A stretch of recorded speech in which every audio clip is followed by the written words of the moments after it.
Disclaimer. This show is for discussion and entertainment purposes only. The Finding Gnosis Show is a platform for open discussion, exploration, and opinion sharing. The views expressed by hosts, guests, and participants are personal opinions and do not constitute professional, medical, legal, or financial advice. All topics discussed are only intended to spark curiosity, entertain, and encourage independent thought. If any subject interests you, we strongly advise conducting your own thorough research using reliable and professional sources. Critical thinking and due diligence is key. Stay curious, stay informed, be well, be lucky, and don't be an arsehole.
Hello, everybody. Welcome to another Finding Gnosis show. I do hope you are exceedingly well. Mr. Cougar Duma himself has stepped up to start the show. Mr. Cougar Duma, what is it you felt compelled to tell the world today? Well, I'm out. Thanks for having me. I'm out for a walk, and it's a beautiful sunny day here in South Bay, South Bay area, California. Warm. I guess we're supposed to get up to 70 degrees today, which is kind of crazy for the day before Thanksgiving holiday. Of course, that's been kind of the story of late. It's all it's all global heating now, folks, and so I thought I'd take a walk on my sunny day. How are you doing today in the UK? Yeah, it's it's not so warm here actually, but it's not. I wouldn't say it's. Yeah, well, it's just about right at the moment for the time of year. But we did have an unseasonably warm start to November. Um, yeah, weather-wise, I think we're on point at the moment. But yeah, the beginning of November, it was unseasonably warm. So yeah, you're noticing this weather anomaly where you are in California. Uh, Very hot for this time of year there. Global heating is upon us. Yeah, it's subtle, of course, because um, the temperatures we're talking about are not huge departures, but um, it's just a trend, right? It's just an upward trend in global temperatures, as the name implies, and it's really hard to escape. Um, they're having a they're having an atmospheric effect. Let's see, what is it? It's the polar vortex, which there's one in the north and there's one in the south, but we don't talk about the one in the south. So when we say the polar vortex, we're talking about the one in the north. The polar vortex has gone through a sudden stratospheric warming, uh, which is an event that happens once in a while. It's not really well understood. They just discovered it maybe 10 years ago, 15 years ago. And but Tell us apparently, about that and what is it for? What does it do? What is it for? Why does it exist? yeah. Well, again, this is Earth system dynamics. I'm out in the neighborhood, so you might hear some background sound. Sorry about that. Um, That's okay. yeah, this is Earth system dynamics. So there's a north polar vortex, which is a huge mass of cold air that's locked at the North Pole, right over the North Polar Sea. It's cold because it's at the top of the planet, so it gets very little sunlight. Even during the summer, it gets very little sunlight, but it's able to radiate heat into space, so it loses heat, but it doesn't really accumulate much heat. So it's really cold, it's really heavy, and it's really high altitude. It dominates the environment up there. Um, but it's held in place by something that people probably have heard of, which is the jet stream. And the northern jet stream, was discovered, as the name title kind of implies, when we had jet aircraft, high altitude jet aircraft, military and civilian jets. They were flying so high that they began to notice there's something going on up there, and they called it the jet stream, which I think is a name that's borrowed from the Gulf Stream, which is a oceanic current that people discovered with sailing ships. So that's kind of the progression. They discovered the Gulf Stream, and then they discovered something fairly similar in the atmosphere, and they called it the jet stream, a different era of technology. But anyway, the sudden stratospheric warming, no one, I'm starting to hear theories about why it happens, but there's a lot of hand waving. But what it is that over a couple of days, the polar vortex, which is the huge air mass, this frigid cold, I mean, it's like minus 70 degrees centigrade or something. It's really cold. It suddenly warms up, like over the course of a couple of days. And then when it warms up massively, it like has like a 70 or 90 degree swing Fahrenheit in temperature. So, like 30 or 40 degrees C. And when it warms up, it completely destroys itself.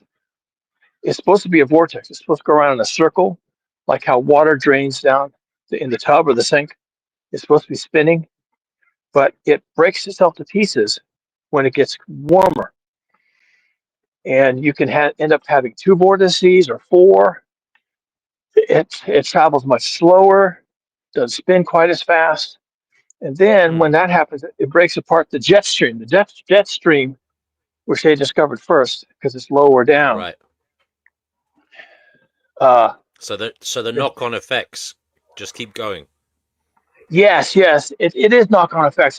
The primary, secondary, tertiary Whoa, effects, whoa, whoa, and whoa, whoa, whoa, whoa. Skip me. Thank y'all for allowing me up here, and thank y'all for not showing no southern hospitality. We can tell that y'all aren't from America or the South. Y'all ain't got no manners. Hey, All right, was the Florida. 1 second. stream found first or the Gulf Stream? You know, I'm in Florida, so I'm right by the Gulf Stream. So you're saying that the jet stream was found first?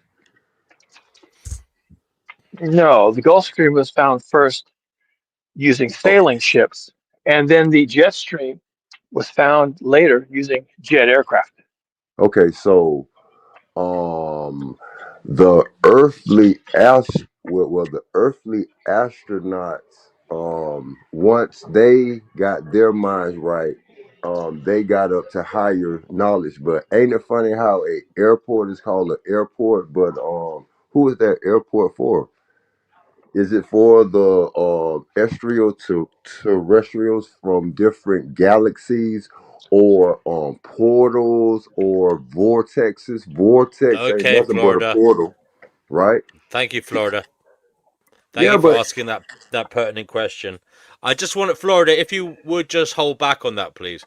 I just yeah, want I to just hear a want to little bit build with more. him and ask him, like, because I I just want to never have a hear a little bit chance more to ask him. about He the seems knock-on like he's effects. the smartest person on the world, but Well, don't. he's the first one here, so we give people a chance Well, to it ain't talk. no one here So yet, so shouldn't we be able to build before it get crowded? I know you get one a million second, plus. brother. I've had to mute you. I want to hear about the knock-on effects, Florida. So, Cougar Duma, please tell us about the knock-on effects and what we can expect going forward. Sure. So again, it has to be repeated. This is all really recent science. Um, some of it is some of the science is enabled by even satellites. So we're still trying to figure this out. But what happens is that when the polar vortex experiences a sudden stratospheric warming, which again we don't really understand what these are. We humanity. I'm not a researcher in this field. We humanity don't really understand what these are. Then it breaks apart the jet stream, and the jet stream right now, really for the last 20 years, has been behaving very erratically. It's still there, um, but it's really falling apart. And Jennifer Francis, who isn't even a climate scientist, first pointed out a mechanism for this, and she got kind of a ration of shit from the science community, which really, really pissed me off. I just couldn't understand. I wasn't prepared for that. I wasn't prepared for the pissing, scratching that went on about someone coming up with a theory. But she was right. And her theory was, and has been demonstrated since with data, that the slowdown of the polar vortex caused by sudden stratospheric warming, or a breakdown of the polar vortex, destroys the jet stream. And a colossal, this is a colossal problem because the northern jet stream holds back the cold air from the Arctic. It's called a ring fence. And the fence is really strong when the jet stream is really together and moving quickly, like it was when we first discovered it. But in recent years, like the last 20 years, it's really been breaking apart. And no one can explain this. No one knew what the future was. What we're seeing now, 20 years later, is that cold air currents are now escaping the Arctic and they're coming south. Um, there are, as the jet stream slows down, which apparently it is doing, this. We're losing you there. We've lost you. Oh, hold on. Can you hear No me? problem. Yeah. So the cold air is coming down. What's happening because of that? Well, Here in the U.S., we've been experiencing it quite a bit. We get huge cold Arctic air masses that make their way down into the lower 48 states. And we've had several already. Even before winter comes, Yeah, we've had I several. heard you be getting snow in places you don't usually get it, right? Yeah, like in Florida. Um, Hmm. record breaking cold, damaging cold, like damaging the crops, damaging people's pets, um, just completely unprepared. And then because it's a cold air mass, it's not really local weather. It's more like an invasion. It's more like the Mongol horde invading your territory. Then it reverses, and they actually can have record heat. Like 5 days later, record heat, and then 5 days after that, another record cold, and it just keeps going Yeah. back and forth and back and forth, and it's So absolutely ruinous. there's no stability for the seasons and for, as you said, crop growth and all that. So it's all Yeah, over the place, exactly. chaotic. Yeah, and Mm. it's That seems chaotic, like a and that, thermostat that's on autopilot, right? You you well, don't Yeah, it's have it's Florida. worse You're than it's it's worse than a thermostat. Thermostat would actually be regulatory. A thermostat would say, "Oh, it's too cold. Let's heat it up." But what's happening is it's like what the word you use is chaos.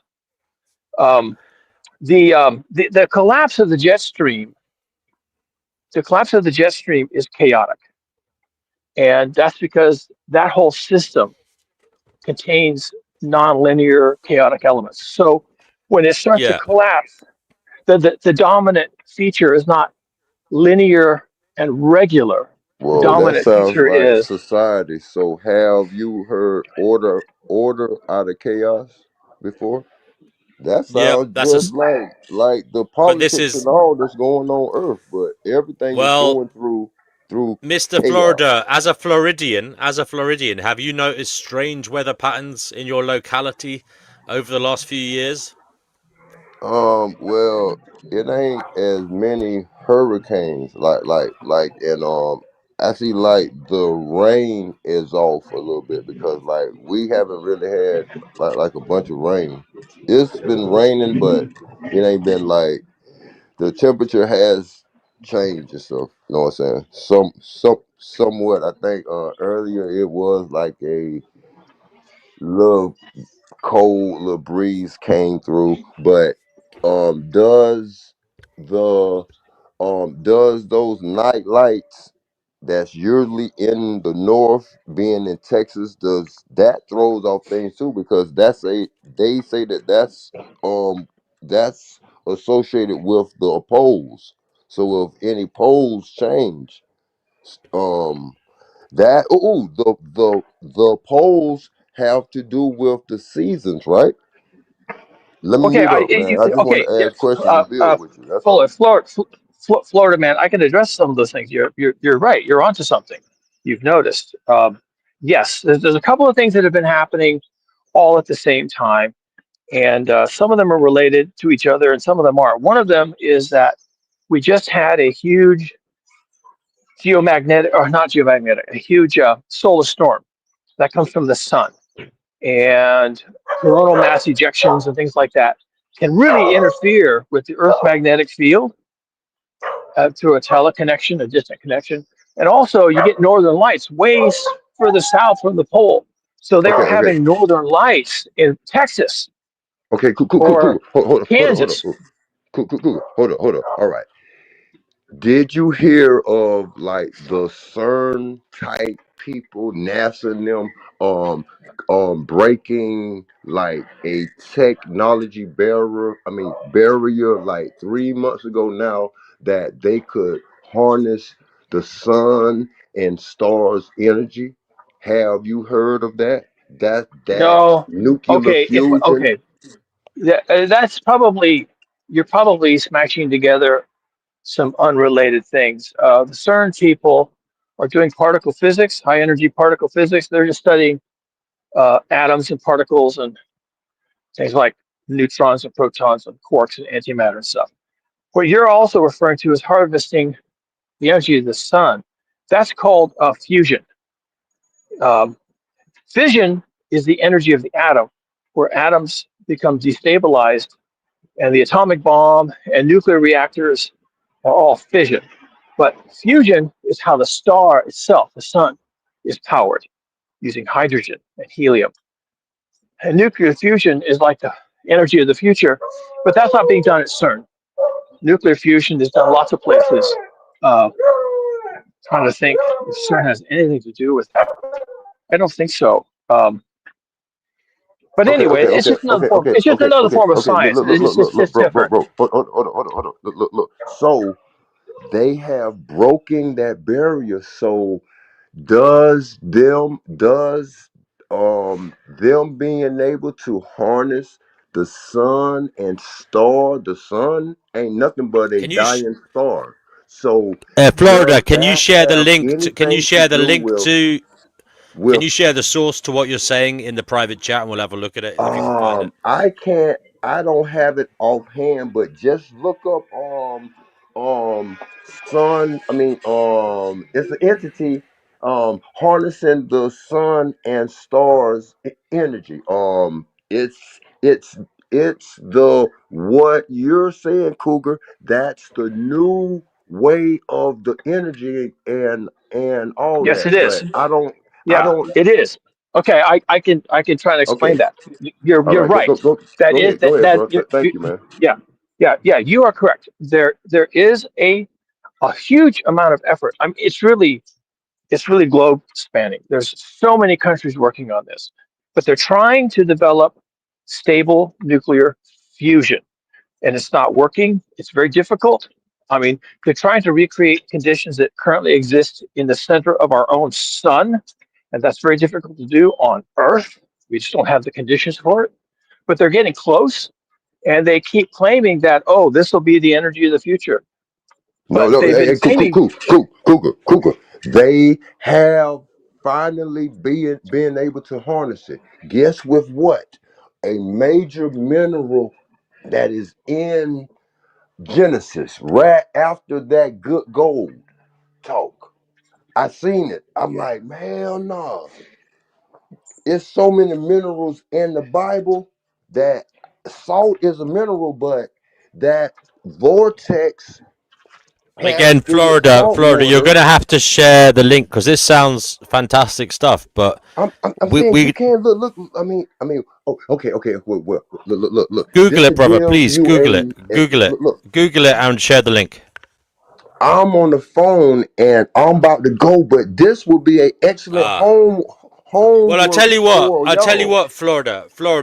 Yes, If sir. you want, brother, if you want, please, if you're about to go, comment under this video with the link and we can talk about it in the next show. If you can't find it now, All comment right, under this all right, video. When this video ends, comment under it, leave a comment, and we'll do a show on it, brother. If you all can right, all find the right, all information, right, all right, man. yeah, Bet. Hey, man, I'm thank happy you to do for that. allowing I'm me happy to do that. up here, man. Cougar, man. Peace, y'all. yeah, peace Peace, man. out, Mhm. Thank you, bro. peace out, And peace out. Florida, you'll be very welcome on that show, obviously, because you found the information. So yeah, look for it. Because what I don't like doing is talking about something when we have no idea about it. Because like this sounds amazing, and I'm not saying it's not true. Probably it maybe it's true. You found the information, but we need to see that information so we can All right, analyze it all together. right, Because none of us have heard about it. all right, You all know. right, all right. Yes, sir. Peace, man. Peace. So yeah, come back with that when you find it, All and right, I will. I will. leave the comment under this video so others can look at it, and All then we'll right. do a show on it. You know what I mean? Yes. All right, man. But Thank you, bro. yeah, Yes, sir. Bye bye. anything else, brother? Before you go, anything else you want to say to the world? Oh, nah, man. I be I be seeing so much, and I be like, just very, I guess, happy about just talking that. I Uh-oh. gotta calm down, man. But I thank y'all for allowing me up here, man. That's Well, all, that's man. good. It's good to hear you're happy, brother, and I hope that you have a good evening. All right, man. Peace. Take care, bro. Bye. Yes, sir. Bye bye. Yeah. So Cougar, I mean, there's yeah. that. Before we leave that topic, there was a lot going on in what he was talking about. For example, Mm, he's talking about salts and minerals. There are there are new types of fission, fission reactors. So traditional atomic energy that use like uh, salts of like thorium, not thorium, probably uranium, because again, this isn't my field. But there's also thorium reactors, which is a novel way to do nuclear fission. So there's a lot going on in this field, and of course, a lot of the research has become really, really urgent, to be honest, in the light of the eventuality, which cannot be addressed. Really, it just has to be this way that we give up fossil fuels. Um, we just can't continue burning fossil fuels. This is going to be our absolute ruin.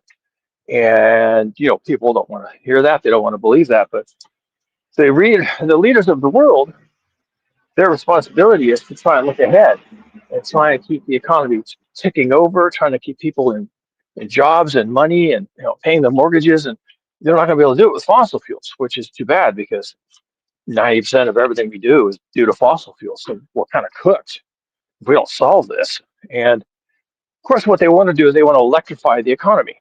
And the best way to do that on many technical merits is to use nuclear power.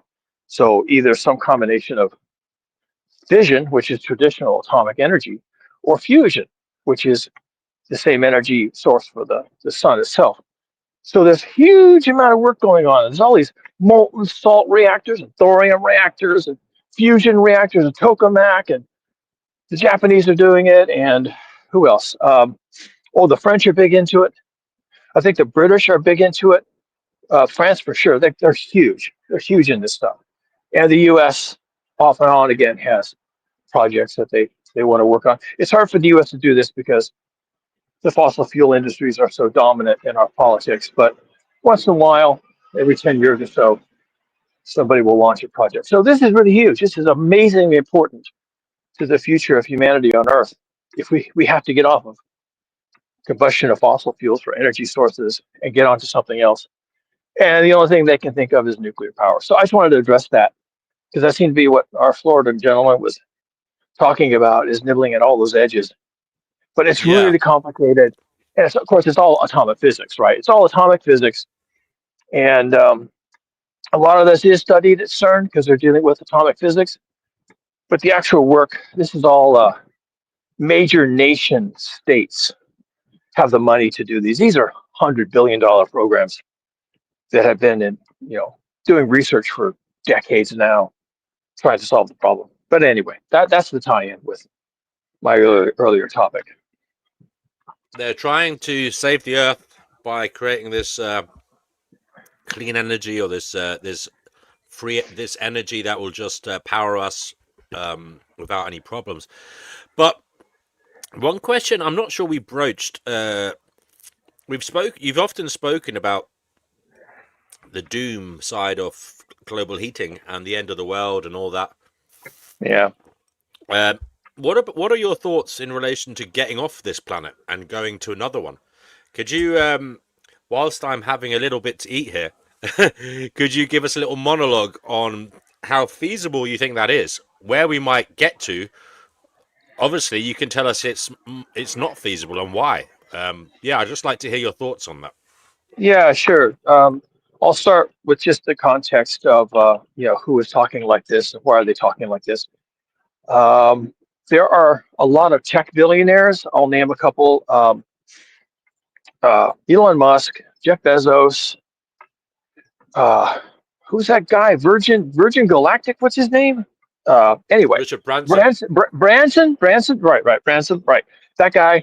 And a bunch of other much smaller, like startup rocket companies that are all trying to get into space. And a lot of what these rich billionaires are trying to do is they're trying to get to Mars, or failing that, either the moon or very large orbital space stations. So these would be in Earth orbit, like the moon is in Earth orbit. And they would be small scale cities of their own agriculture, their own spaceports, the whole thing, just like Star Trek, right? Pretty much. So this is the orientation that you're going to be hearing. And when you think about, people are trying to get to Mars, they're trying to get into space. Yes, they are, and they're not governments. These are rich individuals. who want to get into space. Now, why is that? Why does Jeff Bezos need to be in space? That seems like the last thing anybody with his amount of money would want to do. Why did he buy an island? He could buy his own island in the Caribbean region and have his own island. He could do that, but he wants to get into space. And the reason why these guys want to get into space and they're so keen to do that is because they're worried that the Earth is going to become uninhabitable. And Elon Musk will just tell you that. He'll tell you we're making a big mistake having all of humanity on one planet. He'll say, well, that's having all your eggs in one basket. And he doesn't think that's survivable. He just doesn't think that's survivable. We're all going to die. And the reason is because of global heating. The prospect of a hothouse Earth, where it's like 10 degrees C above normal across the entire planet on average, so maybe 20 or 30 degrees C above normal in some places, the prospect is simply unacceptable. They don't want to be here. So they're trying to get off the planet. And the idea is that if Earth becomes uninhabitable, well, then that means everything that we thought about modern life that was supposed to be eternal and sacred and forever collapses. You can't run a planet. You can't run a global civilization if large parts of the planet are uninhabitable. And the planet itself has gone through these sequences before. There was a event that took place right after the extinction of the dinosaurs, unrelated, about 50 million years ago, that they call the PETM, the Paleocene-Eocene Thermal Maximum. And they knew it happened. They didn't know how it happened, but now they think they know how it happened. But it led to an extinction event. It did happen. It's possible for the Earth to have these excursions. And we're now in another excursion that seems to be similar. This time is caused by us. We did it. We could stop doing it, but we're not. So we're not going to. And people who know that all of this is true and that we're probably going to go to a 10 degrees C above baseline world, then we're finished. That's it. We're done. And so if we're done, okay, this is all just logic, okay? We could do this. We are doing this. Okay, so we're doing this. What happens then? Well, then we're done. You won't have your food supplies. You won't have water when and where you need it. You won't be able to keep people alive in the intense heat events. I mean, one 3-week-long heat event could kill half of the population of a city, even with air conditioning. Something that hot, that much air conditioning running, the heat itself could cause the power infrastructure just fail catastrophically, because no city is built for that. So eventually, the city collapses, the global industrial society collapses, food supplies collapse, no one can harvest the crops, no one can move the oil around because it's too hot. So the oil supply collapses, no gasoline, no petrol, no diesel, no jet fuel. Eventually, things just grind down until there's a risk of a massive human die-off. So these gentlemen want to be in space. They want to be in space. They know all this. They've read the papers. They have friends in science. They can even hire a scientist to come and talk to them. They could hire me. I'll talk to them. It will be a 5-minute conversation. I say, yeah, oh, you got to get off the planet. You've got the money. You need to go somewhere else. Or, go to the Arctic Circle and set up your own city under domes or something. You could do it. So why not? Go ahead. And that'd be a 5-minute conversation. We'd be done. So that's what they're trying to do. Can they do it? No, they can't. For one thing, there's too much materials.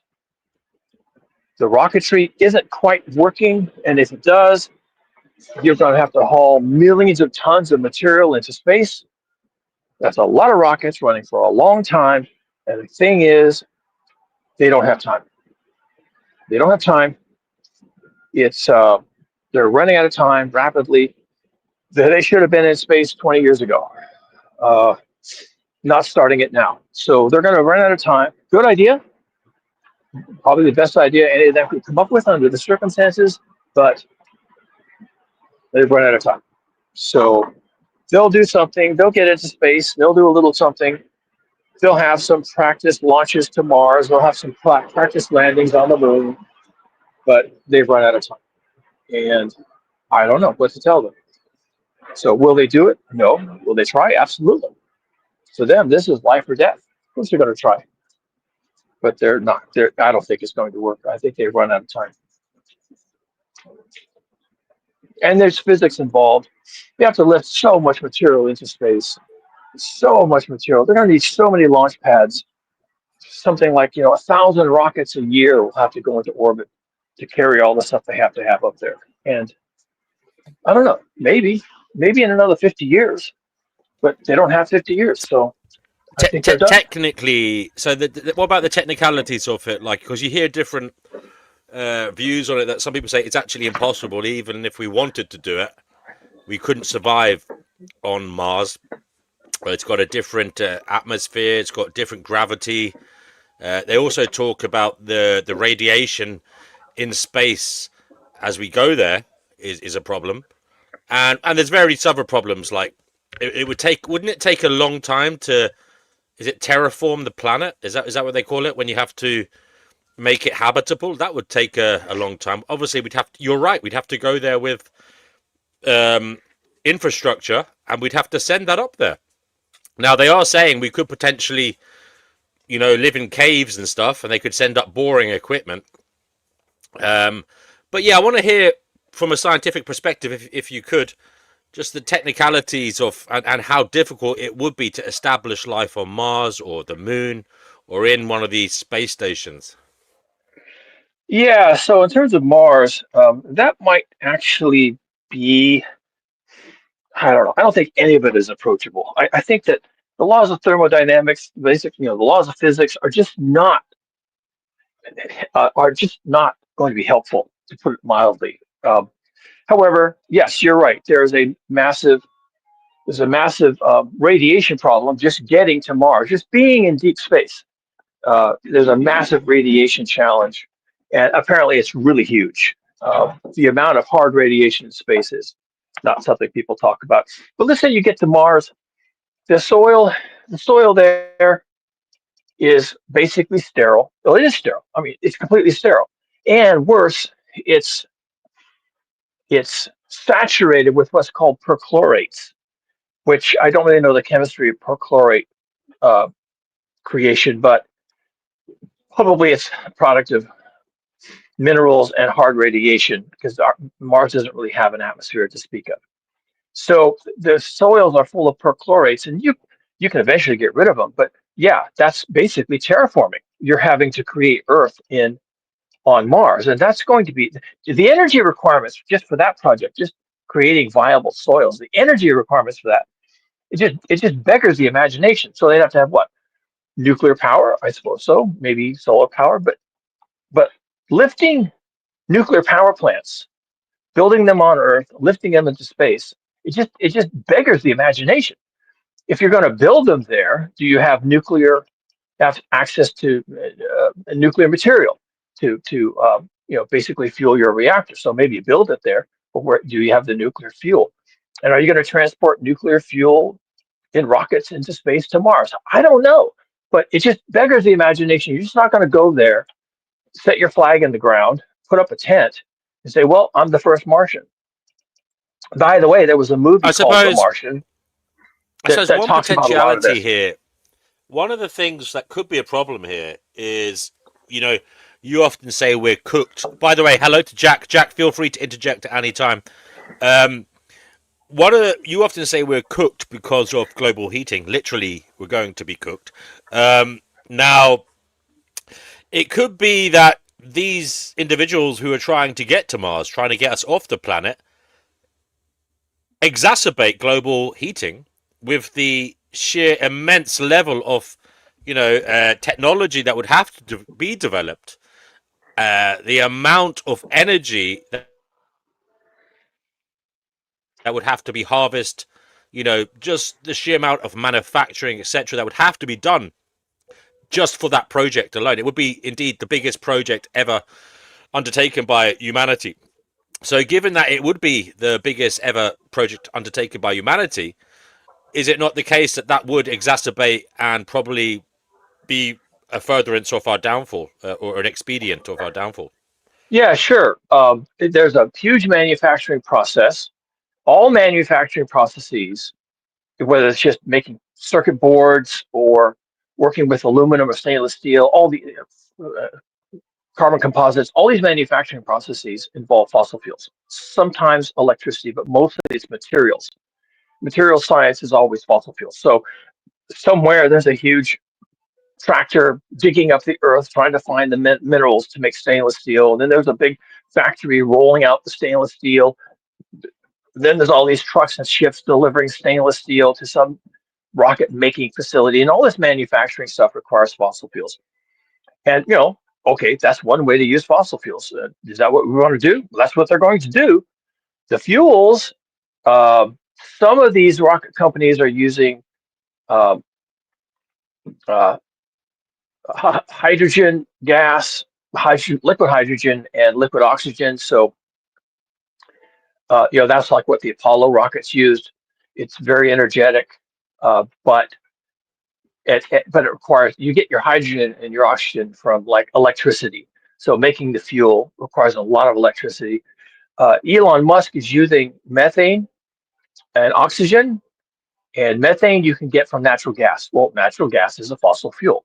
So when you're sending these rockets up, they're burning fossil fuels. They're like an electric power plant burning natural gas. So every launch, you're powering these enormous engines with methane. Plus, there's all the methane handling and all the methane venting and the whole thing. Methane is an extremely potent greenhouse gas. You do not want to be messing around with methane, but that's what they're going to have to do because that's their fuel source. So yes, of course they're going to contribute to global heating. Is it enough to even worry about? Probably not.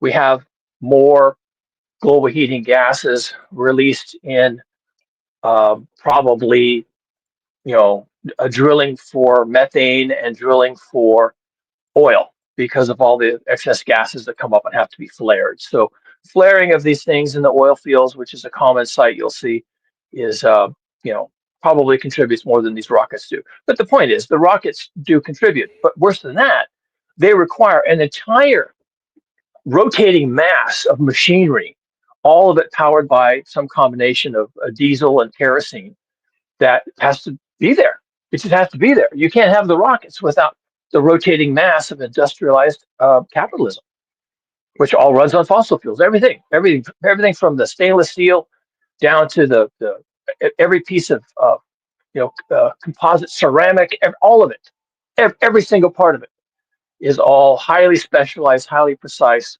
manufacturing, and they're not going to get to Mars without a massive global industrialized process. Right. And that whole thing And is that's run very with fossil worrying. fuels. And if it ever Yeah. collapses, or even just has a hiccup, even if it's a hiccup, like a war in the Middle East that kind of cuts off the availability of fossil fuels to do their work, well, then they're going to have to weigh priorities. And we already see how they're weighing priorities when they build a huge data center. Any part of my South Bay, they they they steal.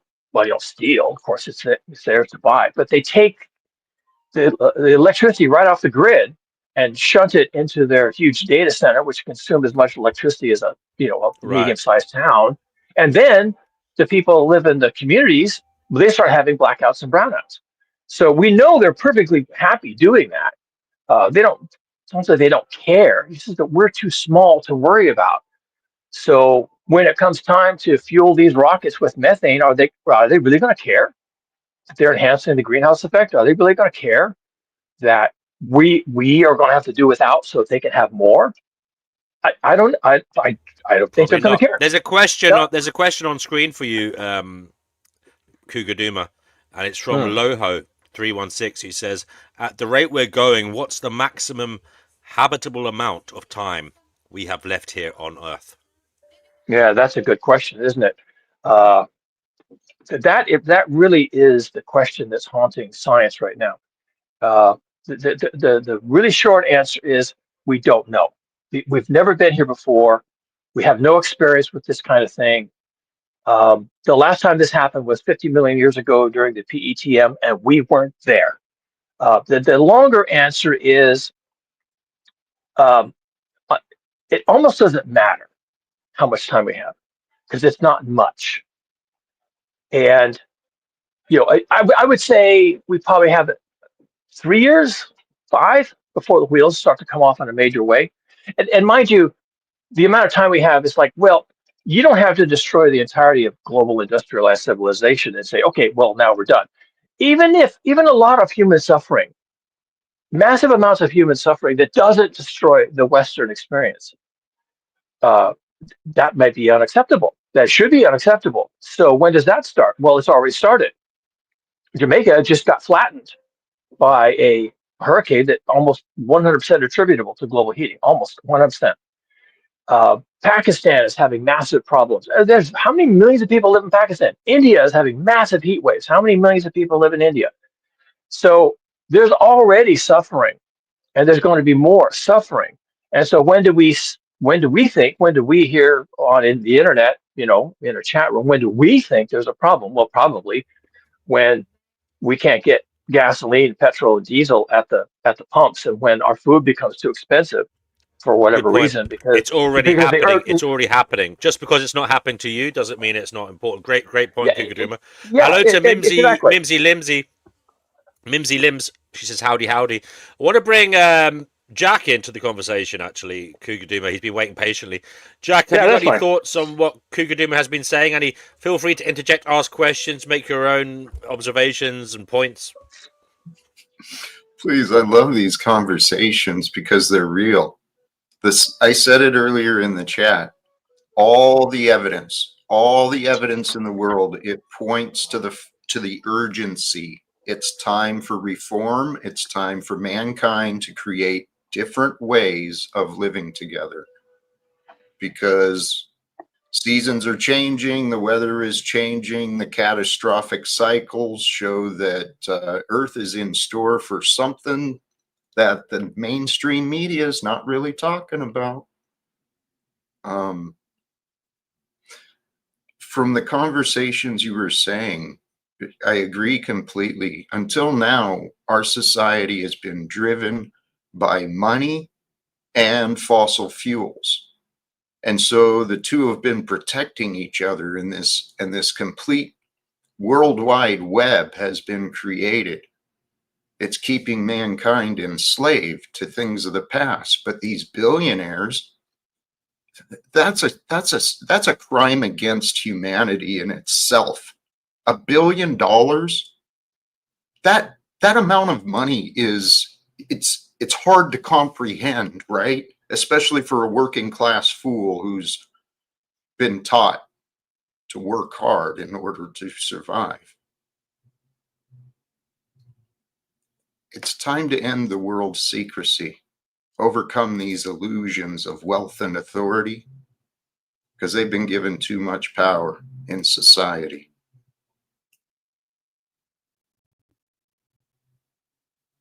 And then, how long can we continue? Well, if we change our ways and we start valuing life instead of trying to exploit life, rewarding those who do good instead of those who are selfish, God, there's so much potential here on Earth.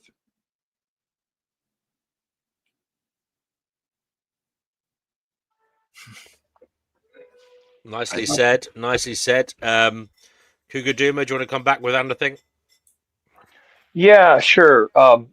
Despite my my tag that I'm a doomer, I do actually tend to be an optimist, and I think we have a lot of potential. Well, I know we do. Humans have a lot of potential. We've actually realized a lot of our potential just from our ability to understand nature and the world. I mean, that's what the Renaissance was about. That's what the industrialized revolution really was about. That's what the rise of science and the wonder of the world. People like uh, Carl Sagan and the others, who were speaking about science, but really talking about the world and what humans can do. You know, these most of which happened in my lifetime. I'm 66, so I got to see it, right? I got to see it. So the most, and most of the people alive today will have seen it. So they have a lot of potential. We can do a lot, but the question is, will we? And I think Jack has really hit the nail on the head. It's really not profitable for the elites who are all now capitalists and financial magnates. It's not profitable for us to explore the human potential. They want us to explore their product space. They want us to buy what they're selling. They want us to eat what they're selling. They want us to think what they want us to think. It's not profitable for them for us to independently be awed by nature and by human potential. It just doesn't make them any money. So they have suppressed that impulse, and they have been, I would say, largely, if not completely, successful. So will we turn the corner, and as a mass of humanity, will we say enough is enough, and now we have to do the hard work of saving ourselves? Will we do that? I think it's questionable. I don't think it's. I don't think people have the throw to do it anymore. So that's what makes me a doomer. Is that I believe, seen the future in the behavior of people, including electing Donald Trump. I mean, that really threw me over the edge. But not just Donald Trump. I mean, Vladimir Putin and all the oligarchs and all the people who are controlling the flow of money. They're all in power, and they all want to be in power forever. So it's like, given that environment, why would I not be a doomer? We just don't have the tools to turn the corner. I don't believe. I Yeah, go love. ahead. I'm sorry. I love your honesty. You're a realist, and those signs you described, I can't deny those either. But I've become a man of great faith. This topic today of finding gnosis in what matters is now and how we live. And I believe it's time for people of America to find a way to invite ourselves to the table. I'm just outside of DC, and I'm trying to find a way to speak to Donald Trump and the other members of Congress, because I can envision America leading the world into peace and reforms. We've got everything we need to become better neighbors.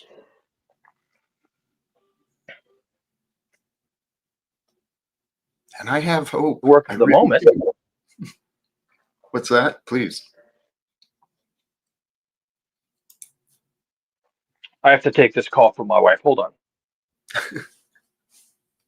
No problem. Go ahead, Jack. Tell us more about how you'd like to step up and contact Donald Trump, and how you envisage being able to do that, because it sounds like a very difficult task. It has been so far, but the cause is what I see. I mean, the cause of war is the identity of enemies.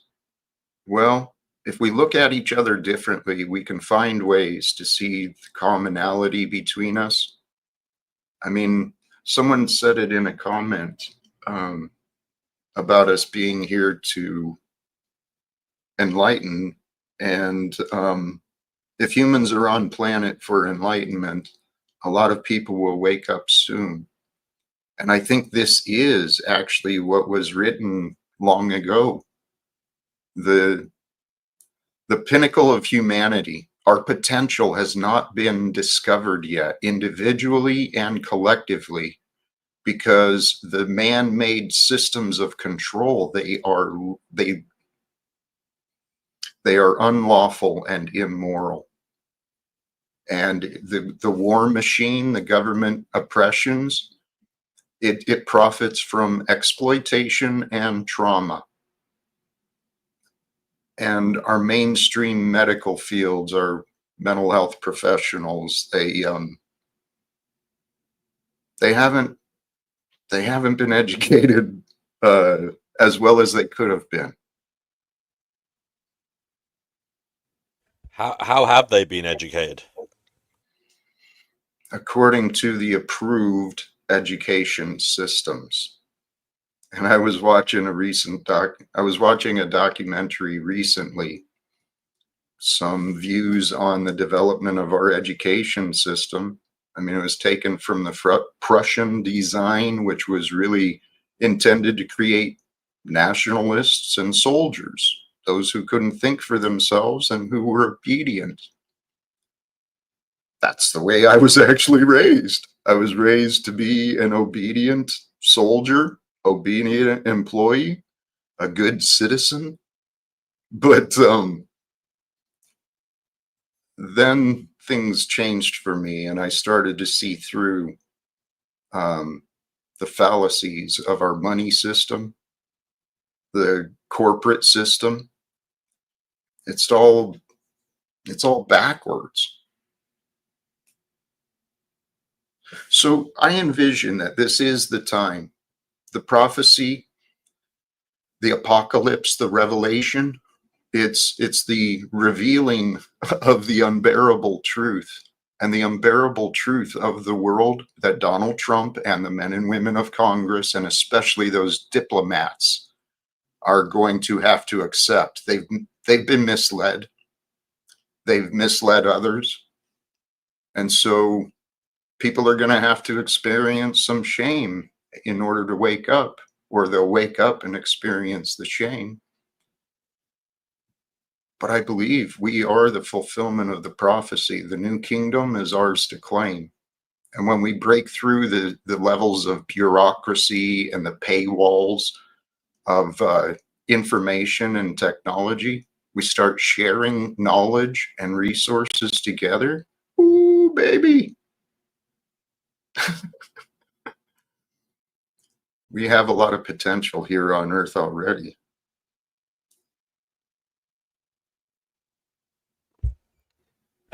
Do you think these leaders are capable of listening to you and taking on board what you're saying?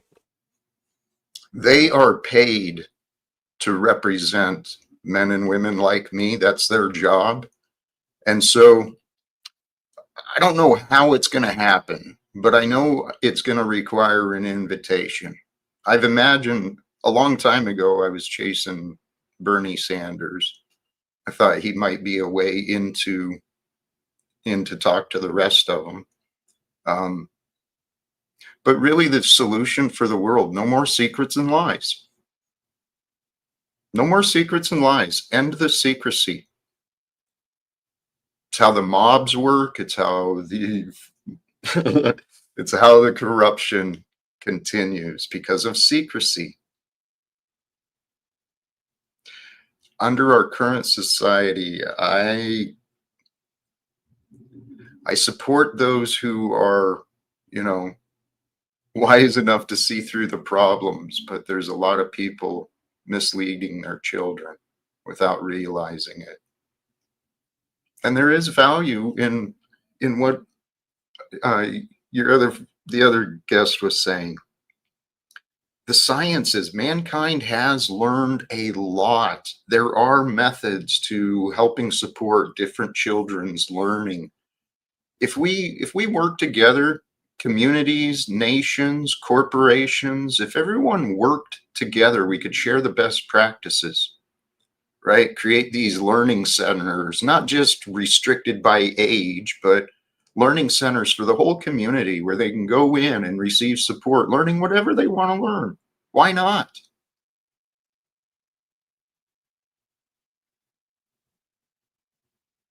Because knowledge is power. That's why the rulers have limited, children are taught what is right and who is wrong from an early late age. And I remember myself doing this pledge to the flag, right? My alliance, my allegiance to this unknown corporation. I was taught to believe in fairy tales by good intentioned adults. They didn't know any better either.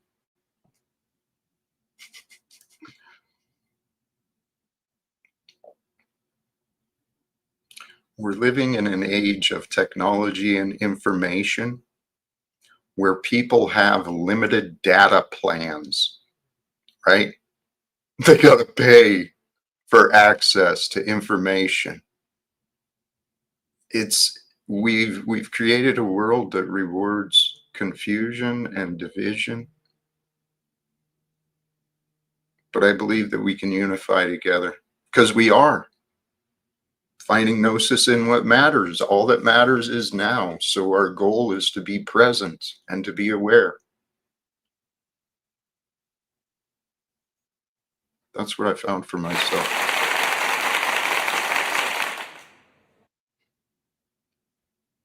Very nicely said, brother. Guys, anybody watching who wants to join the show and you feel compelled to say something, please, it is a friendly place, so don't feel shy.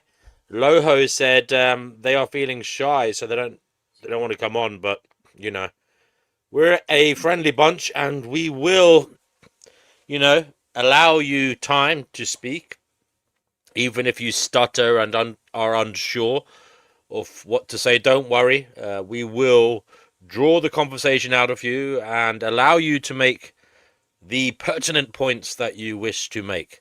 So feel free, guys, even if you've never been on a live stream before, feel free to practice here, because we are very friendly here, and nobody will be wishing you bad. We will all be, you know, egging you on, hoping that you know, you enjoy the experience, because that's what it's all about, enjoying the connection and trying in good faith to come up with points of an insight that help each other. Jack, what I mean, you've got to come up with a plan, man, to be honest with you. This is the ultimate truth. You're very good on the theory, fantastic, but you've got to be pragmatic, brother. You've got to think about how can you contact people. I mean, I suppose you're praying for it, but there needs to be another way. I'm not saying there needs to be another way than praying, but if that's your thing, I mean, do you have any petitions over there? In the UK, we have this thing called change.org, stuff like that. I mean, is there any way you could start a petition and maybe get huge numbers, you know, running with that? And maybe because you're the initial petitioner, you'll be the spokesperson for it, perhaps.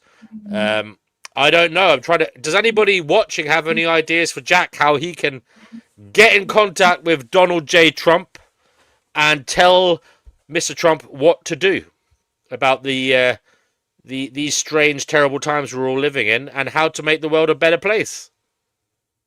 Do you think he hasn't got adequate counsel around him at the moment? Then, okay.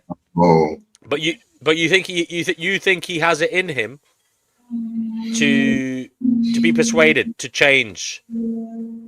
I Okay. actually do. I really Why do. is that? There's been many signs in my personal life. One of the greatest ones is when I was 17 and I enlisted in the Army. If Trump was around, dude, I would have been total MAGA. Totally. He speaks like I used to think back then. And then I grew up into a more mature man. And I actually think it's my purpose. I kind of woke up to what was going on back in 2017, late 2017, in his first presidency, and I said, I can't accept this. That something's got to change. What And do you so- say to life abolitionism here, who says Donald J. Trump doesn't want to make the world a better place? He is managing the dissolution of the economy. What do you say to that? And by the way, life abolitionism, please come on and join us. The link is in the chat. That goes for everybody listening. I actually, And sorry about hiccuping. Go ahead. I actually can agree with that. This is one of the things I'd like to communicate with the man. He's confused. He's being used as controlled opposition. He's a product of society. He's who he is. My opinion is he's got a lot of mommy and daddy issues, just like many of the other billionaires, Musk and Well, Musk and Gates come to mind because I've learned about their childhoods, but these people they've been enabled with psychopathy, but our mainstream understanding of psychology isn't quite where it could be. So I want to talk to Donald Trump about the things he said. He's a walking contradiction because he claims he wants to bring peace. He claims he wants to expose the deep state and take over, bring righteousness into the government. And yet at the same time, he's confessed himself as an unrepentant sinner, inviting Christians to support him, and he's made the statement that the dollar is king. He worships wealth and authority because that's what he is. He's a confused man who's lost sight of the opportunities that God and the world has given him. I want to help him create peace on earth. I want to help him bring the Republicans and Democrat representatives into unity for the purposes of peace on earth, reforming the corruption. We can reclaim this world back from the private equity firms and the banking schemes. It's all pretend and imagined. And Donald Trump is surrounded by people who believe in the power of the state. They believe in the legal system. He's got economic advisors. He's got war advisors, but I think he's received some poor spiritual advice along his way. Hey. Hello to the newcomer, Life Abolitionism. Would you like to say anything in particular Well, I just related to this joined, point? so I didn't hear everything, but I guess I kind of disagree because I think he knows exactly what he's doing. He's not trying to make the world a better place. He's trying to manage the fall of the economy, that America will not be a superpower anymore. So what he's trying to do, he's managing the government like a corporation.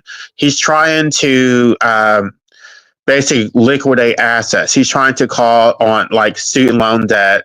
He's trying to impose tariffs so that he can generate revenue for the government. The government is basically a corporation that does not serve the interests of the American people. So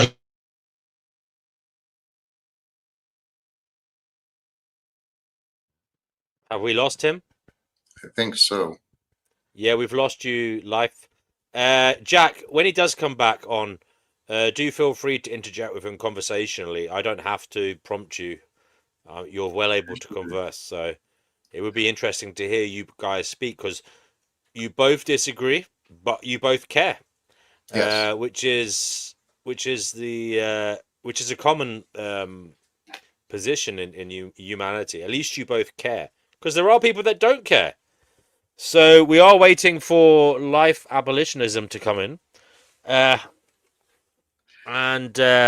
whilst they're waiting, whilst we're waiting for them to come back, Jack, is there anything else you'd like to say to support your claims? And also, it's interesting because whilst you agree, you kind of you're somewhat similar to Life Abolitionism in that you think Donald Trump is doing a bad job at the moment, and maybe he is driven by demons. Maybe he doesn't want to fix it for the American people. Maybe he wants to feather the nest of him and his cronies. But you don't think he's irredeemable. You think he can be turned towards the light. That's the difference between you and Life Abolitionism here. Life Abolitionism doesn't believe Trump could ever do good. Right. You believe you have the power to orient him towards the light and to becoming a benevolent force for all. I believe it's possible. I really, And why is that? really do. What helped me, a few things. I found faith in higher power. I've learned to accept and trust whatever the world is showing me, and that there's a purpose behind it all. And I recognized a long time ago there was a purpose for Donald Trump getting into the presidency. It makes sense. But from his perspective, I can get it. But and from the patterns of the world, it all makes sense.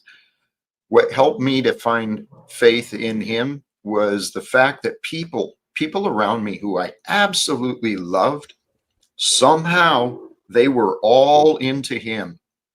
And so since I loved those people, I knew they saw something. So I trusted them more than Donald Trump. And then I was able to see eventually myself like him. And I changed. Okay, so live abolitionism. The difference between you and Jack here is you don't think Donald Trump can change and orient himself towards benevolence for all. You think he's irredeemable in that sense. But Jack thinks he can be persuaded to be a force for good. Why do you think he cannot be persuaded, live abolitionism, to be a force for good in the world? Because I don't think that is the role of a president. The president is, like I said, I mean, I don't know how much you heard, but he's running this country like a corporation. And so his donors, whoever's behind the curtain, I guess the fallacy is believing that the president is actually running things. Like he's the most powerful person. No, he's not. There are people behind the curtains who are telling him what to do. So you can persuade Donald Trump all you want. He's not the one making the final decisions. He's just executing them the same way a CEO would carry out the will of the I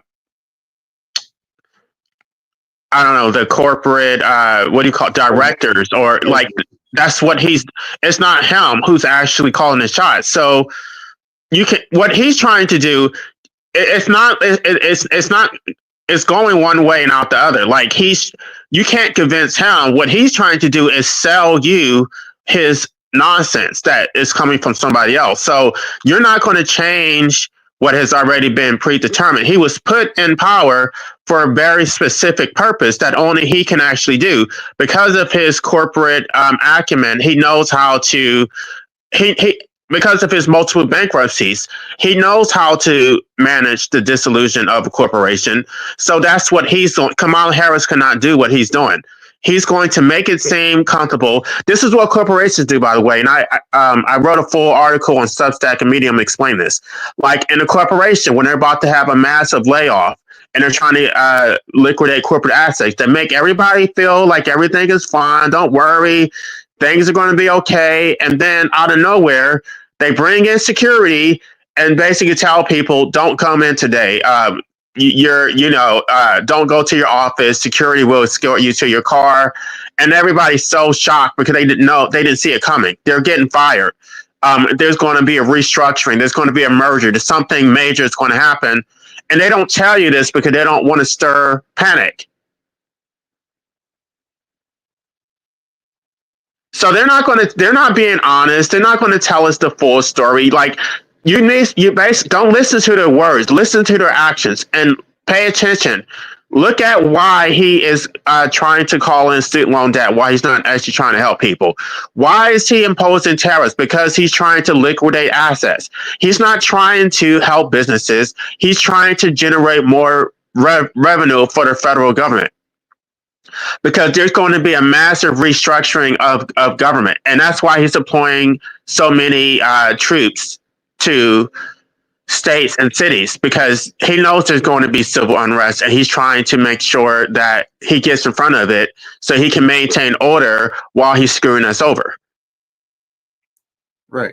You seem to understand him. I'd like you to try to consider, though, the government we have is the government we allow. Okay, oppressors get away with oppression and exploitation until they're stopped. Donald Trump, he's had a lot of benefits and a lot of privileges along his way. He's got an inflated ego, and it's created him problems. And he surrounded himself with a bunch of yes men, a bunch of well-established enablers, right? And yeah, Donald Trump has opened the door. We no longer have the freedoms we think. I don't know if we ever did. I mean, the best way to have a prison is to convince people they're free, as we're paying and licensing and registering and obeying, conforming. I'm suggesting that somehow, some way, it's time for the people to get control of the governments, not just in America, in every nation. It's starting to happen. Hopefully, people continue with nonviolent. But picture this. If the people got control of the US government, I'm sure we would stop enabling the wars and find a way to use diplomacy and negotiation to help find peace, right? And in that the same time, that would be an indication that the banking system is no longer in control of the governments. And when that happens, holy cows, we'll be celebrating freedom and prosperity, new life together. Unfortunately, the two presidents who tried to actually put an end to all that were Lincoln and JFK, and look at what happened to them. JFK specifically got rid of the fiat currency that we currently have, and they got rid of him and put LBJ in. And so, if you try to get rid of this centralized banking system, the outcome is not going to be favorable. Like, there's no way. And the things, like you said, things are the way that they are because this is what American people want. There was an associate professor of Carl Jung. I can't remember her name. Her name was, well, anyway, I can't remember her name. She said the democracy doesn't work because people are lazy. Like, it's not like they're active participants in democracy. At most, they may vote, they may do a straight party ticket, but they're not actually getting involved in the details of what's going on. They don't want to know. It's over their pay grade. So they give complete deference to the government and trust that the government has their best interests in mind, but they don't, because the government, like the legislature, they're beholden to their donors. They're beholden to special interests.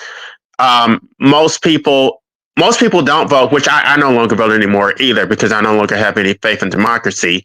But the ones who do vote, they're low information voters. They're basically being told how to vote. It's manufactured consent. So the people are not going to liberate us. And this is the reason why I have such a pessimistic outview.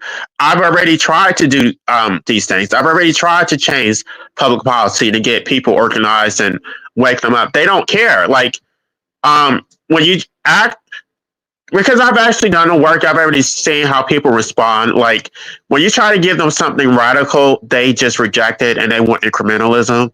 And they'll say, oh, don't do that. Let's do this. If I say, let's go protest the courts, they're going to say, no, let's go protest the police department. Like, no, the prosecutors and the judges are the ones who control things. Why do you want to do this low level, like, bullshit? Like, they don't want to do anything radical.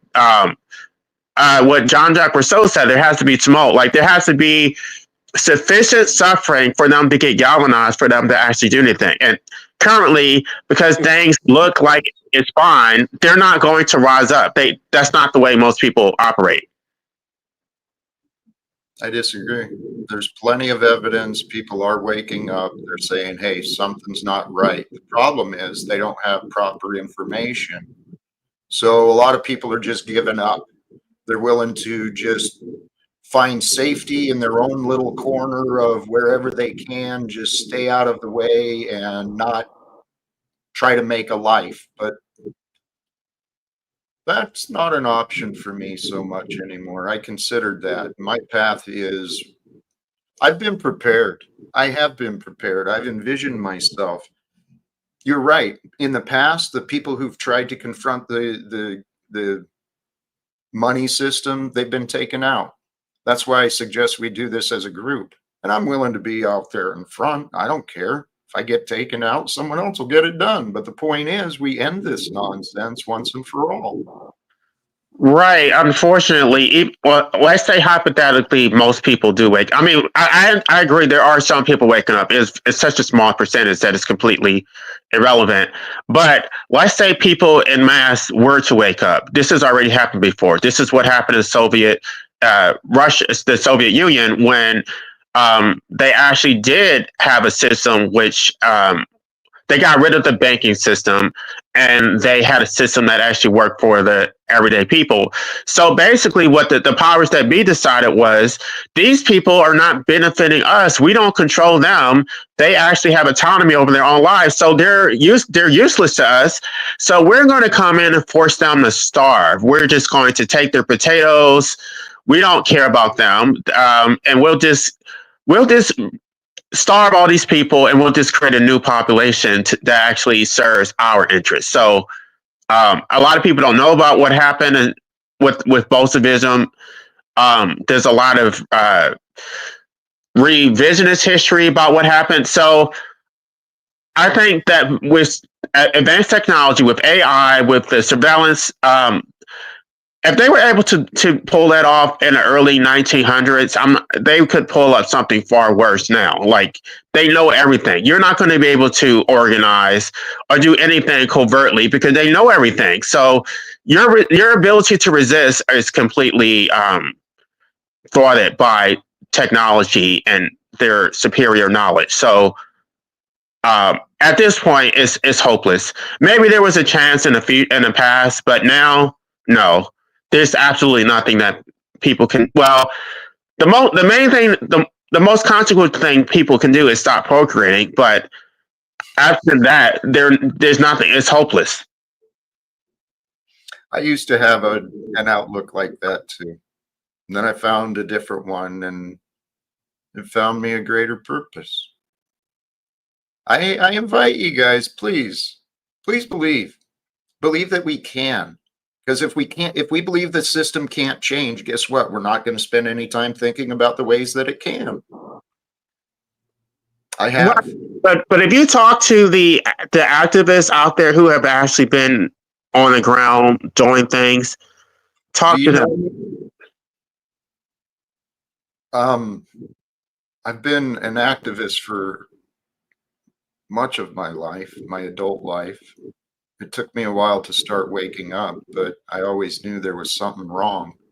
And yeah, learning from the past activists, learning from the ideas of others, dude, that's what it has encouraged me to continue on.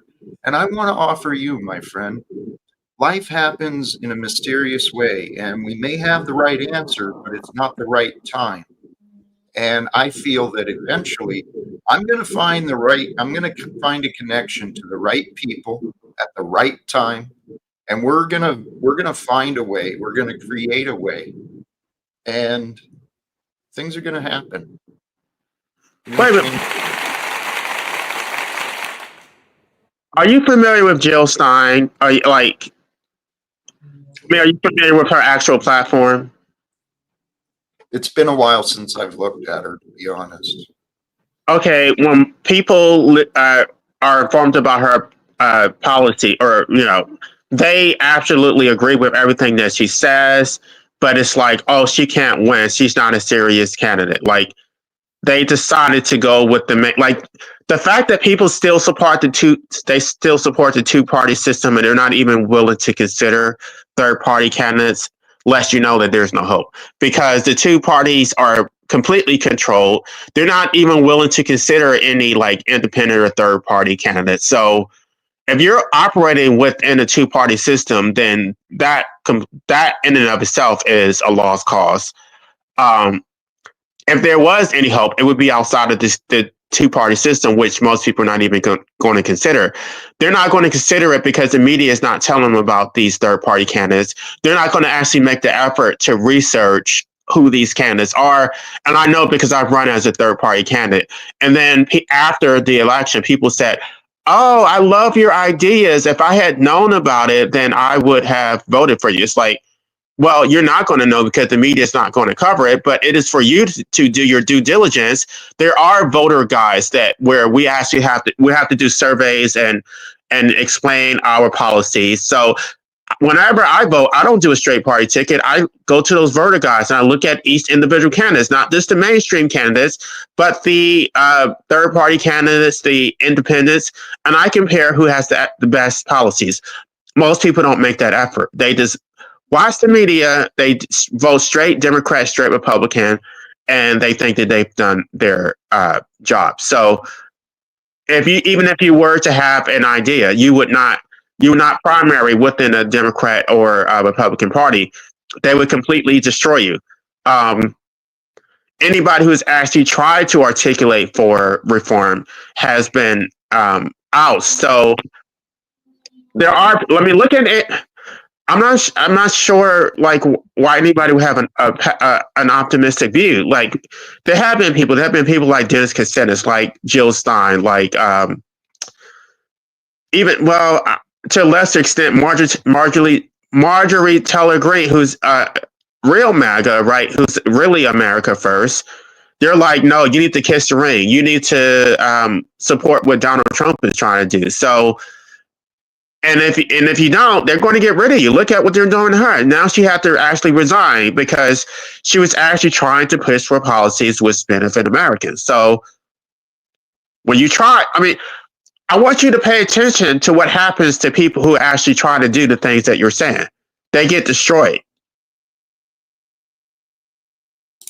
So it's worthy of getting done, and my life has already been destroyed. So this is my purpose. I'm committed to the cause.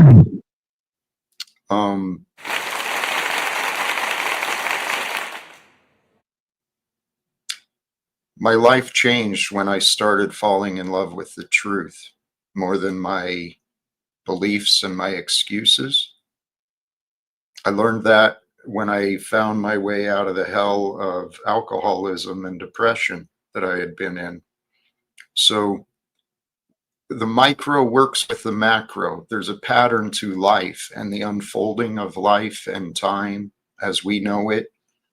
And the truth shall set us free. Beyond our fears, there's a greater truth for us to realize, for us to recognize.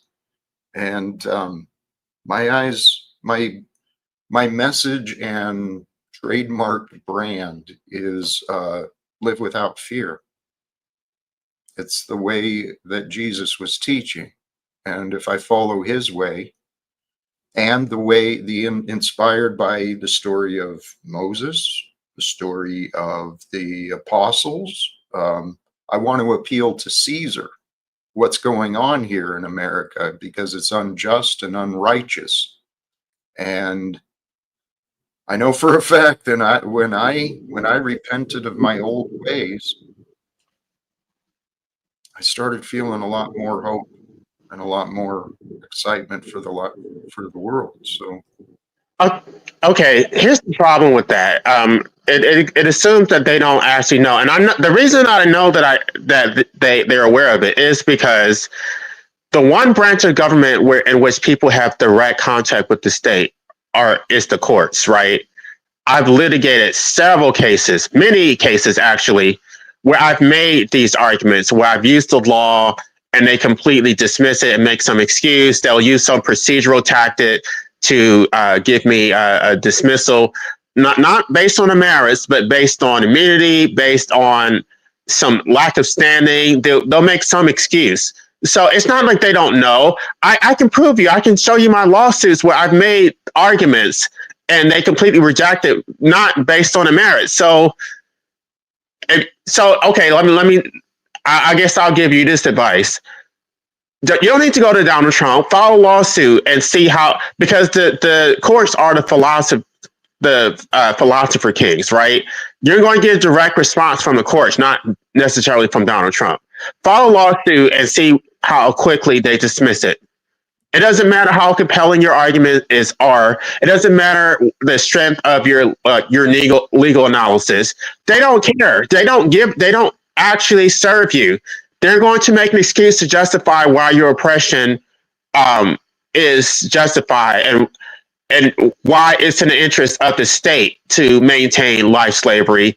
They don't care about how it negatively impacts you. They're going to say, oh, the state has a compelling interest to do what it's doing.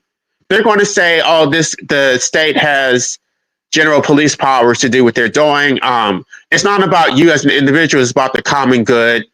Um, they have all these sophisticated justifications for what they're doing.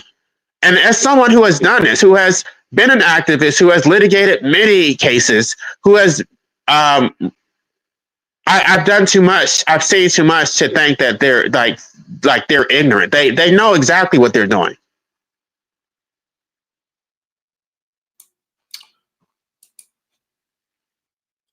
Right. That's why I wouldn't go to the court system. I'm not going to go appeal to the people, the lower level people who believe in the system and will be defending the system.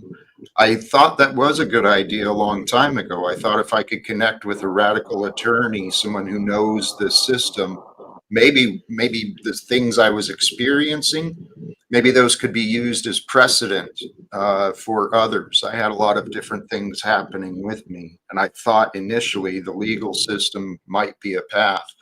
I've lost faith in that. I now see the enemy of us, right? The oppressor. It's not the people, it's the system. The system protects corrupted people. And I believe it's time for an intervention. I really do. I don't know. Litigated cases at every level except the U.S. Supreme Court. I've gone up to the U.S. Circuit of Appeals, Fifth Circuit, which is the level right below the U.S. Supreme Court. I've just seen too much. I don't like what they do is they explain what's actually happening. So they explain why Trump is doing what he's doing, why he actually does have the authority to do what he's doing. They run. They provide cover for what he's doing. So if you want an explanation for it, it's going to be through the courts because they're the philosophy kings. Trump is going to he's not going to make the effort. He'll probably shake your hand. He'll probably take a picture with you and, say something nice to make you feel good. But you're not going to persuade Trump. Like there's too many people who have access to Trump, and it's so well orchestrated, it's so organized, like it's so sophisticated. They know exactly what they're doing. Like even before Trump was put in office, he had this whole Project 2025 agenda. So I'm not sure why, like if he already had this agenda before going into office, why talking to him would cause him to change course and abandon the very reasons that he was put in office.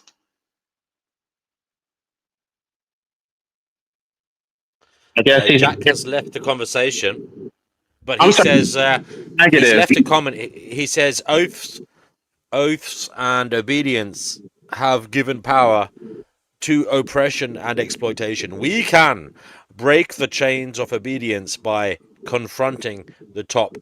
Thank you, Jack. It was rather an abrupt ending there for your wonderful contribution to tonight's show. If you do want to come back on, the seat is yours. But other than that, thank you for joining us. We have somebody else here, Chickpea. Chickpea, how are you doing? I'm fine, thank you. Oh wow, that's fantastic. I'm really happy to hear that. I mean, do you know what? I haven't heard you ever say you're fine. That's brilliant. Yeah, but no, usually you say you're not feeling great because we're living in a hellscape reality. So I mean, it's wonderful. I'm going to give you a round of applause. Oh, Ram, stop being so sarcastic. That you're being very sarcastic. Jack says, I hope to return another time, and thank you all for the welcome discussion. Yes, Chickpea. I'm not that bad. No, I'm not. I'm only joking. I know you're not that bad. So, Chickpea, were you listening to much of tonight's show? Did it inspire any thoughts, feelings, rage within you, or did you find Well, yourself nodding along in agreement? unfortunately, I agreed with life abolitionist as opposed to the other guy because I think we are all well and truly caught up in something, and I dread to think what the outcome's going to be. That's what I believe. But we've been caught up in something ever since history books began to be written. Well, you have somebody here who kind of believes in Gnosticism, right? Life abolitionism. That's kind of what Yeah. you think is going on here. Yeah. Just what I said, I agree with him. I don't, He I'm thinks not we're in some kind of radical. life abolitionism. Are you there? Yeah, he's gone. He's muted himself. He must be busy. On mute because I was taking out the trash. No problem. No problem. Yeah, no, So, life abolitionism. Do you believe in spirituality now at the moment, or are you completely outside of that? Area of thought.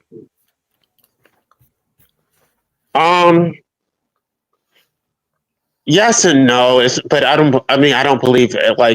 I don't really believe it literally. Like, I don't believe there's actual spirit. I think that it's about your consciousness. Tell us about that, That's then. what Loho said. Oh, great. Grump. Loho Well, you can read it. Read it. Yeah. Read Loho's comment. When someone says, I'm eating nuts. When someone says I'm fine, the skeptic in me always awakens with a grim of doubt. Yes, Loho, you're right. I'm fine though. Just a bit. You know me, Grumps. I'm a grumpy old bag. If I was a grumpy old bag, I wouldn't. So, life abolitionism. You don't believe in spirituality per se. You think you could attribute it to physics, some type of scientific explanation. Is that what you mean? I mean, I guess the closest I would say would be metaphysics, which I think Arthur Schopenhauer explained. So it's not an actual spirit, but it's something outside of the material world. I don't believe in an actual God. I believe that we are gods. Like, it's our responsibility. I know I'm contradicting myself because I don't believe that we have a duty to make the world a better place, especially if you don't want to be here. Right, because that just basically just like it gives an excuse for people to procreate because it's like, oh, we're making incremental change. But I'm talking about Gnostics. It's like Gnostics believe that we are God. It's not a higher power. We are the higher power. Okay, life abolitionism. I'm not sure if I've asked you this question before. Forgive me if I have. On this channel, sometimes we like to go into paranormal stuff, things that go bump in the night. I wanted to ask you: have you ever had a paranormal experience? Have you ever seen something that's made you question this reality? That's maybe made you think there might be something going on under the veil? I maybe I did, but I do question my veracity when it comes to certain things. I don't know if my perspective was accurate when it was like, if when something extreme happens, it's like you think you saw something or whatever, but it's like, did you really see it? So, has it just been one instance of this kind of experience, or have there been several of them? There's a few, but it's mostly like when I'm like extremely tired, like if I haven't slept for like 3 days and then just like, or it's like I'm extremely depressed. I don't know if any of that stuff was real. So, what kind of stuff has happened? No. We need to. It'd be cool to explore this. What kind of stuff have you experienced during these periods?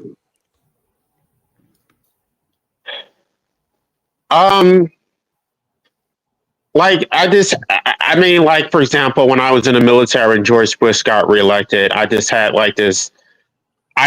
It felt like it was an outer body experience, but I don't know if it actually was. Like, I just felt like the world was evil. Like, these people can't be redeemed. Like, I just saw how evil the world was, and but I don't know if that was real. Like it, and I just felt completely like sad. Like it wasn't like I was angry. I just felt sad because these people are just beyond repair. Like I just, but I don't know. Like I've been seeing So, that for life years. abolition. Can you describe it in more detail? Where were you? Roughly, what age were you? And what happened? Like this sounds quite an amazing experience. Whether or not it was real, it still sounds like an amazing experience.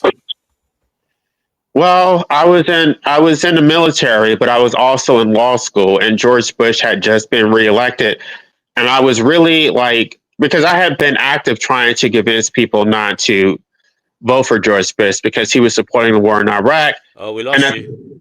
Look, I we thought, lost you. We lost you. You were active, trying to convince people what? can you hear me? Yeah, I can hear you now. I was trying to convince people not to vote for George Bush because I didn't want us to continue being in the war in Iraq. And so they voted for him the first time, and then the second time, I was knocking on doors, telling people not to vote for George Bush.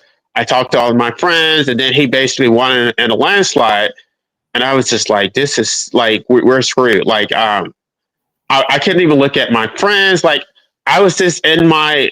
I was in the military, but I was also in law school. So I was in a law library, supposed to be studying for class, but I was just like crying like uncontrollably because I felt like the world was so evil. Like these people are so lost. Like I thought, well, at the time, I thought that George Bush was the mark of the beast and that the world was coming to an end. So clearly, I wasn't right. So I don't like. I don't know what that was. I don't know what that was. That was my own So, head. so, so, so, so, so, did you fly out of your body then when you were asleep? Was that it? I mean, I felt like I wasn't sleeping. I was awake, but I did feel like I wasn't in my body. But I don't know how accurate that is. So what? Like when you say you felt like you were out of your body, could you see your body from afar? No, it wasn't like that. It was like I guess I was still like my consciousness left my body. I don't know how to explain it. It's like I didn't Sophie, feel. does any of this resonate with you? Me, I've Yeah. had that. Well, I've had out of body experience. Yeah, your body, your consciousness and your soul leave the body, and they function perfectly well without the soul, and you can see everything, and we don't need this meat bag that we're incarcerated in. Right. So it wasn't about me worrying about myself because I didn't feel that I was there. Like I could just see the world objectively. For a very short period, it was just like this is so hopeless. Yeah, it is. It is a hopeless place. I saw that when I was 7 years old. So life. Did you have any other experiences? Because you said you had a few of these experiences. What were your other experiences? I mean, I told you about You the ever car. have you? Yeah. Tell the viewers that again. I don't know. I was never able to process it. This because right after the car accident, the police officers were harassing me. So I'm not even sure. Like if it was a short period where I just felt like I was dying, I was at peace, and like I did. It I mean, it was only a few seconds while my car was rolling, through the lanes, but it seemed longer than what it actually was. Like so many things just flashed, and I just did have a moment of clarity and a moment of peace. And I don't know, like it felt like I was just ready to let go. Like I wasn't hit, like physically in my body. Because I didn't feel any fear. There was nothing. Like it was just I didn't feel that I was actually there. But then when I survived and not like I just had a few scratches, it was just like I'm still stuck in this hellscape. Like I was upset. Like I was very upset, and the police officers were trying to tell me, "Oh, you're so lucky." I didn't feel lucky. Yeah, you lucky thing, you. I know. I've had similar early years ago. So, what about But any other experiences? Did you ever see a ghost, or you know, have you ever had a premonition? Have you ever had some weird feeling of deja vu? Any other strange experiences? Have you ever seen a UFO? Whatever. Life. GW, what's that noise of pigeons? Is that coming from your I think place? that's life's microphone. Don't worry about it. So yeah, Sorry. go ahead, Have life. you got pigeons there, Life? No, I was trying to find some supplements in my cabinet. That's why I kept putting it on mute. Life, have you got pigeons there? No, he's We, walking around. Oh, I can hear pigeons all the time. I must be hearing things. God. Sorry. So anyway, life. You heard the questions. I'm not sure. When I was like extremely sleep deprived, I thought I saw things, but I don't know if that was real. Like, Would you like to elaborate on those things that you saw? I thought I saw like a shadow moving. I don't. I really don't have a lot to say about it because I don't know what that was. You can't describe it. When it was, and is that the only other strange experience you've had? I've had premonitions. I've had a lot of those. Oh wow, tell us about that. I haven't had them. I haven't had them recently, but I used to always be able to predict things. People would ask me questions. Like I thought I was like an actual psychic because I just saw things. I don't know. Like I think I lost it. Yeah, I can't see. I mean, I can make normal predictions like anybody else, but I'm definitely not psychic like the way that I was in the past.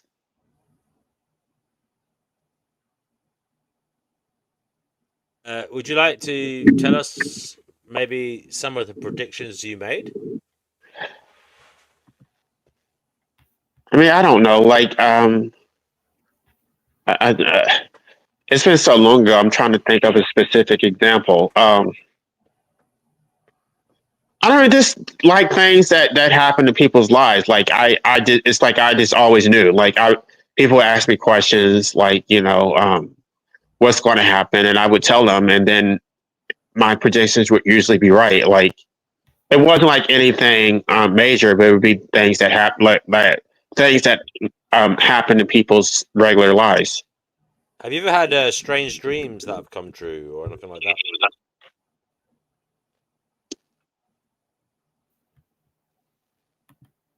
Yeah, I mean, I used to, but now it's just.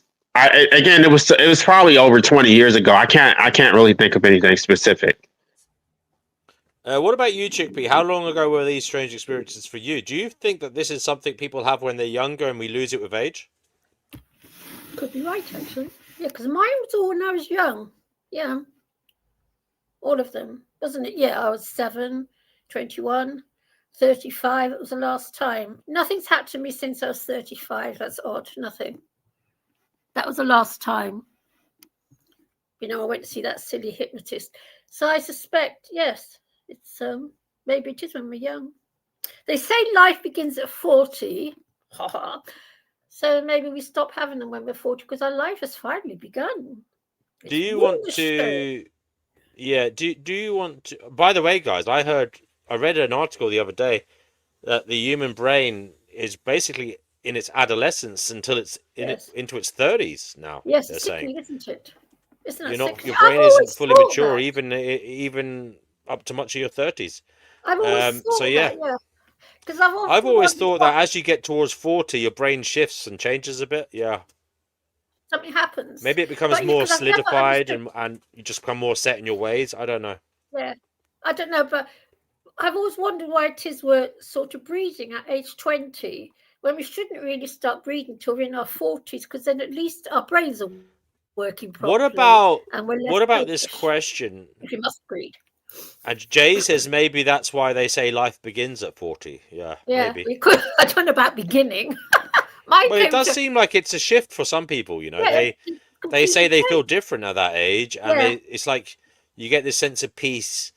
For some people, get this sense of peace. They also get like they're more they become more themselves. Like they've had enough experiences and wisdom to have fully Yes. formed opinions, Yeah. and they know their likes and dislikes.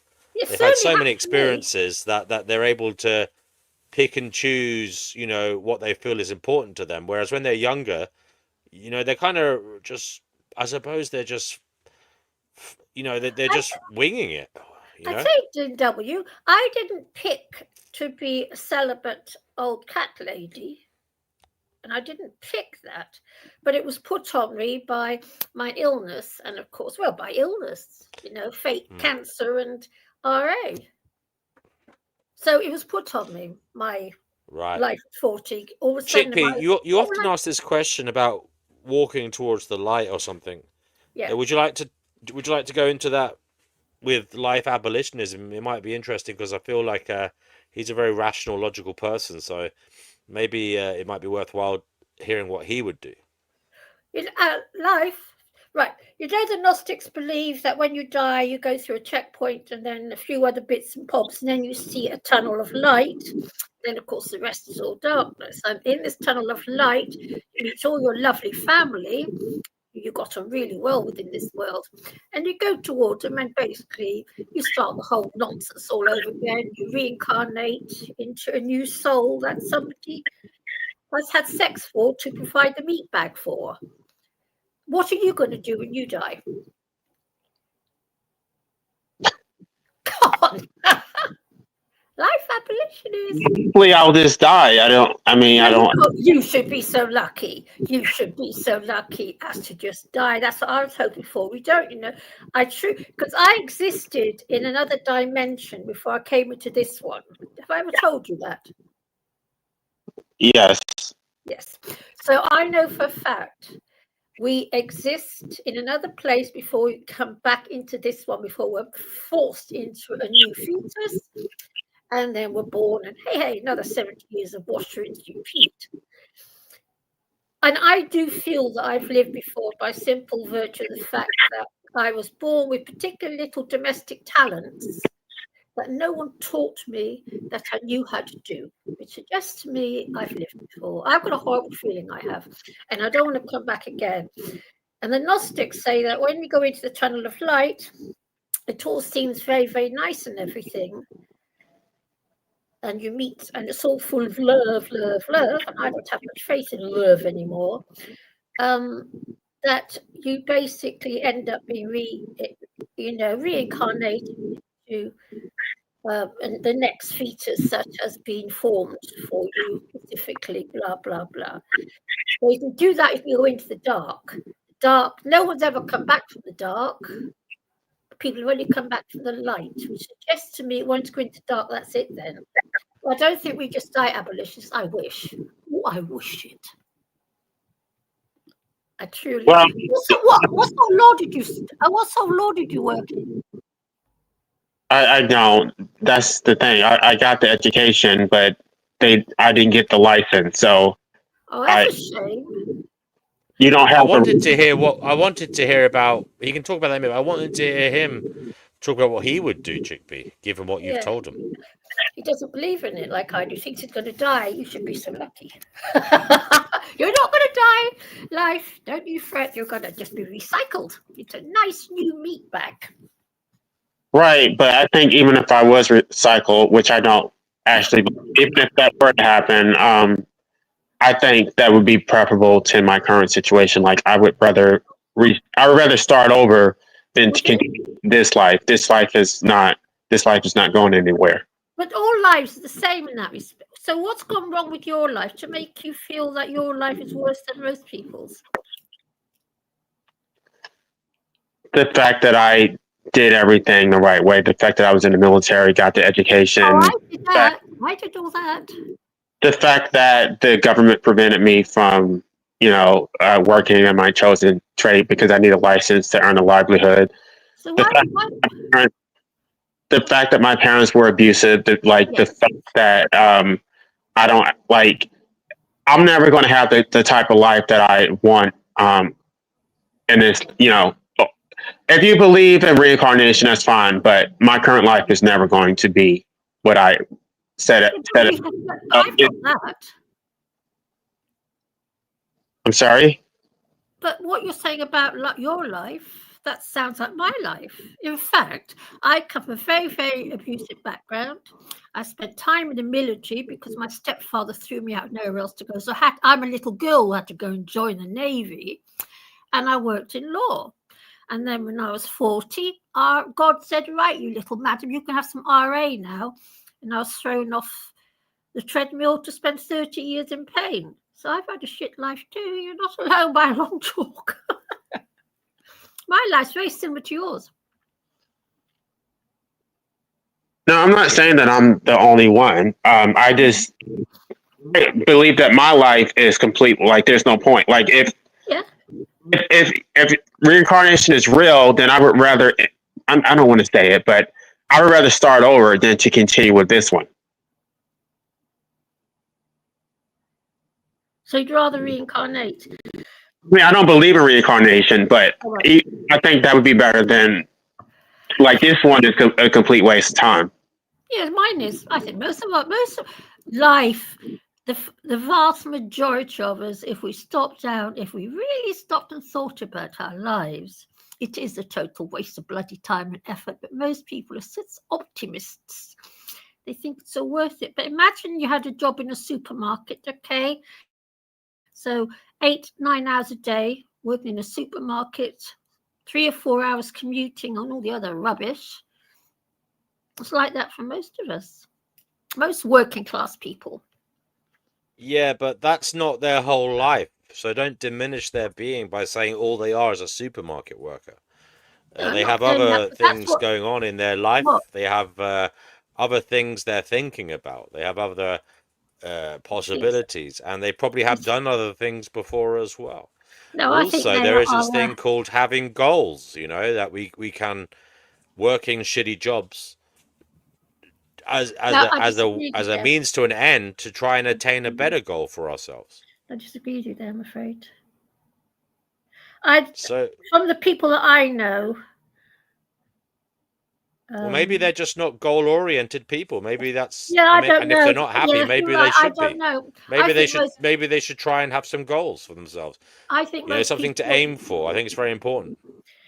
I think most people are in a TV-induced trance. I think you're probably right there. A lot of people are walking around in a kind of comatose state.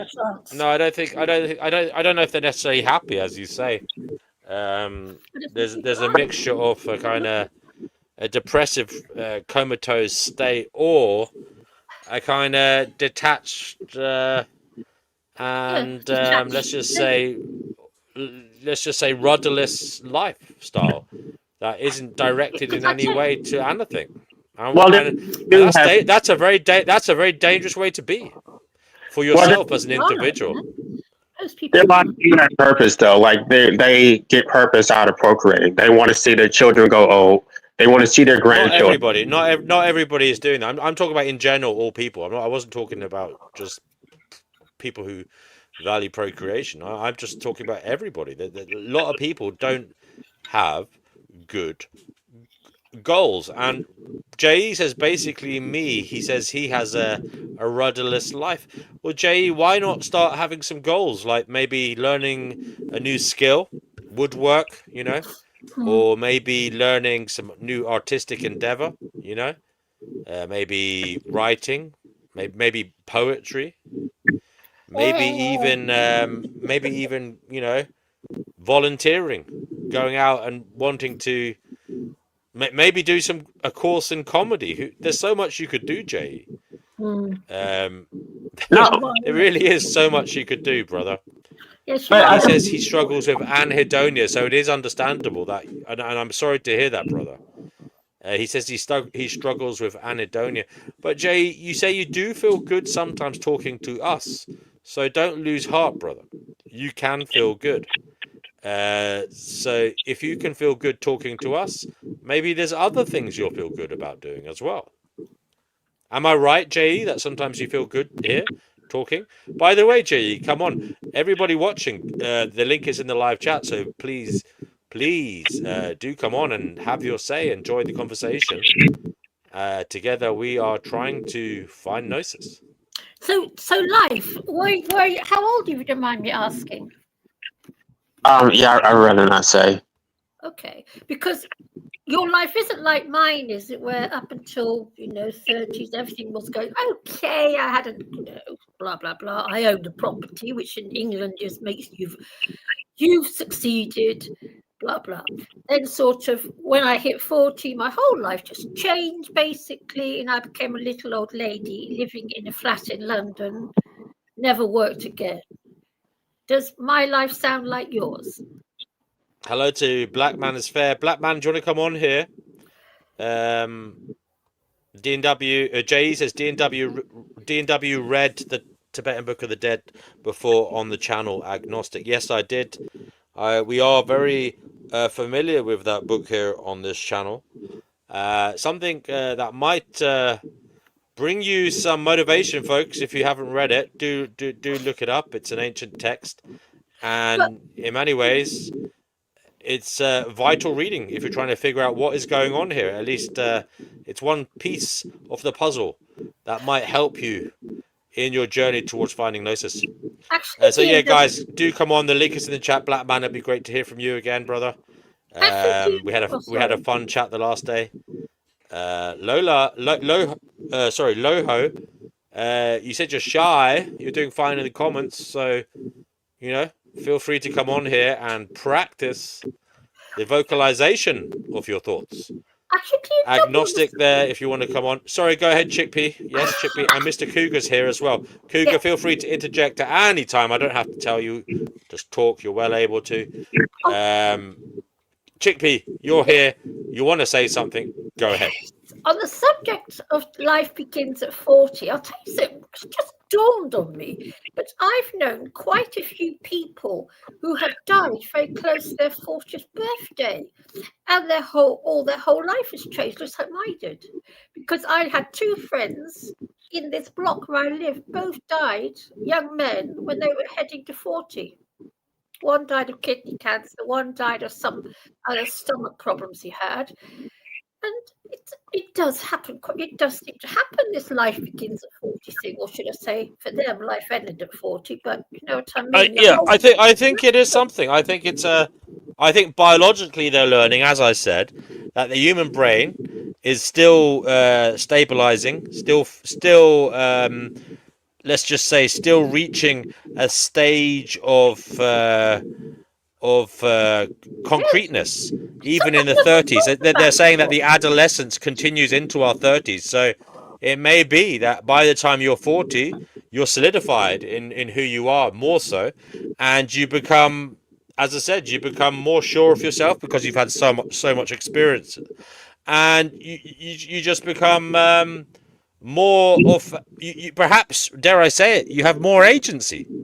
Because you've seen through some of the illusions in life, you see through some of the lies, you see through some of the false etiquette around you, and you realize, actually, my feelings matter, my life matters. I'm going to start living my life, not in a nasty way, not in a selfish manner, but just with a mindfulness that yes, I'm not a drone. Okay, I am a human being having an experience, and that matters. Kugaduma, did you feel that life began somewhat at 40? I know you've had a very eventful life. You're a very successful man. But did you feel somewhat of a change at about 40 years old? Yes. Audio check. How do I sound? Yeah, you sound good. You sound really good, actually. Wonderful. Okay, thank you. Yeah, I'm home on my desktop computer. Yeah, life starts at 40. I guess I've heard that before. I've never really internalized it. I've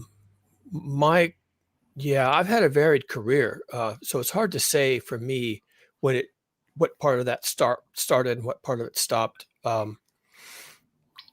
And I didn't really have any changes like a midlife crisis, I don't think, but I did marry at 35.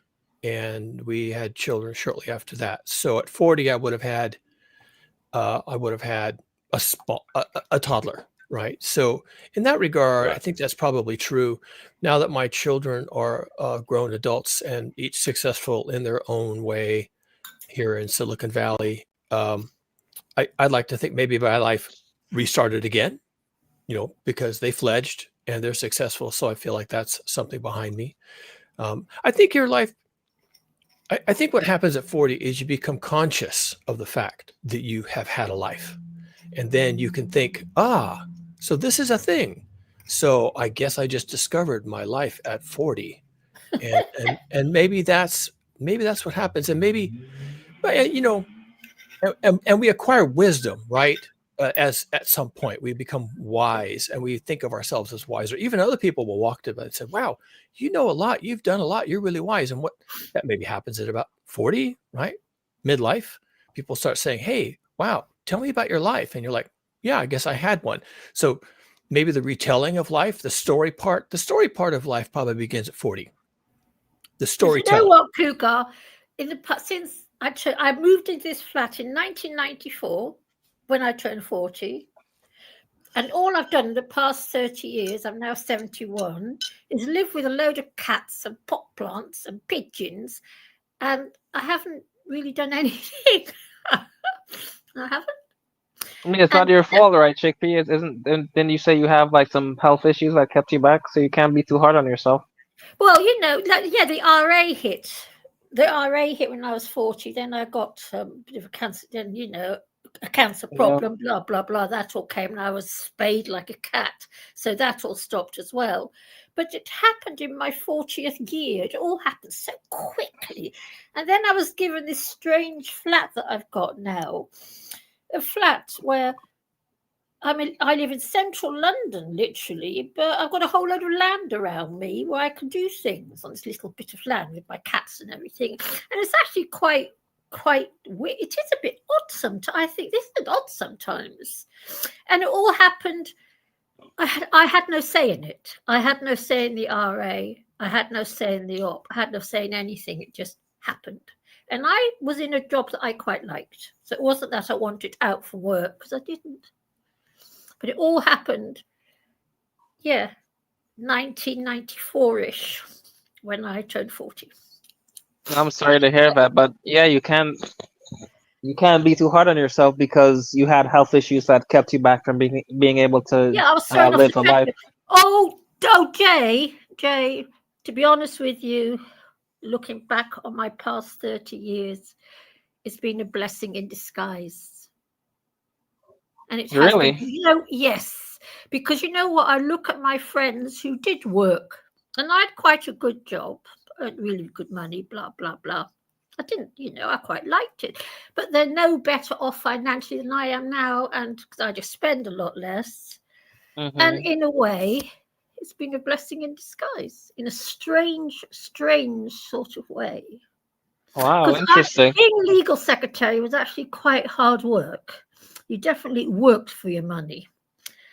And a lot of us, by the time we hit our 50s, could no longer actually do the job because it's heavy duty. And I've led 30 years now. I'm looked after by the system because that's how life is in the UK. And because I've got the RA, this and the other, and I've had 30 very, very easy years. I've been playing with cats all day long, have a load of pot plants, a load of books. I've got the internet that I can mose about on all day long. And in a strange sort of way, it's been a blessing. In a very strange sort of way. I haven't had a ton of money to throw around, but that's okay because I live in the centre of everything anyway. So everything's on the doorstep. Wow, that's interesting that, like you said, your friends worked for they were actually able to work higher paying jobs or whatever, but they're still in the same financial position as you. It's also property prices and shopping. When you work, you spend more on clothes, you spend more on this, on that, on cars, on keeping up with everybody else. I stopped all that, no need. So I'm not that much worse off.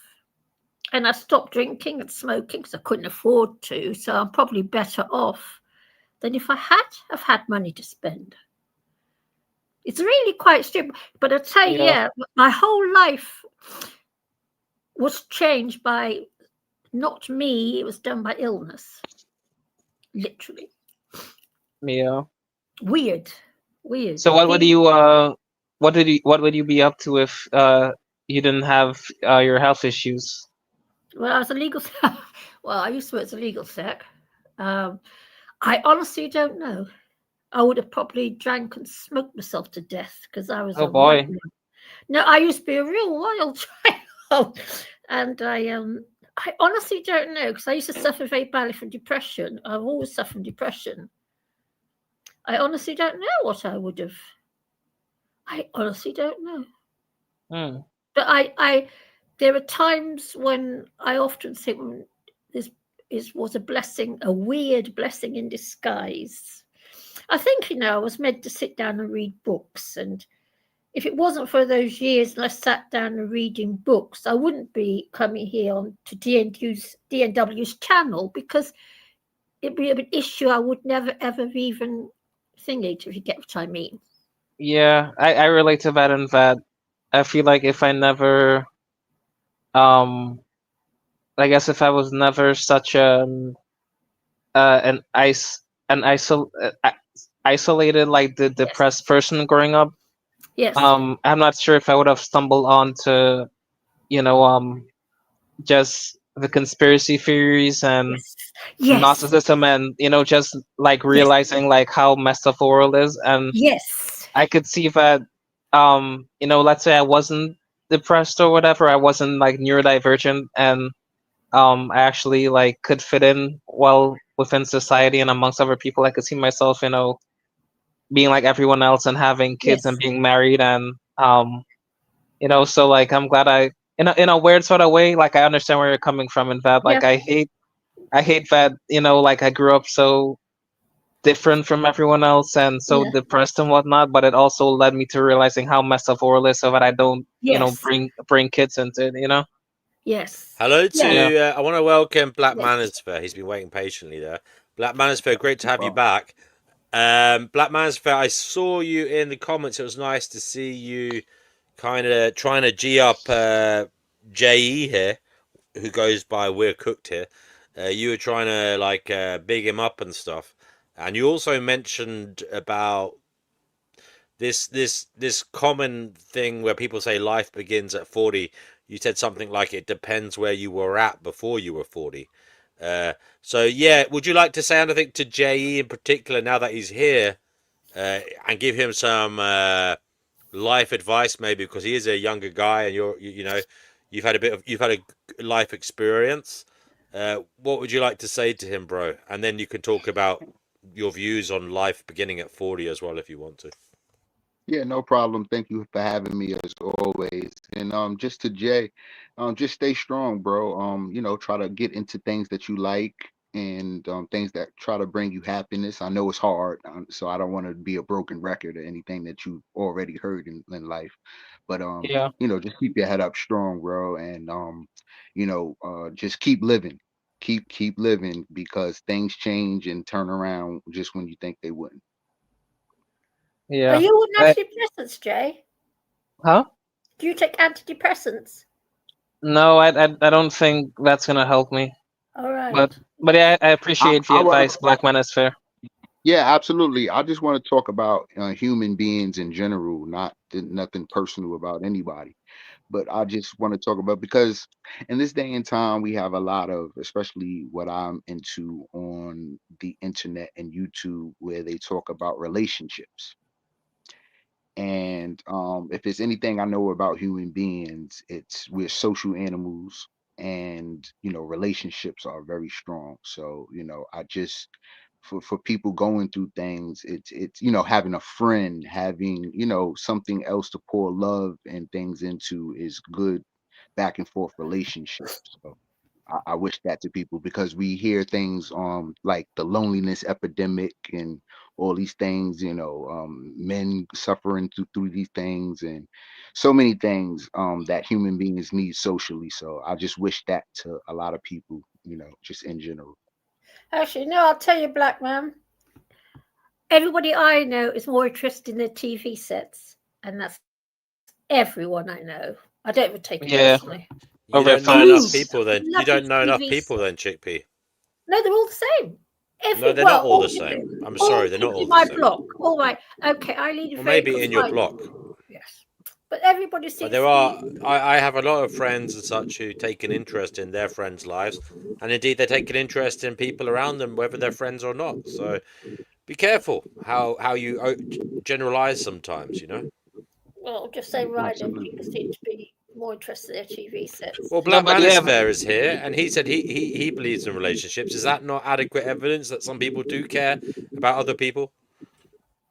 yeah. I mean, yeah, but like he said also, right? The loneliness epidemic is growing, right? It's not even just among people like us who are like outsiders and outcasts, right? And who would be seen as outcasts within society. It's among even people who are like quote unquote normies, right? There's a lot of them as well who are experiencing loneliness. Yeah, some of us are not lonely though. Some of us actually prefer to be alone. Like I don't enjoy being around people all the time. Like maybe I can be social like on YouTube or something, but if I could stay at home and not have to deal with people, I would actually prefer that. I'm not really that social. Like I do it because I have to, but I don't enjoy like going to work and having to talk to people. I don't like I Well, stick to I'm more talking in terms of a significant other. Oh, right. okay.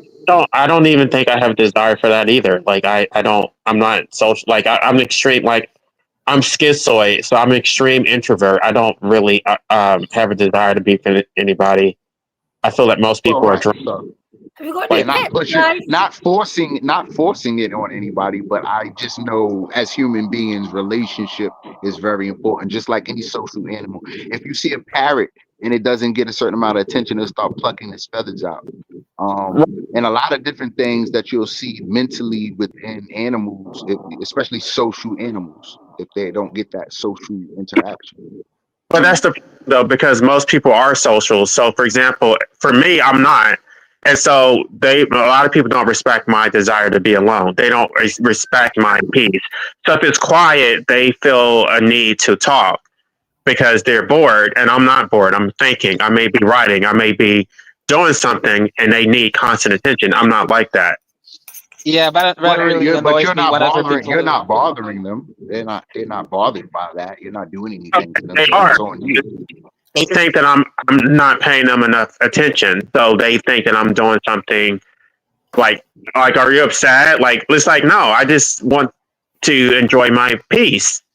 Well, when it's time to pay attention and take care of something and pay attention to something, right? And this situation, this matter needs attention, care, and to be solved. Do you know how to switch into that? Do you know how to recognize a situation is at hand and it needs attention, care, and I'm talking about small talk. I'm talking about people who just have a constant need for attention. Like my mother, for example, she needs constant attention. She needs somebody tell her to have a good day, to wish her a happy birthday, happy Mother's Day, attention, attention, attention. I'm not like that. I don't need somebody to tell me happy birthday or to tell me to engage in small talk.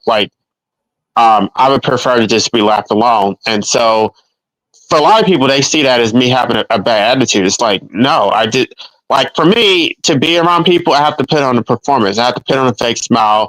I have to pretend that I'm interested in the mundane conversations about absolutely nothing. Like I'm not talking about football. I'm not going to make the but effort. what makes you happy? What makes you happy to talk about? What makes you happy to engage in and put your attention into your thoughts If and I your were to talk imagination? anti-natalism, if I were to talk about like anarchy, or trying to change the system, um, but most people are not interested in that. So the thing is that when I do open up and I do talk about the things that interest me, I feel that people they're like, "Oh, you're crazy. You're an anti-natalist. Like there's something wrong with you. You need to go get." They want to pathologize me. So they can talk about all the mundane things that they want to talk about. But if I talk about things that interest me, then they want to make me a social pariah. So I don't feel Yeah. they can open up because they can. Yeah, it doesn't go both ways. I'm open minded. I can listen to what they're interested in, but I can't actually talk about what I'm interested in social settings Yeah. I've done it several times. I've done it even recently, and they'll talk about how they want to have children, or they'll even ask me, "Do you have Right, children?" because most of the society is humanity based, it's social based. They don't want to think about the end of the world and or some type of event or something where they're not continuing on. Right, so they can talk about how they have children, and they'll ask me. Some women at work recently just asked me, "So what are you waiting on? Like, when are you going to like?" I don't believe in that. Like, I don't want to have a full conversation at work about how I'm an anti-natalist, but you get to openly impose your worldview on me, but I can't do the same to you. Because if I were to Well, do it, you can, it's just rejected. no, they You're would. still in a social world. You're still back and forth with people and talking and having interaction. No, no, they would stigmatize you. They would act like you need help. You need to go call a hotline. Like, Right? Yeah, of course they're gonna look at you as weird and sick and like, yeah, stay away from that guy. Of course, I just said the world is humanity based. It's driven. It's not it's not nihilistic. It's we want to continue on. so why would I enjoy talking to people when they get like it's exploitive? Like they get to get their needs met. They get validation. They can talk about their desire to procreate, to do whatever they want to do. But I don't get any validation because I can't say things openly and get any like it's almost like they'll tolerate me, but then they'll just go behind my back and say I'm crazy. So I don't enjoy that. I would rather just keep it to myself. Do you think those two? Have you heard this story about these two white guys that just went to Haiti and tried to enslave or No, had no, this they mass? no, nobody wanted to go to Haiti, but they got stopped before they were able to. Right. They couldn't talk to everybody about that type of plan or that type of what I mean. I You mean, know yeah, what I but mean. No, that's a separate. what the hell happened? I didn't hear about this. Tell us. Yeah, well, I think like two young white guys. They had a When? How um. long ago was this? I think it was like last week or something. Last week. Yeah. Were they from Yeah, America? yeah, Okay, go yeah. ahead. They had some crazy scheme that they wanted to carry out, where they wanted to go to Haiti and kill all the men and enslave the women and children and have them as like S-word slaves, if you catch my drift. That Yeah, is insane. yeah, That is insane. yeah. But thankfully they got caught before if they were able to. But they probably wouldn't have succeeded anyway. So I mean, it's just the two of them against like a whole like nation of people. So yeah. Right. So they can't talk. They couldn't go around talking about that thing. You don't talk about type of like as we are trying to live. You don't talk about us dying. I mean, yeah, but that's a different. I understand the comparison that you're trying to make, and that it's two like taboo topics, but one is like actually something criminal and like evil, and the other one is just like someone like sharing their own like philosophical point of view. Like it's two different things. Right, but in the nature, it's still criminal and evil. Oh, you want people to die. You don't want to. You don't want to. It's still the feeling No, of no, it no. is Wait, not wait, wait, wait. No, no. Anti. But you see, this is another misconception that a lot of um pronatalists or normies who don't study philosophy have about antinatalism, which is that they think that it's about killing humans. It's not about going around killing people. I know. yeah. Precisely. It's just I think the point that Black Man is fair. I think what you're saying is there's a time and a place for conversations, and you can't get all your conversational needs met with one person or one group of people. You have to mix it up a bit. Is that kind of what you're saying? yeah, absolutely. That's definitely part Yeah, of it. I I mean, you I don't agree with you you. don't have you don't have I know a lot of different things. I'm not going to discuss everything with everybody. I got to know what you can handle, what you can take, what you're into, what you're not into. I'm not just, Mhm. just gonna just, spring things on you that's like, hey, you know about this? Did you hear about that? If No, well, and kind of shock you. It's not the aim. You kind of want to make relationships and get close to people instead of push them away. right, but that's what I think life abolitionism's point is that you can't do that with most people because most people don't want to talk about those sort of deep topics, right? Like abolitionism. Yeah, but he Right. can do it with some. Well, he can do it with some people. So what he needs to do is talk to some people, but then Right, Yeah, but also that's so, talk fine. to other people about other things. I mean, you like I know nothing about American football. I don't want to fucking talk about American football. You know what I mean? But I know yeah, that the Yanks love talking about it. But the thing is, when they start talking about it, I'm going to zone out and fucking talk to someone else Right, about something else. And that's just the way right. life is. You just got to accept that shit, man. But if I want a relationship with you and I know you're not into football, or in the first 30 seconds I see you don't take to it, I'm not gonna continue talking football. Having said that, I don't mind American football. I just don't know enough. I No, I watched would the be Super I Bowl. would be yeah, it's just I watched, perceptive, picking up on, yeah, things that we could relate on and, yeah, be yeah. on the same page on. That's it. Well, the other Exactly. problem is that when I talk to a lot of people, they'll ask me questions because they know I know a lot of things. Especially when it comes to like the law or politics or whatever. So they'll pick my brain and ask me a whole bunch of questions, but I don't feel that I have the liberty to do the same thing because when I talk to most people, and I'm not trying to be insulting, but they don't know anything. They don't have a particular Yeah. area of expertise where I can just ask them questions. They just explain to like when you have experts like when Cougar was on here talking, and I'm like, yeah, okay, I want to ask you questions, right? And there was somebody trying to disrupt. No, Cougar is here. He's the expert. I want to ask the questions while I don't get to do that very often, right?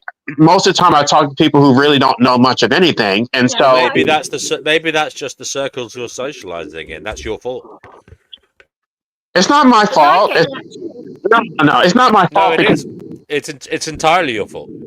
I didn't choose my vocation. Like I'm relegated to doing to what I do for a living because the government won't allow me to work in my Oh chosen no, I trade. wasn't. I wasn't talking about what you're doing when you're earning a living. I was talking about when you're socializing. It's up to you who you socialize with, right? And there is a saying: if you're the smartest person in the room, you got to be careful because you might be in the wrong room. Right, but so I can choose who I And talk to. Like, that's in terms of self development. So if you're not satisfied with the clique that you're in, maybe you start looking elsewhere to get your needs met. And if you're no, not doing that, it's your fault. I stick to myself. I don't engage in these people, but I felt that's what I was trying to allude to earlier. Like they sort of force these conversations on you. They want to like intrude on you and then talk to you. Actually, I'm sorry. I'm sorry. That was a bit harsh. I am sorry. You know why I'm sorry? Because you said you're schizoid, and I am sorry because I'm sure that that is actually a factor in why you feel like this, brother. With respect, because that is, I presume that means you're very, very introverted, and you get somewhat paranoid. Do you around others? Is that fair enough to say? No, it's not I'm not paranoid, but I don't enjoy it. Like I prefer being alone. And then they're constantly trying to like start a conversation, and I'm just like, I want to be polite and respectful, but I'm just like, can you just leave me alone? Like, I just had a whole argument with this woman at work who just wanted, like, like if it's quiet, they think that they need to talk, and I'm just like, I don't want to talk. Like, leave me alone. Like because if I'm thinking, right, I'm sitting there quiet. I'm thinking about my book. I'm thinking about what type of content I'm going to make on my YouTube channel, and you just want to talk about nonsense. Like I don't get anything out of that. You're getting something out of it because it's entertaining and maybe you're learning something. But you're right. That's not, they are social, and I'm not social in the way that they are. Like I need my Well, quiet. you know who else here isn't as social as she used to be? That's Chickpea. What? Chickpea, I'm not Yeah. saying you're antisocial, you're asocial, but you don't really feel the need to socialize as much as you used to. No. Can you give any advice to life abolitionism? Because I suppose it's outside of my area of experience. um. I gosh. Yeah, thing is, don't forget I live with 7 cats, okay? So I've got 7 cats to socialize with.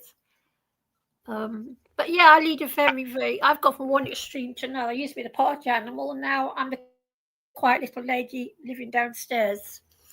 But I find people nowadays, they talk such trivia. And if you want to talk about anything of any substance at all, or ask a question of any substance, don't want to know.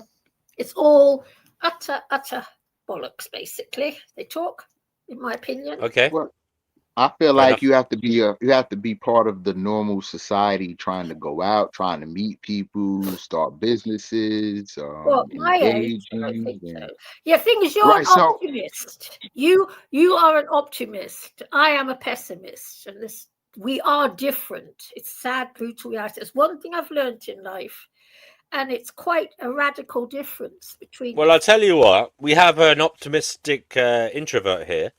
Kugadima, you've said before that you're an introvert, and you've also said, despite your username, Kugadima, you're also somewhat of an optimist.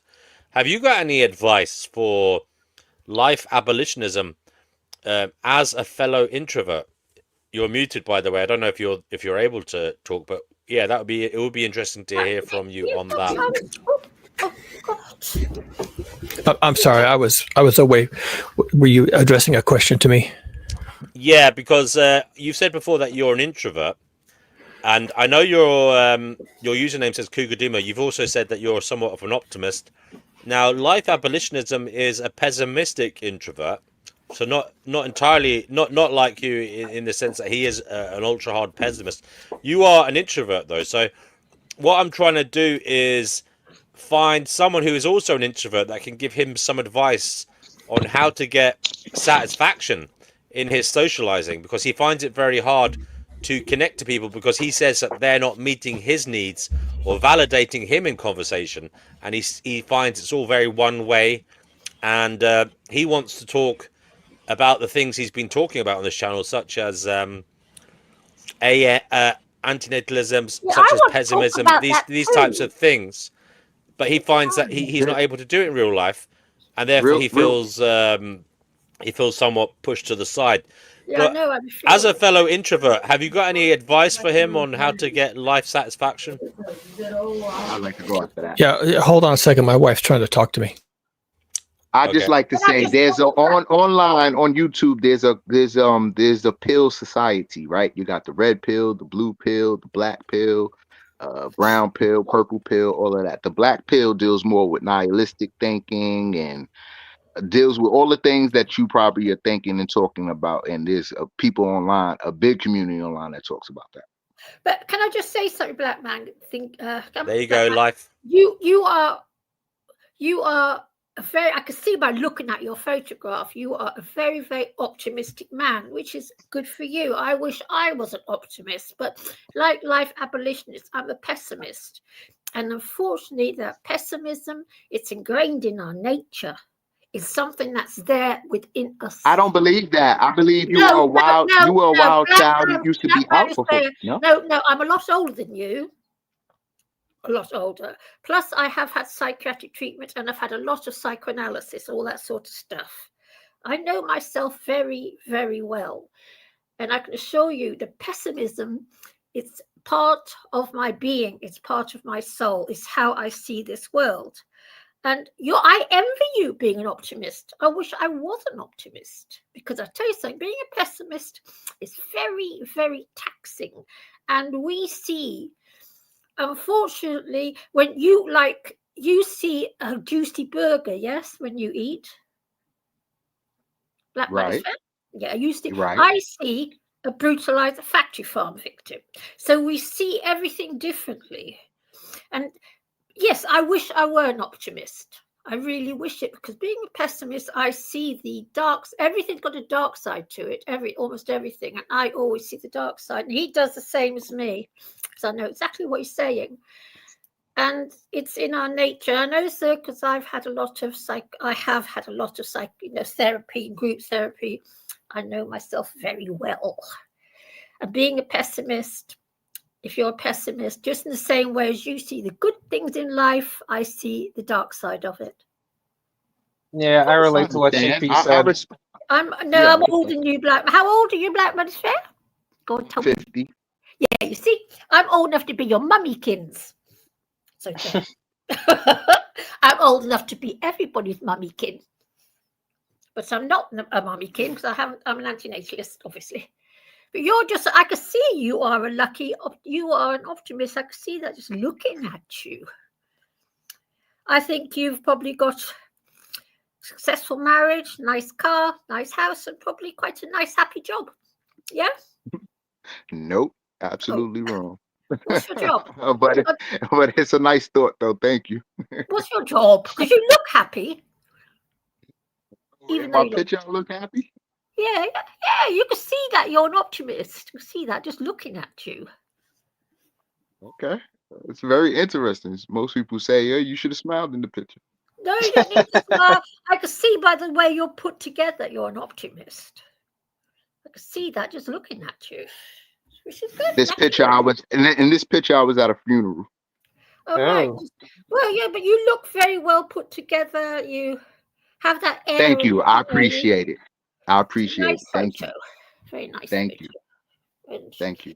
No, but yeah, I relate to Chickpea and what she said about how she, like pessimism seems to be ingrained in her yes, because, ingrained. and that she wishes she could be an optimist because I really, as much as I complain and I talk about like pessimistic things, like I genuinely wish I could be a happy, optimistic Yeah. person. Like Yeah. I'm not Are even you kidding. are you potentially mixing up pessimism with depression? Well, the two go Like together. you could, well, See, they yeah, well- can go together, but I mean, you could be pessimistic, but still try to bring joy into the world because you can see that life is suffering, but you still want to make it joyful for others who have to, who are here because you know how bad it can be here. So I think you might be mixing up depression with pessimism. No. And I would say that I'm thinking just because you're a pessimist doesn't mean you can't do joyful things or try to bring joy to yourself or others. There's Well, I something mean, about. oh, go ahead. There's something within a pessimist that it's there. It's been there since No, I I was. think you're again. I think you're talking about a depressed. I think you're talking about a depressed person rather than a pessimist. I remember when I was 11 years old and I was sent to girls' boarding school, and I remember then seeing how different I was to the other little girls, especially in the mornings. And as the day went on, as I woke up to the day, by the end of the day, I was just like them. But in the mornings, I was totally different to them. And then I knew there was something different about me in my thinking and in my whole being. Because pessimism, it's something in the soul. Did your parents recognize it? Sorry? Did your parents recognize it? My parents didn't recognize anything. My dad was an army man, and my mother was. I had a horrible childhood, horrible. I was fed and watered, but that's not your fault. I like talking about it. I was fed and watered, and like I suspect, what's his name, life abolitionist, and were cooked. They didn't have too good a time either. It seems it's all in those first few years of life. When we're born, apparently our first 3 years of life are totally eradicated from our brains. So we can never, ever, ever recall them to talk about to a therapist even. So the damage is done. It's like the Chinese say, if you snag the sapling, you scar the tree. And the scar grows as you get older. And yeah, Yeah. our developmental stages is very important. Our childhood and what we those are our developmental stages. So. Yeah, I've heard what that statistic that Chickpea mentioned. Yeah, I think they say like the first like 3 years is when like that's when we learn how to. That's everything. I guess everything like that's when you learn how to like I guess how to be loved. Yeah, you basically get an idea of how the world works and how to interact within it and stuff, and like it affects like how you relate to it, essentially those social 3 years. Newcomer. There is a newcomer. There is a newcomer. There is a newcomer. Okay, one second, There is a newcomer. There is a newcomer. There is a newcomer. Okay, we have someone here. Escape the Matrix. You're on the show. How are you doing? Yo. What's good? What's good? What's good? Okay, it's you. Good to have you back, brother. 1 second. I'll just take this overlay down. Can I just finish talking for a second? Yeah, go ahead. Yes, And Jay, then I Escape the understand Matrix. Feel free to interject. Jay, because those 3 years can never be put into words. So what happens in those 3 years is completely cooked within our entire psyche. It can Yeah. never be discussed. It can never be. Nobody can access those years. The years from 3 to 7 can be accessed, even with, pretty heavy duty therapy. But they're gone to us, lost to us. And they're the 3 most important years of life, which is probably why the world is such a mess. Because when you look at the world as humans, we're a bloody bloodthirsty, sick lot with our wars and our killing. I don't go around killing people. I don't even eat animals, so people can't say to me, Elise, you're cruel. In fact, I'm probably one of the less cruel 2%. Because we're a sick lot. When I look at the wars and our history, it's a horror story. I don't care about anyone. It is, yeah. Absolute horror story. And like I always say, like, I just want to say something, actually. Sorry. Life abolitionism, there's a comment here related to you.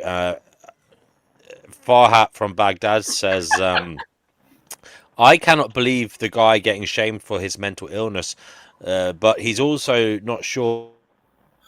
Yeah, he's an introvert. That you're an introvert. He says he means what kind of an introvert talks in front of the whole world on the internet. Sorry. I mean, by the way, life abolitioners, I'm really sorry if you. I hope you don't feel like we're shaming you. I am trying to help you. I'm trying to get you to see other sides. But again, I'm not a professional, so don't take my word as gospel. And if you do really need help, anybody, including you, please get professional help. This isn't a professional service. We are just hanging out on the internet. So yeah, I hope you don't feel like we're shaming you, brother. Life abolitionism.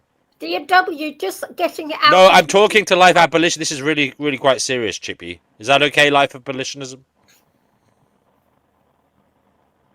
Are you there? Life abolitionism, are you there? You're muted. I'm sorry, I had to step away for a minute. I didn't hear what you said. I read this comment, and it's from Farhat, who says that they can't believe that you were getting shamed for your mental illness, but they're also not sure you're an introvert, because they mean what kind of an introvert talks in front of the whole world on the internet. And they said, sorry. But I wanted to say to life abolitionism, I'm really sorry. I hope you don't feel shamed. I have been trying to help you. I believe that is the good spirit of this show. We are trying to help you. But also, having said that, we are not professionals. If you do want help, if anybody is seeking real help, get professional help. We are just people hanging out on the internet. Now, I try to police it. I try to keep it in good faith. So, but I also say, please use your own critical thinking skills. And if things ever get too much for you, you can log off. But I want to emphasize here, I'm not trying to shame you, life abolitionism. And I hope that you don't feel in any way disrespected, brother. Well, I think there's a lack of knowledge when it comes to schizoid. Like the psychologists they don't even agree that schizoid is an actual personality disorder. It's really not a disorder because we are able to function in society. You're an extreme introvert. You're not antisocial, you're asocial. So it's really a problem. It's not a problem for us because we're able to function. It's a problem for everybody else because they want attention. They want to talk to us. They feel like we're ignoring them. So it's not a mental illness. It's not, we're completely functional. Like, I'm not. And people when they hear schizoid, they hear like you're schizophrenic or something. It's like that's pills and padded homes. I don't have any paranoid delusions. I'm not sure what people think schizoid personality disorder actually means. Right, and with respect to Farhat's no, I was just going to say, with respect to Farhat's comment, I mean, that's a very ignorant thing to say, that just because someone speaks to other people on the internet, that means that they can't be an introvert. Like, you can't be an introvert but be social at times. It doesn't mean that they're completely not social whatsoever. That's just a very, very ignorant, ridiculous statement to make. Not necessary, because he's using the word introvert from its actual purest form. I know DNW had a guy on here a while ago that broke down the difference between an introvert, extrovert, and hybrid, and that technically people aren't really introverts. But anyways, I just wanted to say to Life Aberration, um, as far as with people who have it, one-sided, in my experience, that's similar to yours. Um, you kind of have to like I've gotten to a point to where I can understand their highest level of like reasoning and comprehension, and it's kind of like it's not with arrogance to say I'm above it, but when you recognize it, you kind of have to be understanding that that's unfortunately what you're dealing with. You're kind of like alone in the world to where you're around a lot of people that have one-sided convos, you know? So it's either you could play with it, go along with whatever they're talking about, or just not engage with people at all. But I mean, as far as these people, you kind of, I don't want to take you down another rabbit hole on why you're manifesting them, but that's another subject, to be honest, on why you're even manifesting these people. Right. So introvert doesn't mean that you're antisocial. What it means is that you basically like your whole world is really internal. So you're more like you're a thinker, right? So a lot of people they need attention because they need external validation. Introverts don't need that. Like Right. our whole worldview is internal. We're constantly self-reflecting. We're self-aware, and so a lot of times when people talk to us it feels like an intrusion. Like we're at peace inside of our minds, but we're not at peace with the external world. And you're bringing the external world into our consciousness, and we don't like it. We want to be like. It's not that we can't be sociable. It's like we want to be social when we want to be. We don't want it to be forced on us. So if I'm enjoying this conversation, but if somebody just coming up to me, talking to me about nonsense, I don't want to engage with them. Mm. Right. Yeah. How did The you make it through difference. school? How did you make it through life and all the like school and all the like times where you have to be extremely social with people? Well, that's the reason why I'm this way because I realized that anytime I was social with people, I always was meeting their needs. They were always it almost feels exploitive. It's like um, I was always So talking about. you're attention seeking as well. You want attention too. I don't No, want. I don't that's want it. not the same thing. Wait, let me just explain. So anytime I'm like in the social sphere, it's like they want to talk about football. The things that I was interested in were never important, right? The music that I like, the movies, the TV shows. It was like I always had to care other people, my mom, my friends, my family. And so I prefer to be alone because then I don't have to compromise. I don't have to put other people's needs first. I don't have to like my interests. I'm the only one who's I going. get it. I get it. But like TV, somebody else liked the same TV program that you saw because it came on TV. No, let's go. No, that's not really true. Like if somebody else wanted to watch something, they would choose what they wanted, and then I had to basically. Now we're You there. know, So like, okay, you talk Okay, about guys, strictly I want to within bring your in home. Mo Wisdom here. Mo Wisdom, welcome to the show again, brother. And feel free, I just want to say, feel free to interject at your leisure. That goes for everybody. Just please wait for the other people to stop talking before you talk. So, yeah, when you're ready, Mo Wisdom, just step in and drop your pearls of wisdom. What it is? Good to You're, see you again, D&W. Just I'll make the intro really quick. Glad that you guys are having a discussion like this. It's it's always fun in my eyes. But just to add a little bit to the conversation at the moment, the textbook definition of introvert is a person who is predominantly focused on internal thoughts and feelings rather than an external thing or social interaction, often characterized as being quiet or withdrawn. So now you guys can continue with that back and forth if you would like to. and so the thing is that when you are highly self-aware. So I'm aware of how my actions affect other people. I'm constantly censoring myself because I don't want to offend people, but I don't feel that extends both ways. A lot of times people they just say whatever they want to say, and then it's like I don't. And part of that has to do with the fact that my mother was so abusive. She was an extreme or is still extreme malignant narcissist, and She could say whatever she wanted to say, but I still had to censor myself and worry about her feelings. So I don't want to do that. I don't want to engage with people where it's like it's not even a fair, it's not a level playing field. Because it's like if I'm debating, well, I've learned to assert myself more now, but I wasn't always that way. Like I would always put other people's needs first. I was always hypersensitive to other people. I'm not that way. Um, I had to learn to change because I didn't want to be exploited and taken advantage of all the time. I Life. used to be very generous. I used to always help people and overextend myself, but it was never returned. And so I'm not doing that anymore. I prefer to be alone so that I don't, because somebody tells me about their problems, I'm not going to just listen and just say, oh, go on about your day. Like, no, if somebody tells me their problems, I'm going to actively engage with them. I'm going to actually actively try to help them with their problems, even if I don't sleep, even if I end up spending money. And so I don't even want to hear your problems anymore because I'm going to help you, and then you're not going to help me, and there's going But to be.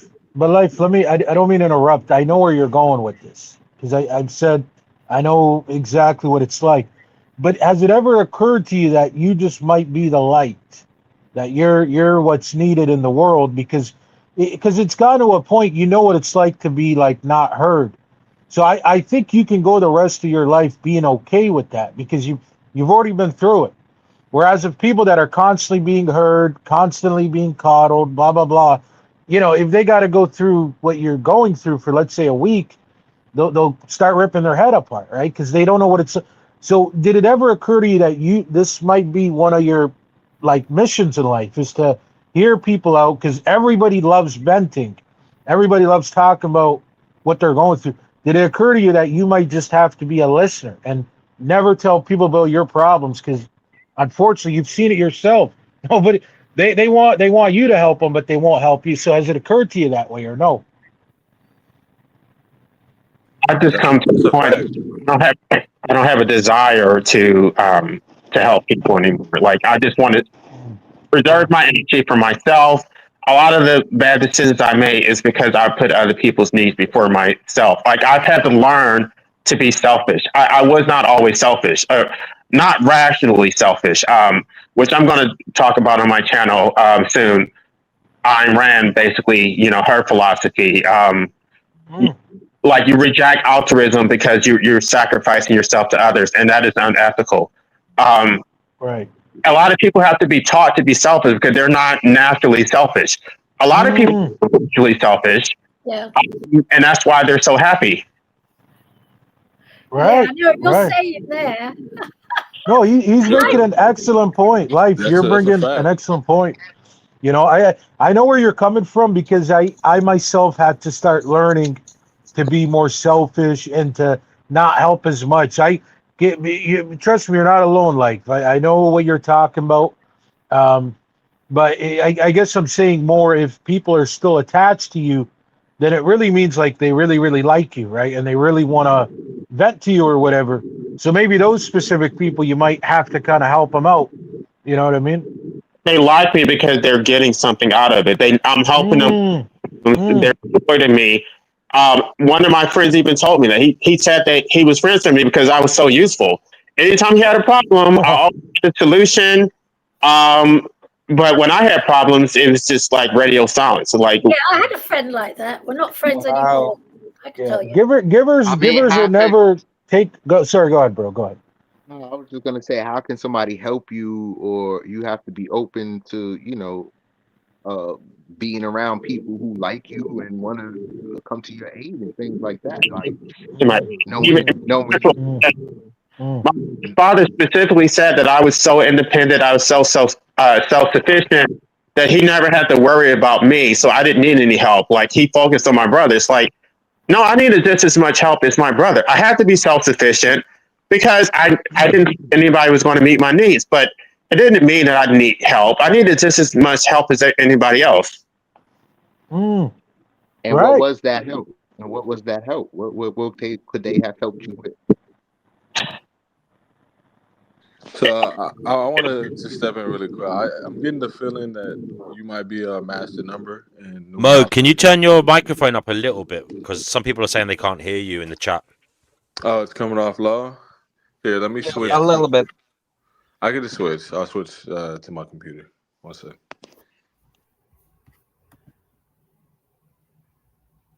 But yeah, guys, while you're waiting, feel free to talk. I mean, Yeah, I wanted to another subject, if we can, just for momentarily, I wanted to bring up something else, and then we can get back to this if you guys don't mind. It was about chickpea. What did you label yourself again? A The opposite, pessimist. right? Okay, that one. Yeah. So I was trying to say I went through a time when I was like pretty much that, where I was kind of down and this and this. Yes. But I'm just, obviously I'm just sharing my experience with you guys, but it's been quite some time now when I've been doing my gratitudes every day. I've only been Yes. doing gratitudes for 2-3 months now. Yes. I've been doing them. And so, but part of doing that, life has just become more and more beautiful. So now I'm actually 100% optimistic. And part of when you do your gratitudes, you're grateful for the resources you have and all the things in your life and all the people that taught you lessons and everything. Yeah. And I notice the more and more gratitude I show, and I'm genuine, I'm not Yes. crossing my fingers, but the more I show, the more I'm getting in return. So that's just kind of where I'm at. And Yeah. there's an energy out there, Chickpea. Yeah. There is an energy out there, and it's picking up the energy that you give to it. That's kind of what I'm at right now. Yeah, I have heard this whole gratitude thing. Yes, I know. I keep meaning to start doing it. Yes, I really must start doing that actually. But on the depression front, I have been told by doctors, psychiatrists, that there is a physical element to my depression. It's not all just me and my crazy thinking. There is something physically wrong with my brain. Yeah, I have a terrible Right. serotonin problem, really bad. Can you guys hear me better now? Yeah. Yeah. I will hear do ya. it, Escape. I will start doing it. I really must start it. Yeah. Chickpea, Oh, I yeah. think something that will help out tremendously is a few things. Going for walks. Yes. I get the sense that when you go for a walk, it just releases certain chemicals within the mind that's going to Yes, have I you know. thinking from a different perspective. Nature as well. Yes, I Nature know. is, Facts. well, let me just get this off because I think that you may know, but what is it to know it if you're not going to apply it, right? Thing is, I live in an If you just know area. it and you don't apply it, how can you really experience what it means to think from a different perspective? Can I just say, but Mo, I live in an area where there's hundreds of pavement cyclists whooshing around all over the place, and I cannot. I've already had a couple of almost fatal, almost bad run-ins with them, and I'm too scared, like a lot of elderly women, to literally walk outside anymore. That's how bad London is becoming. Wow. Because I hear you. in Yeah, Hackney, where I live, the police allow pavement cyclists. It's all to do with the new, it's the new London, and I'm too Right. scared to go out. I hear you. You definitely got to put your safety first. That's first and Yes, foremost. it's So, terrifying. I have, yes, it's the way London is now. But I know what you're saying. I know exactly what you're saying. And I would move out of London, but unfortunately, I'm in my 70s and I'm too old to start again. Just too old. got you. But yeah, today's nature is really it's hitting at a different, level of power. I would What do you say mean? the sun, the Yeah, grounding within the grass or even sand, if you have the yeah. opportunity to. That stuff is super healthy. Yeah, I And know. Oh, I've got grass and everything outside. I've got a garden and everything outside and blah, blah, blah. But actually going for long walks, yeah, I'm too scared. And I am too scared. Plus, of course, there's all the guys on the pavement. Give me your effing phone, you effing see, because this happens a lot. London's gone to pot. It's becoming a sort of place where a lot of women don't like to walk out and about anymore.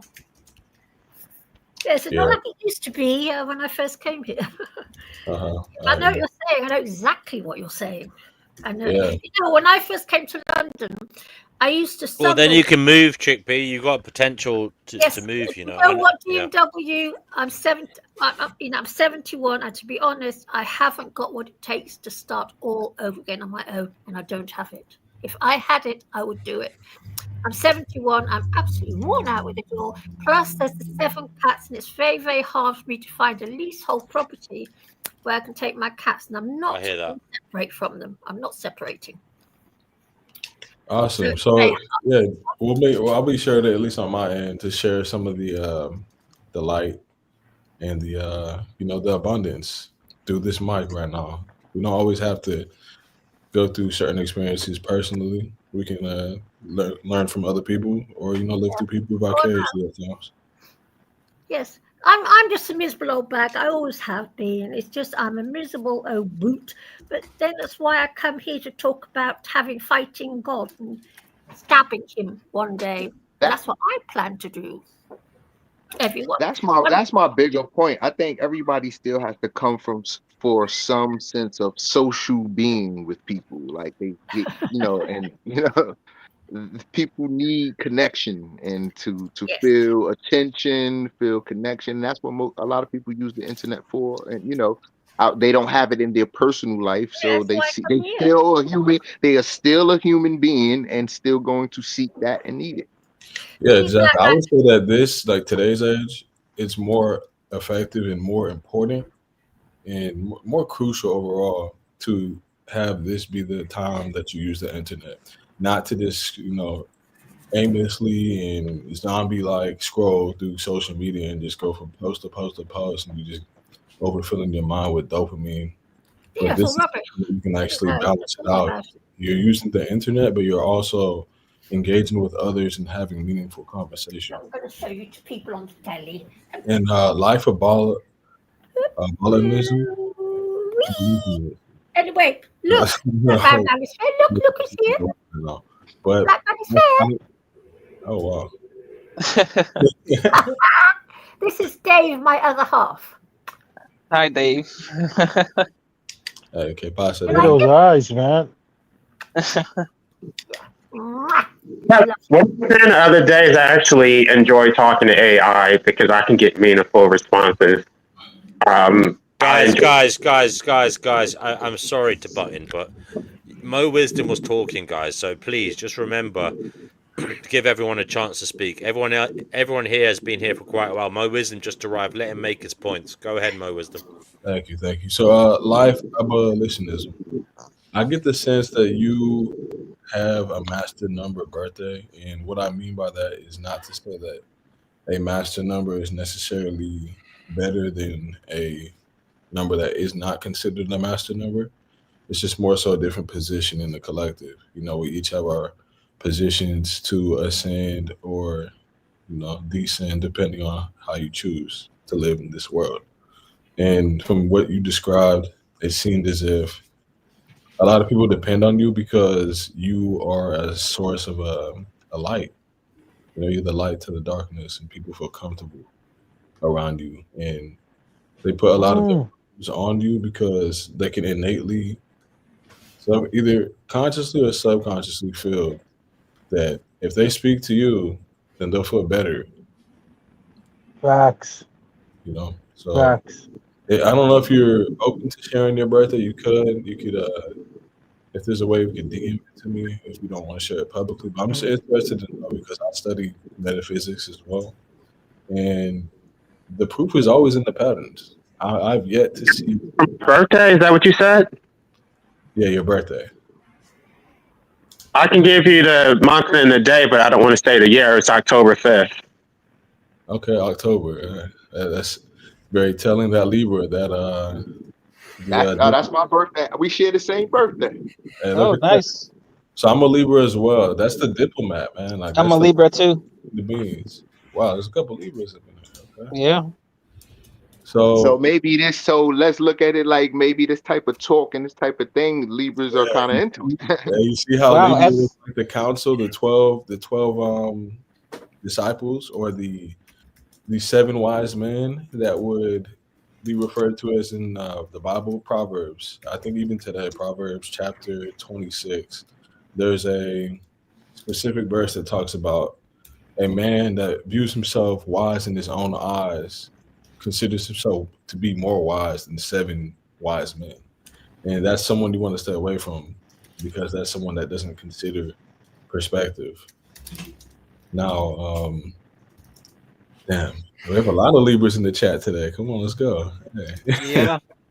Let's I'm go. also an October a Libra. Yeah. Yeah, I'm an October Libra myself as well. I was not expecting this, but look, someone had mentioned earlier about how 50 at least 50% of the panelists here are Libras. Yeah, That's really bizarre. That's not by chance. And I haven't been around for a while, but I decided to come back today because I saw that you were live at a decent hour and I actually had some time. So I said, hey, let's do it. What else do we have though? So yeah, it's Mo Wisdom on Instagram too. If you want to DM me the year, I won't share it publicly, but I can. If you give me your birthday, then I can crunch the numbers and give you a little bit more insight, just to as to why you might be Give him feeling. a reading. Yeah, I don't mind. I call it a consultation, man. I'll give a free consultation. Oh, because I want one of those. Yeah, it's Don't give your full date of birth online, guys. Come on, not online. Yeah. It's Mo Wisdom on Instagram with 2 M's at the end. I've been trying to see a clairvoyant, and you know what? Because I'm 71, I can no longer get a reading. No, that's not I true. literally cannot get a. Not in England, I can't. I've tried about 6 different clairvoyants. They just ignore me. Yeah, well, some people are chosen for it. Some people like to hop on the bandwagon and whatnot. What? But I think that it's all no different. We're just using this science because it is a science. It can be used in a logical aspect to become abundant in life. That's the main thing that I use it for, is to become abundant. So that when you do know more about yourself, then you can help the next person, or you can become a better neighbor, husband, wife, brother, sister, girlfriend, boyfriend, son, daughter. You don't have that confusion going throughout your day-to-day living because you know who you are. So when someone else is projecting something that you don't align with, you have the clarity to either agree or disagree. Someone says maybe there truly is something to astrology. Absolutely. It's helped me more than any of my teachers in today's age. When my parents were too busy working, trying to sustain the household and the financial status and all of that, they weren't able to take as deep of a dive as I would have preferred for them to give me, that one-on-one time. I was a middle child as well.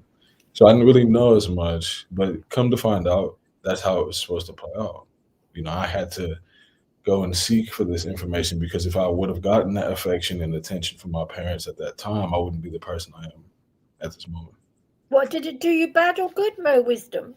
Oh, I mean, some people like to say bad and good are, one and the same. Because I come from a background, and so does my brother.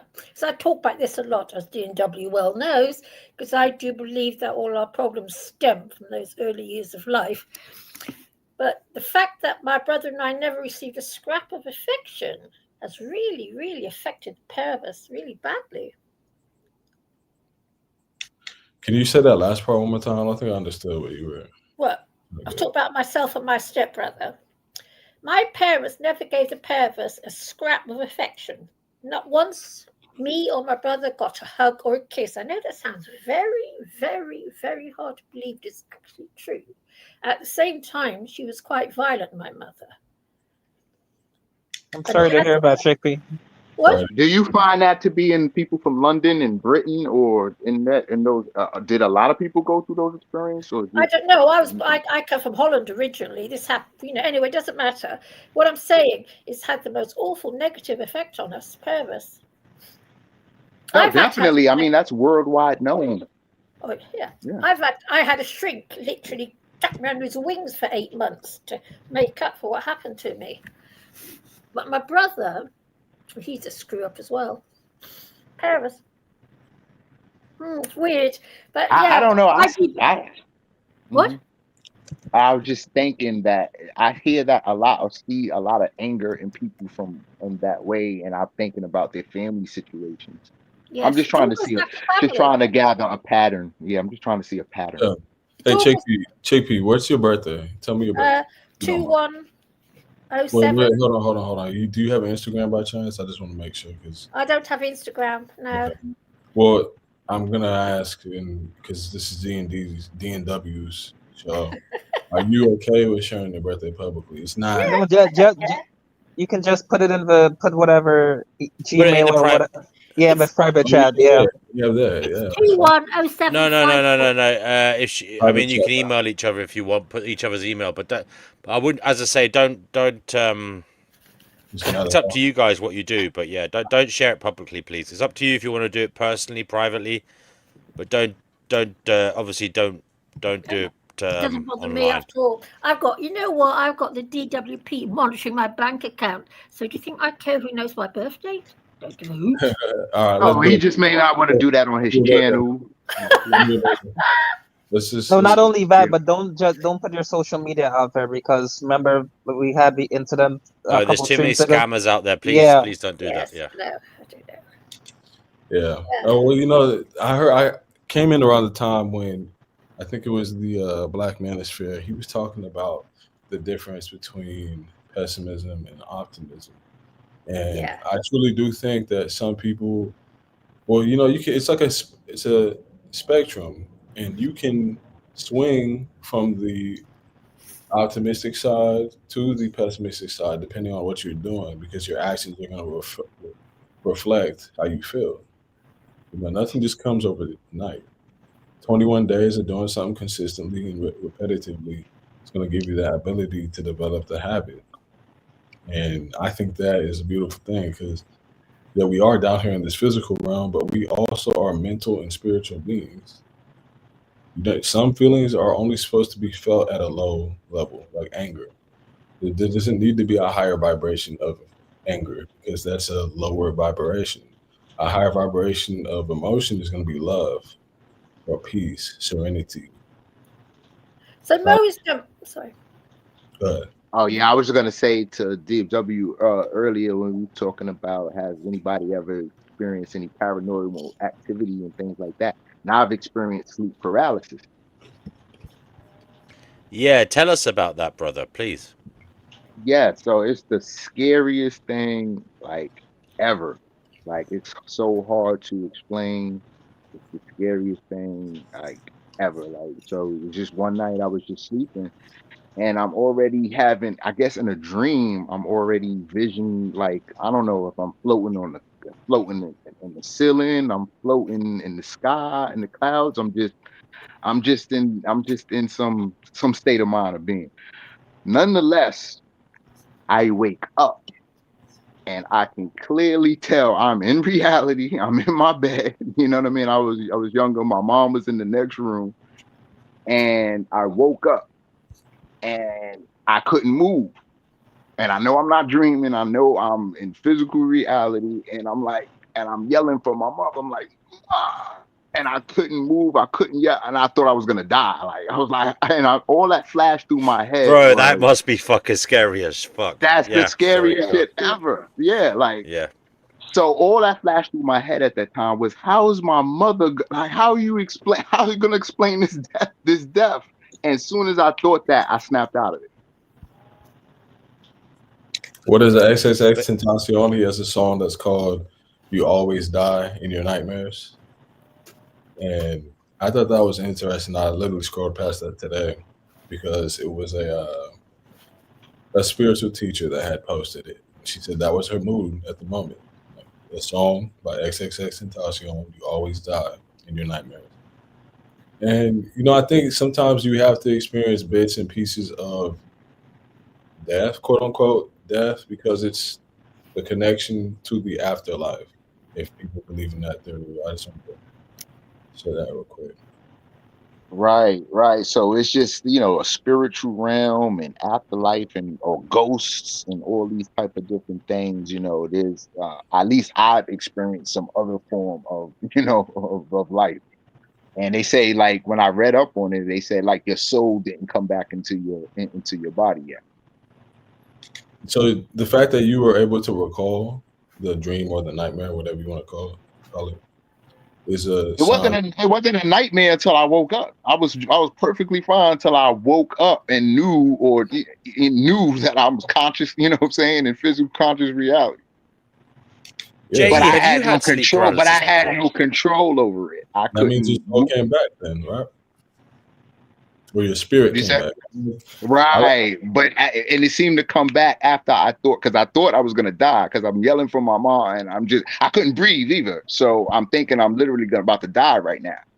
So when I thought about, only thing I could think about was my mom, and so I was like, how is like, you know what I'm saying? How is this possible? How is this even, you know what I'm saying, explainable?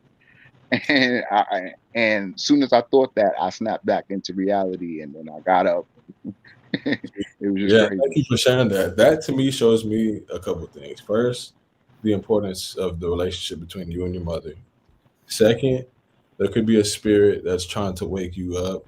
Third, there could be a spirit that's trying to suppress your light.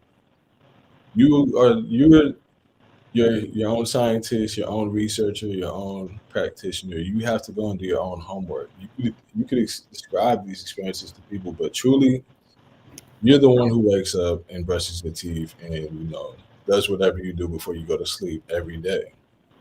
You know yourself the best. Mo Wisdom. What's your take on the spirituality of meat and the meat That's a as good you question. gorge on? That's a good question. I've had a couple experiences with the spiritual journey and eating and consuming meat, but at this present moment, I think it's just something to sustain the body. If you want to enjoy meat, then enjoy meat because There's been a horrible. Sorry. I'll just say this real quick. It does provide a level of density to feel grounded in the physical realm. Sometimes when you're just eating veggies and fruits, juices, you're gonna feel really light. You can go around a group of people in public and you'll feel like you're easily drained just from being around them because you don't have much to sustain you and ground you as much. That's where the Yes. energy vampires and stuff, and like how vampires feed off of blood. Well, meat also has blood, so sometimes it's like an exchange when you're around people. Yes. That's what I Wait, that's so Do you what believe? Do it's you about. believe in the lizard? Do you believe we have a lizard mind? We come from lizards. We have carnivore teeth. Can I, Black Man? Can Yeah, I just let's finish yeah. asking this about the whole meat issue for a second about the energy in the meat? Yeah. Because you said we have. Because I feel that because I've been a vegan since I was very, very young, and it's the way I am. But I've always felt, I'm not grounded here. I'm just floating about. Really, I don't really. It's as if I don't know. But I'm quite a radical vegan. And it's interesting to say about the weight of meat, because to me, meat looks so heavy and dark and bleak. I won't eat it. It's interesting what you say. Yeah, I mean, think about it. When you are in a physical reality, when we're in a 3D dimension, you have the ability to touch, feel, and see things. The more that you eat literally does add on to your weight, depending on your genealogy. That's very interesting. So it's not just a physical thing. There's also a mental expression because if you only eat meat and you don't eat anything healthy, it's going to affect your mind. And if you just overdo it with the meat and you don't work out, then how could you have access to the spirit? Like you got to clean out your vessel because it's your vehicle. Like this is how you're operating your day-to-day living with this vessel that you've chosen this time. We were upstairs and we said, hey man, I want to know what it feels like to go down there. Let's do it. Let's figure it out. Boom. Like, the rest is up to you. And it's a very long story as well. That is weird. There's perspectives. I'm not going to sit here and say I know everything because I don't.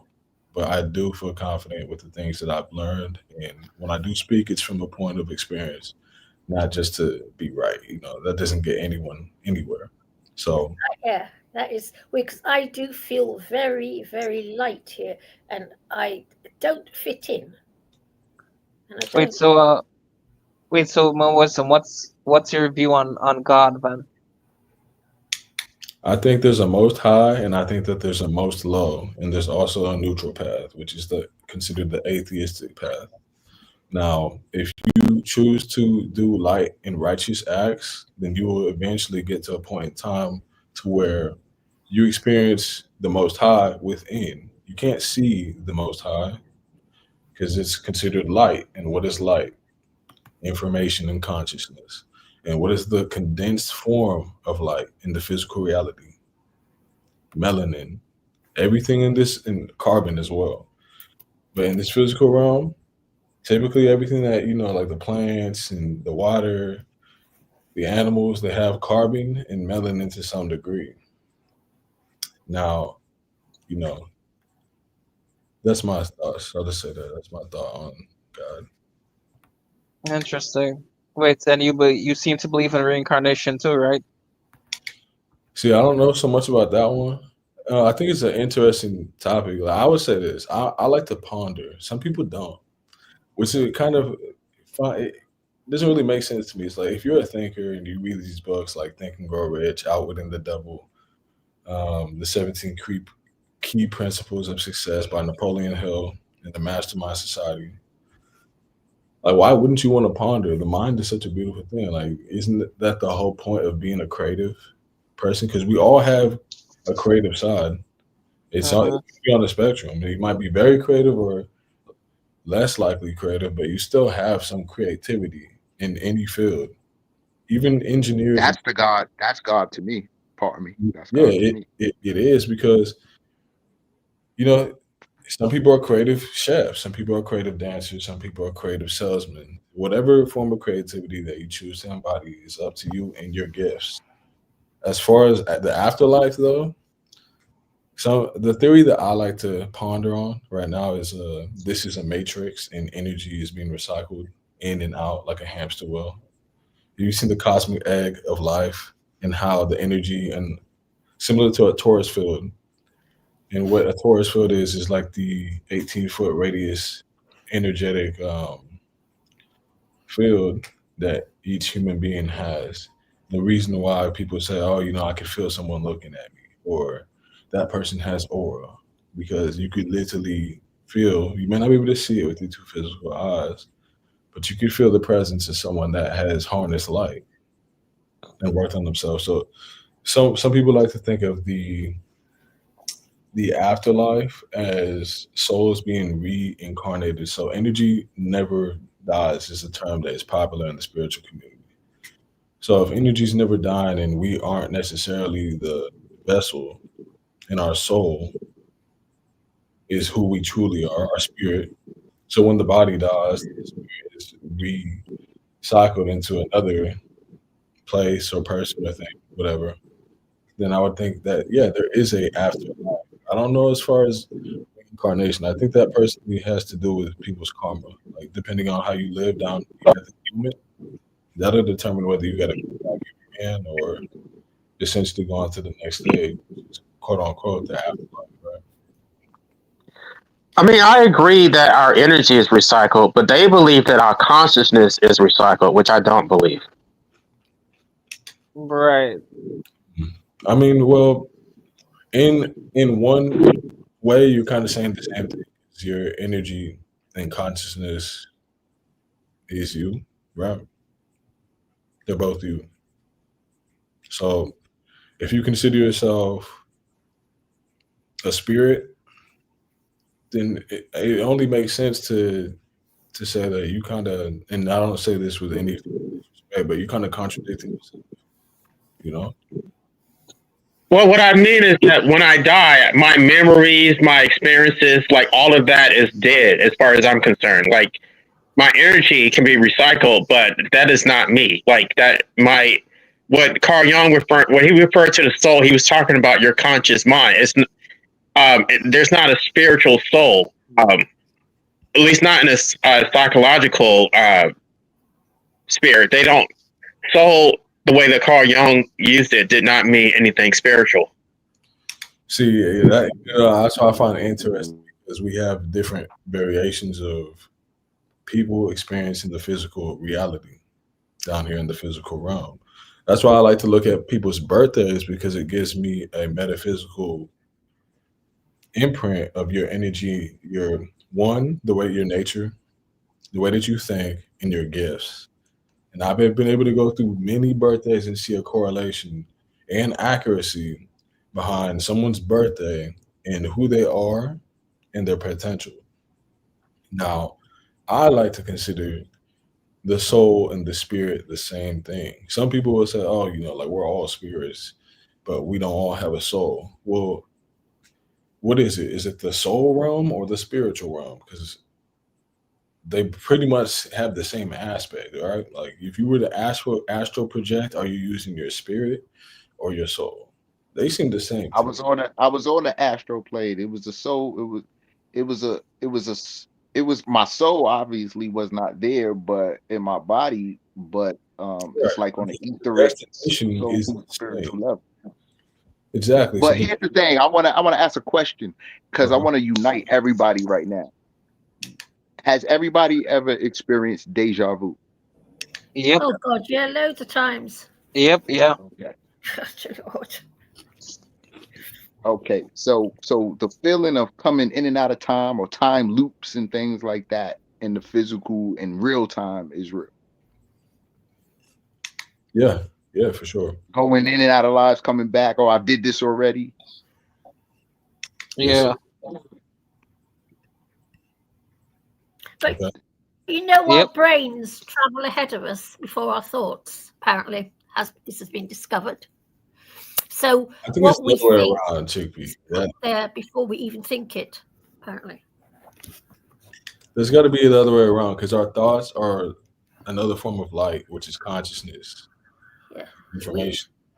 But they're all curated through TV, through your experiences, through what you see, through what you interpret through your five senses and your whole life. Your brain is a memory that records.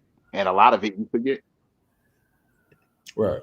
Um, Damn. So yeah, I love where the conversation is going at the moment. This is actually like a great way to spend November 26th, 2025. We about to come into 2026 pretty soon. And yeah, I'm feeling at my best personally. I hope that everyone else is as well, because this is just as they would say, what a time to be alive. Because if you make go ahead, Chippy. Actually, have you ever heard of somebody existing in another dimension before coming into this little poop hole one? I hate this place. I should have guessed. Have you ever heard that one? Yeah, I've heard that many times, but I just realized it the other day. I was driving and I came to the conclusion that my mindset is pretty fixed. And what I Because mean by fixed is I have my way and direction of thinking, and it's somewhat hard for me to change that. But I'm always open to learning new things and having well, a conversation. But just because you put it on the table doesn't mean I'm about to eat it, all right. Like, Well, many years ago, back in the 80s, I went to see a hypnotherapist stop smoking. Anyway, I found myself in this blue place, and I witnessed my own conception in this blue place, and I watched the cells divide into my fetus, and it just kept dividing. And then the forehead began to collapse. So I put my arm out and I put a V on the forehead of this fetus. And then I went into it. But I was born with a great big huge red V on my forehead. Oh, that's pretty. interesting. Yeah, Yo, I don't Oh, Chippy, like the movie Visitors, or like the I don't that know, I came haven't out. seen it, but yeah, it's really upsetting. It's pulled my whole life apart. And it has done. And that happened when I was 35 years old. I oh found wow. out and I went to stop smoking. This is what happens to you. Hey, Chickpea, email me your birthday or say it aloud, whichever one you're most comfortable with. You could trust me; I would never do anything malevolent. You can't do that. Hey, I wouldn't. Like, I'm a firm believer. I found your website. I have found your website, so I'll put it on there. You found my website? Well, your YouTube site. Oh, okay. Yeah, just comment it on one of the videos. Wisdom. Yeah, hold on. I'll go put my bait. I'll put it there. Yeah, it's always Hold on. cool seeing Like, so the movie The Matrix with Neo, Morpheus, and Trinity. How they always saying, Neo, you're the one. Like, you're the one. And you're the one who can allow others to have hope almost. It's like Neo was the You're light. you're you're the one with the vision. You Every the mind and the imagination and your interpretation, perception, all that. What is on there, what is going on with it. You know what I'm saying? What if I told you When that you display it, when a person displays it, it goes, oh, you got the vision, you got the light. exactly? But what if I told you that the number one is connected to the planet, the sun of the sun? It shines bright. It shines the brightest. That is life path one. It corresponds to the planet of the sun because that's the leader. It's the orbit. Every planet's orbit around the one. The whole reason in human life why we are so competitive is because we're trying to become number one. We want to be the sun. We want to shine the brightest at times. Now, if you are a life path one, you have that desire a lot greater than others. But I think it's just interesting to find these correlations between movies, books, conversations, and really elevate the way that we think. Because they weren't able to do this back in 1920 and 1930 when Napoleon Hill was really going selling 1 million copies. Rich. Wait, Mois, I'm sorry to interrupt, but your audio kind of cuts out like every couple seconds or so. Oh, it does. Sorry about that. I put it What on were you your saying first earlier? video. What were you saying earlier about my numbers? I didn't understand. Well, you still have to send me the year that you. I've given want. it. It's on your first video. It's there. The first Oh video yeah, on so your please site. send me hers. And if you want to know about yours life, just go ahead and comment on my page as well, I guess, or just DM me on Instagram if you have an Instagram. That's more private. This is just gonna help me understand a little bit more about your nature. You know. Too old to care anymore, if anyone knows. After all, they monitor my bank account, so it doesn't get much worse. Well, the goal is to listen to people talk at length. Yeah, I know you don't know me, and you probably haven't listened to me talk at length. But if you're going to be giving your birthday out, listen to people talk at length, and you will be able to decide and decipher who this person is and what their intentions are. Simple as that. And you know what I know about myself? I'm here to see something. I'm not here to do anything, and I'm not. I'm just here to see something, and I think I know what I'm here to see. Wait, so Wisdom, do you believe Miss Will is a Matrix fan? Yeah, absolutely. I think that we all have the ability to create, whether it's righteously, neutral, or evil. We can create whatever the fuck we put our minds to. It really, if you think about it, and it's kind of wild because when you have understanding of what it means to be a creator and how to really bring that in to this realm, it's gonna come with discipline. Like you're gonna have to. You can't be around certain people that you don't want to be like. That's one. The way that you eat, the way that you work out, the time that you wake up, all add up to who you are. Because how you do one thing is how you do many things. So if you don't have control of your desires, then you're opening yourself up to always be. You're pretty much opening yourself up to have your mind rented.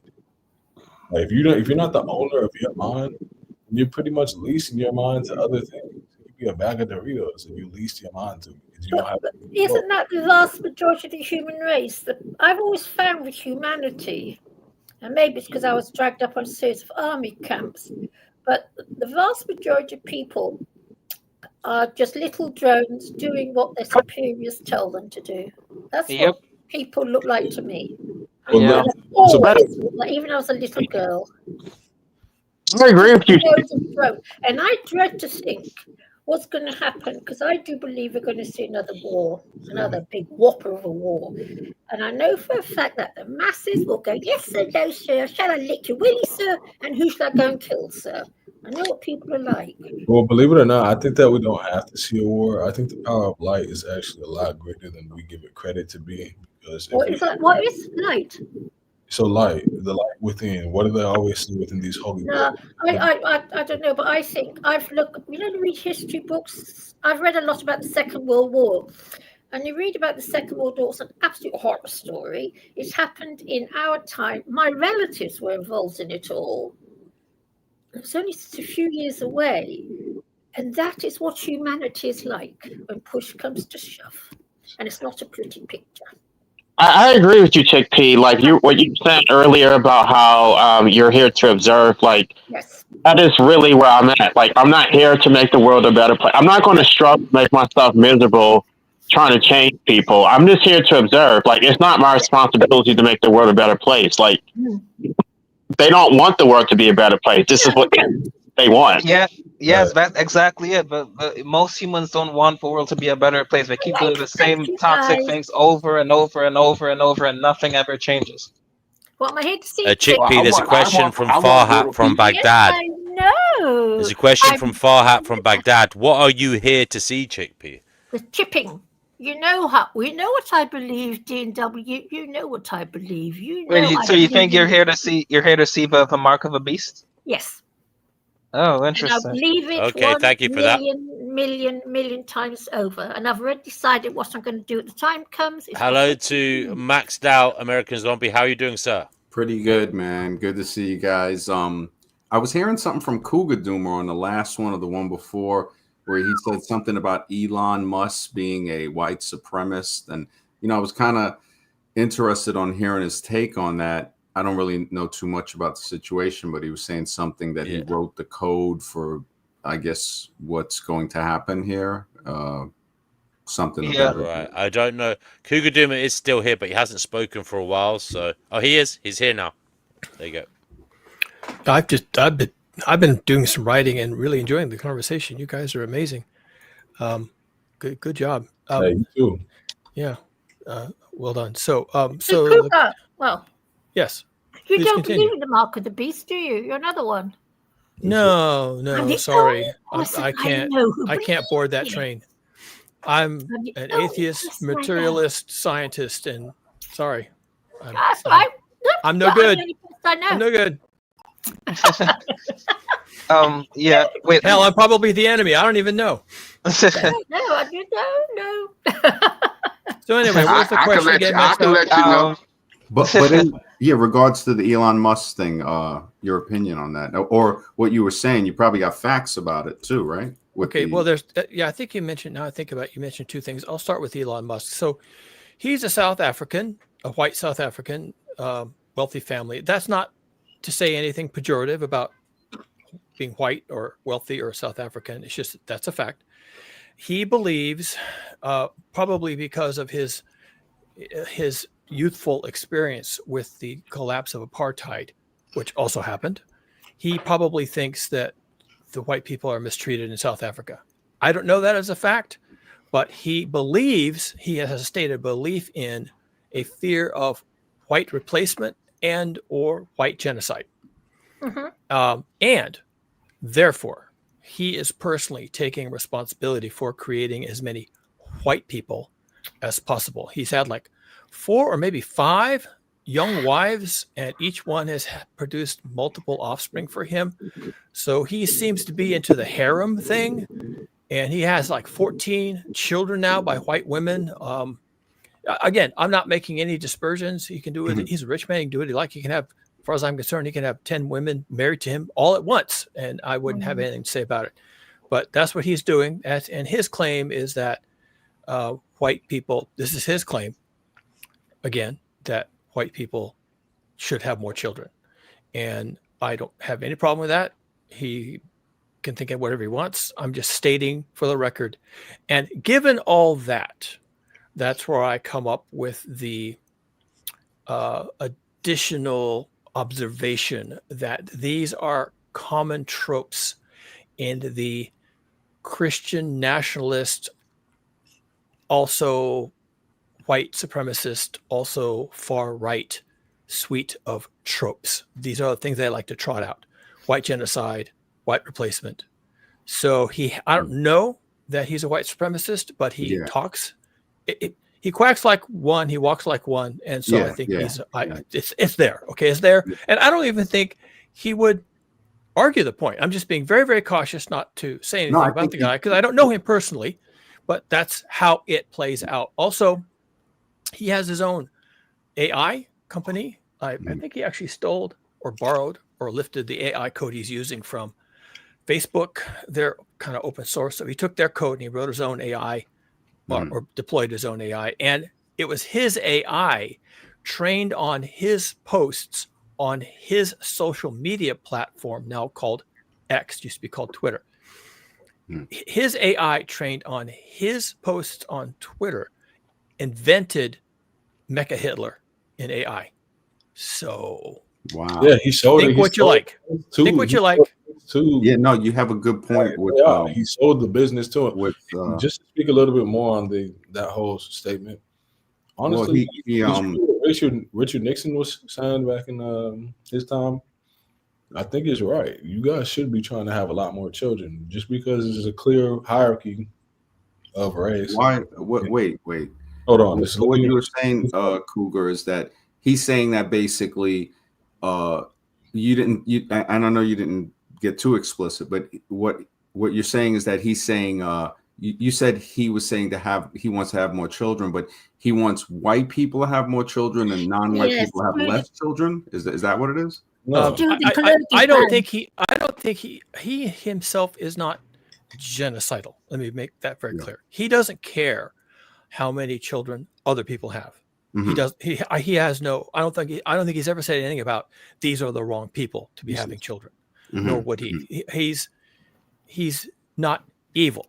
I think he's concerned, and his concern is that white people are not having enough children and run the risk of being replaced. And that is it's a very simple demographic statement. Demographics, that's all. What you were saying is a lot of his stuff is in line what the far right, the supremacists, and all of these guys do. All I'm saying is that his talking points on this subject of demographics and demographic decline and such, which is real. Okay, he's saying, but things he's saying are also are in alignment with other groups, which he may belong to or not. I don't know. Like the Christian nationalists, white supremacists, like Nick and so on.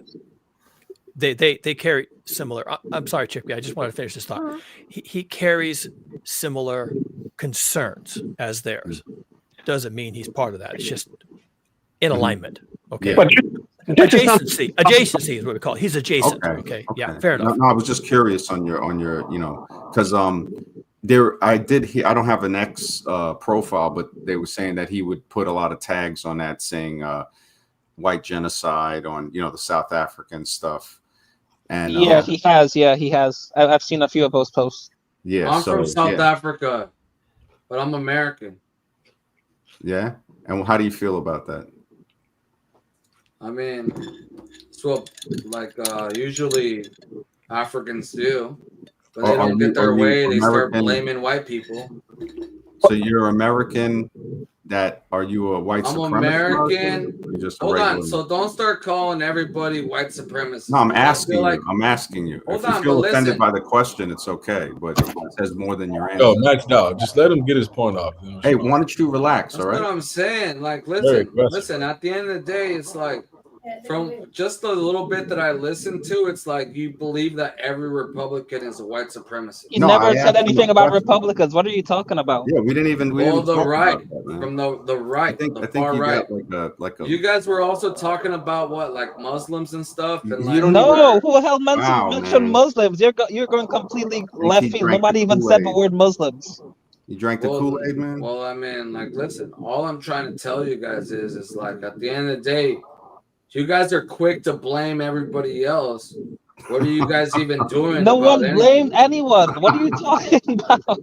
I mean, it is what it is. You guys are quick to say, "Oh, everybody's what's the matter? You don't like America? If you don't believe, you don't like America or something? Listen, if you don't believe what I believe in, and then you're a white supremacist. We didn't say That's that. what you guys are saying, basically. That's not. No one said that. You're completely just. I think he's stoned, man. Yeah. Yo, we're Max, cooked. Max, We're cooked. It's He's like stoned. I'm trying to talk to Max Doubt, and then now you're let's have like a just trying to progressive interrupt, bro. Look, Like, we what are never you said talking anything about, like bro? that. All right. Let's have a I think progressive you're conversation. misconstruing something there. Okay. Let's hear what you have to say. This is something that I've actually talked about on my channel, that like anti-natalism and the whole child-free culture has really been pushed on Western civilization. I mean, I think that anti-natalism is the correct philosophy, but it's not really being lived by like equally. Like it's really the whites who are not procreating, and so and then people are making these conjectures that there's something wrong with white people, that they can't procreate. No, they have chosen to abstain from procreation, and there's nothing wrong with that. But the problem is that they actually are being replaced. They are like they're bringing hordes and hordes of immigrants. So there are benefits to decreasing your birth rates, that you can actually increase your quality of life because there's going to be more resources to go around. But they don't even get to reap the benefits of their procreational responsibility, because they're just going to replace them with immigrants. So they basically should have procreated and keep their own population instead of just being replaced by immigrants. And I'm saying this as a person. But it's not What only country white, is she talking about? in general. And then you got to consider the fact that today's war is not like what it used to look like back in the 40s. It's more so a biomolecular warfare. They don't need to use bullets; they can just breed you out. If you don't have the pure Caucasian gene anymore, then therefore they're essentially wiping off your gene. What is a pure Caucasian gene? Could you explain that? Yeah, what is a pure Caucasian gene? Well, it's too. Because I get called a white boy by black people all the time. Just listen. I don't know if you've been black people, by the way, black people. Look, why do you put black people in it? Are you black? Why do you put Because black you're people not, in black air is a quotes? color. Black is a color. It's not an ethnicity. All right, so so African is black. Would you call him a white boy or no? It's melanin. Who are you talking about? It's hilarious, man. This is all right. Look, let me just explain, because it's as simple as a white male and a white female having a baby. Same thing with any other race. If you don't So have, that's a pure Caucasian. I'm not saying it in like a blonde hair, blue eye. way. And what I'm trying to figure out is, okay, what is a Caucasian now? What you're saying? So listen, if there's a white. No, I'm saying, what does the word mean? I don't like when you ask a question and you cut off. Well, it's just a simple question. I don't like when you evade the question. Stop cutting people off when you ask. All you gotta do is answer the question, man. No, how about you stop cutting people off when you ask? Well, the South African guy, he said too. What he doesn't even want the answer to it. You're not trying to go ahead. Well, the thing about it, Max Doubt, is like whenever anybody asks you something, you like talking like a calm voice, but you say a whole lot of nothing. Really? You speak a lot of words, but nothing that you say makes fucking sense. You sound kind of stoned. Why don't you stop being so offensive right now? Bro, why did you come on here so aggressive, man? We're not like that here. Bro, you're from the UK. You're letting your whole fucking population just chill out. It's fucked. Your whole population's getting fucked by immigrants. So I don't you think shouldn't you were even be listening to what we were saying, because we DNW. didn't say nothing offensive. Bro, what is this guy on? I know. Have some respect, not all the. Have some respect. You're coming on his stream. Have some respect for him, okay? I don't want to be associated with that, man. Don't. Oh wow, he's gone. He was completely just disrespectful. Just came in here and just like what the heck? I mean, it's a pity because there's no need for it, you know. Yeah. I don't know why he was so angry. He could have come on here. You guys are open-minded. He could have spoke about anything, any topic he wanted, but he didn't have to be aggressive about it, you know. Yeah, people were. But anyway, it was going in the wrong direction. People were getting triggered. It was going in the wrong direction. Can you guys? Is it sounding clear when I speak?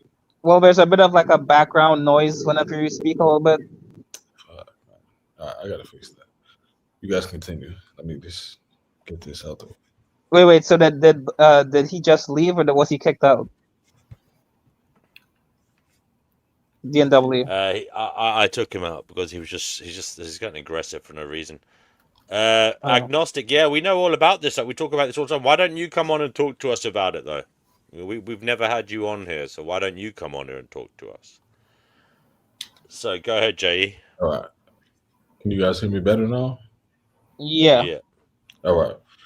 Yeah, that was just going in the wrong direction. I like to have progressive conversations. So when people are easily triggered, that doesn't allow us to learn from one another. We're just trying to fulfill the ego. I have no idea why he was so triggered. That's the thing. I can't understand why he came on in that way. You know, there was no need for it.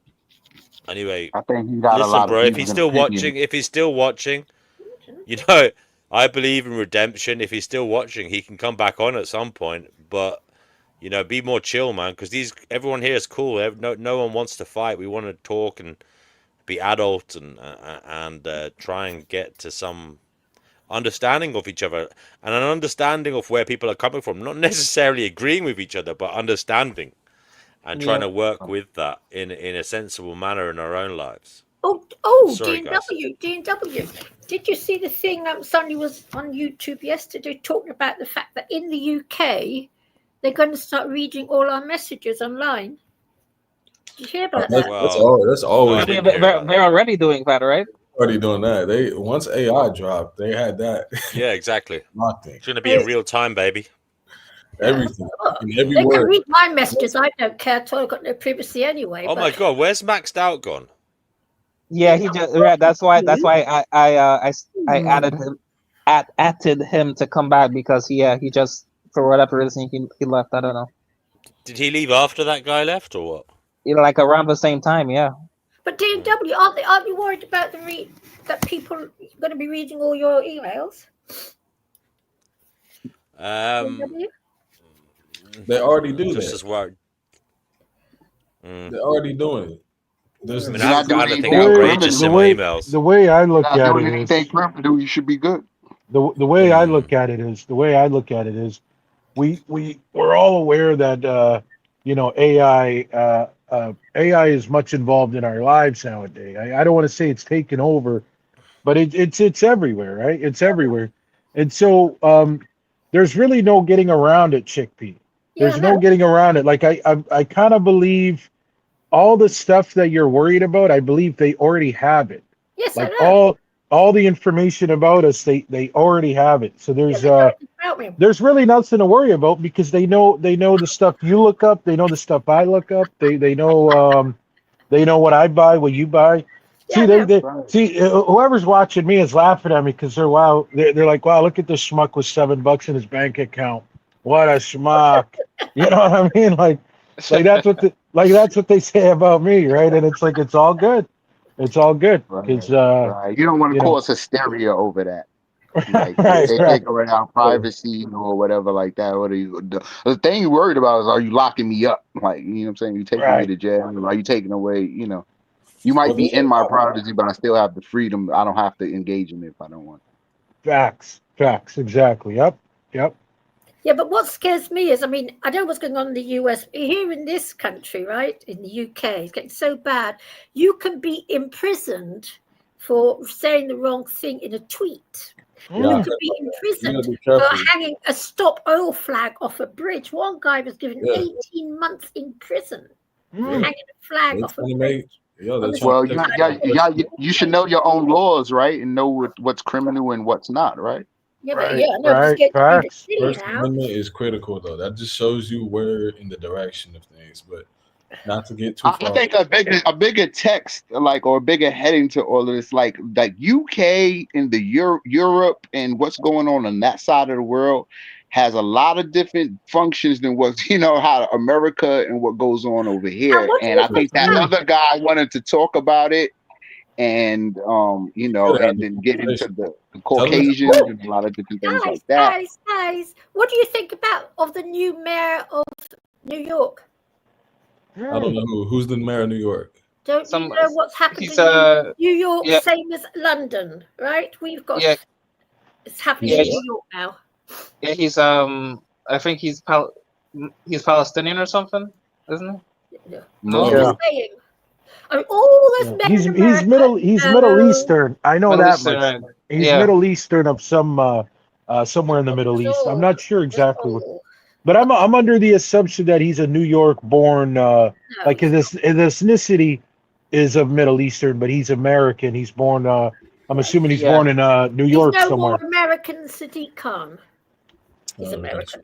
Well, I mean, if he's born in the U.S., or like if he's born in New York, because I'm pretty sure everybody that's been the mayor of New York is from there.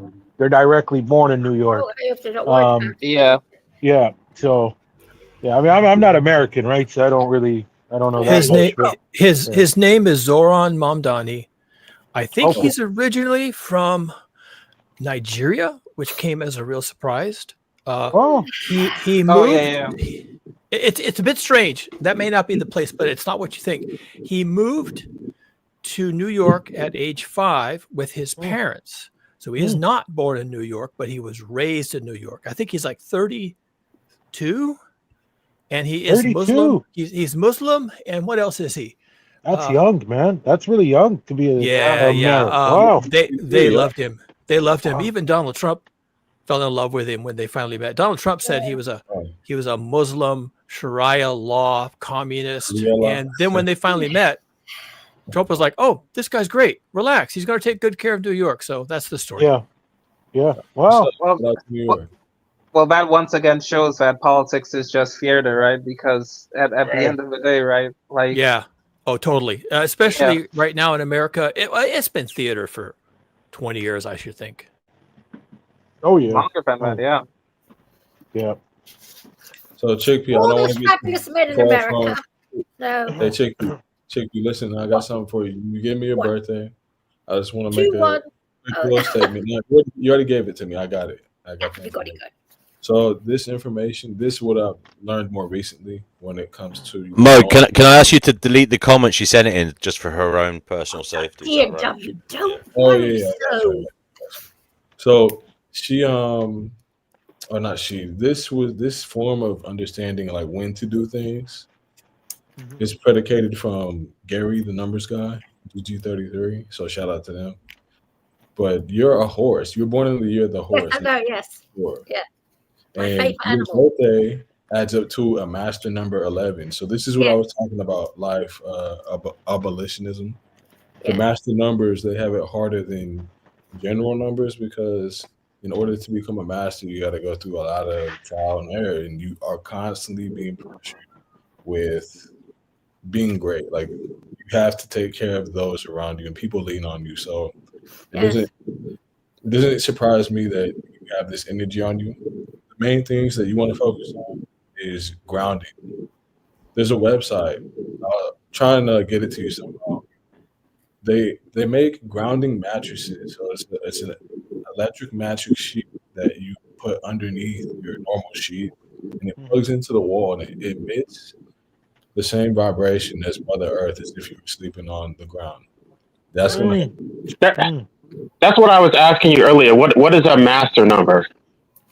So a master number is like the ascended master. So this time, if your birthday adds up to 11, 22, or 33, then you have more on your plate essentially because there's general numbers, like there's soldiers, and then there's the masters. You know what I'm saying? There's the people like I guarantee you, Chickpea, she's probably pretty clairvoyant. She could probably read people really well. Yeah. She's a horse. 2026 is the year of the horse. So we call that your home court energy. It's your home court next year, all next year. So we're expecting you to feel a lot more like yourself and really tune into the energy and do whatever it is that you're trying to accomplish. So anything that you want to accomplish next year, just know if out of the next 12 years, next year is the time for you to do it. All right, maybe I'll move next year then. Yeah. So I'm looking to move. yeah, master numbers are just simply, I like to refer to them as the ascended masters. It's like you have this spirit within you. Some people like to say that the spirit and the soul and the higher self are all aligned. Cool. My question is, how high is your higher self? Because they're not all the same height, right? So the master numbers have greater potential. It's almost like playing with the Mortal Kombat character that has the expert potential or like easy. Like it's harder to play with certain characters and it's easier to play with others. You know what I'm saying? Like you got your Yeah. easy difficulty, medium, and then expert level. Master numbers are gonna be on that expert level. There you go. Thank you. Well, what's that mattress thing? That will be fun. Oh yeah. So I got to get you that website. Grounding is one thing. Grounding. Exercise. So walking. That's tremendous for master number 11 because your emotion is your Achilles heel. Like if you do not take care of your emotion, and again, I'm not saying that I know all of this just from my own studies. This is GT33, Gary the Numbers Guy, and his collective. He taught me a lot back in 2023. So shout out to him. Don't forget to check him out. GG33, you can learn a lot. So 11s, it's your emotion. You really got to tap into that. You got to get a hold of it and understand that that's My emotions.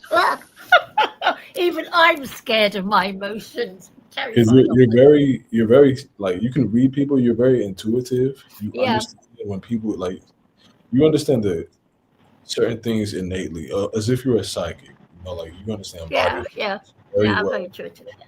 Yes. And when people switch up on you or do you dirty, it really hurts you because the emotion is something that you feel greater than others because you're very sensitive. Yeah. So yeah, you can go deeper and deeper and deeper, but I'm just trying to keep it. Yeah, I'm a typical crab as well. I'm a real crab. So yeah, exercise and grounding on Mother Earth. So if you could take your shoes off and just put your feet on the ground, and also go for. I do that. I do that. Okay. Well, you're already in balance. If you continue to do that, that's gonna always keep you in balance throughout the rest of the day. But I tell you something about I'm a real crab. When I read anything about cancers, I'm such a crab. It's just incredible. Yeah. Oh yeah, and yeah. I do. I'm all scuttling. You know, I've been meaning to get one of those bats because they've ended up in my algorithm. They keep coming up on Facebook and stuff. And I've been meaning to get one of those. It's just, you know what, I've wonder if Amazon sells them. Huh? I wonder if Amazon. Yeah, I seen some on Amazon. I did because I looked there. It's just I remember what happened was I was trying to make sure I get the right one. So I saw a couple. Yeah, they had some decent reviews. I was just trying to make sure that I picked the most appropriate one, you know. But yeah, that's been on my radar, man. That's been on my radar. So I did my birthday into AI, and they said that my life path number is 7. Okay. Oh, that's the lucky number, man. That's the God number. That's the God number. Numerology is something like, again, I'll learn a little bit later on, but I've been doing like the Chinese metaphysics, Eastern metaphysics, Western metaphysics. Yeah. This should actually be coming up on my 8th year now. So 7 years deep as of now. But the 7, you're very intellectual. You're connected to your spirit. Your spirit is going to be attacked a lot more than others because the 7 is the number of spirituality. So you have an innate connection to that. Something that you need to know how to do to get back to feeling like yourself is solitude. You do best when you're by yourself. That's when you can self-reflect and get back into your zone and really lock in, get the negative thoughts out of your mind. Sometimes when you're around people, it can be too overstimulating. Some others might consider you more of an introvert, but you know yourself. You just choose your words because you understand that words are cheap. You just don't like to just throw them out there. So, yeah, solitude. That's the 7.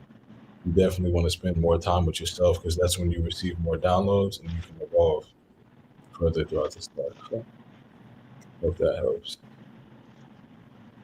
That's what I wanted to say earlier. When you are an empath, like being around other people can be draining because a lot of people can just take other people's energy and just, I don't know, going about their day. But when you're empathic, like you actually take it in. Like I can't be around, like for example, somebody has cancer, right? I take their energy, and then I feel like it's my pet project to try to save them or whatever. And then I get so frustrated because they don't listen to me. Like they're going to take chemotherapy, they're going to do whatever the doctors tell them, and then they're just going to die. Like my father did that. My cousins did that. I don't want to be around people because I am empathic, and when I listen to people's problems, it becomes my problem. Yeah, that's how it works, man. That's what they say: birds of a feather flock together. And like Kanye West said, if you constantly are hanging around people that think that you are something that you're not, eventually you're going to become that person that they think that you are. So you need to be by yourself to evolve, specifically for you, because you have access to the spirit that others do not at the same rate. You can tap into your spirit. And I see in the comments, Farhat from Baghdad says, what is the difference between the soul and the spirit? Me personally, I consider them the same, simply because the soul is something that is within, and the soul is the spirit. So if you're looking to tap into the soul or the spirit, you're eventually going to get to the same spot, which is the top of the Most High, where He's at. And in between the physical realm down here and the spiritual realm up there is the mental realm, the mind. Down here, we operate from the heart the most. Like someone punches you in your face, your heart's going to be pumping. Now you're ready to go. But if you have worked on your mind and you can really consciously think through your nature, because instinctively, someone hits you in the face, you're going to be like, all right, let's get it on. But if you can tap into your mind and have a higher level of thinking, you might look around first and be like, all right, let me see if it's worth me getting activated. Turn the other cheek. Right. You can either turn Yeah. the other cheek. If you're a smaller individual, you might want to pick up a weapon. I'm not going to say that. Right. Your choice and your free will, whatever you decide to do with your free will, and I understand that's a whole nother topic at hand that we've had before. But whatever you choose to do with your will isn't objectively good or bad. It depends on who you are and how you know that person, your relationship, and the dynamic of the situation. But you can really only access the spirit or the soul, because I know people like to play semantics, through the mind. This is exactly what Napoleon Hill was talking about in his book called Outwitting the Devil, because he was trying to get people to consciously take ownership of their mind so that they can avoid the substances and the actions that take you away from your purpose. If you can into your purpose, then that's inevitably going to allow you to evolve. And when you grow, things don't grow necessarily downwards or left or right. They typically grow up, right? So you see that shit growing towards the Most High, right? Like that's how it works, man. I don't make the rules, but it goes physical, mental, spirit, realm. And when you have access to that spirit, you can experience higher levels of love, peace, serenity, bliss, gratitude, wealth, riches, abundance, prosperity. But it's just hard to know what that feels like if you're suppressed. If you can't even, like, it's almost like the light is trying to hit you, but you've been inside for the last 5 years. How can the light pierce you and heal you and give you this consciousness and this information? If you're always sad, or if you're always eating unhealthily, or if you're always gossiping and just in places and rooms that you shouldn't be in, like you're literally blocking your blessings at that time because you're putting like a mental shield over what you need to grow, which is light. Everything needs light. Right. I have a question for Chickpea.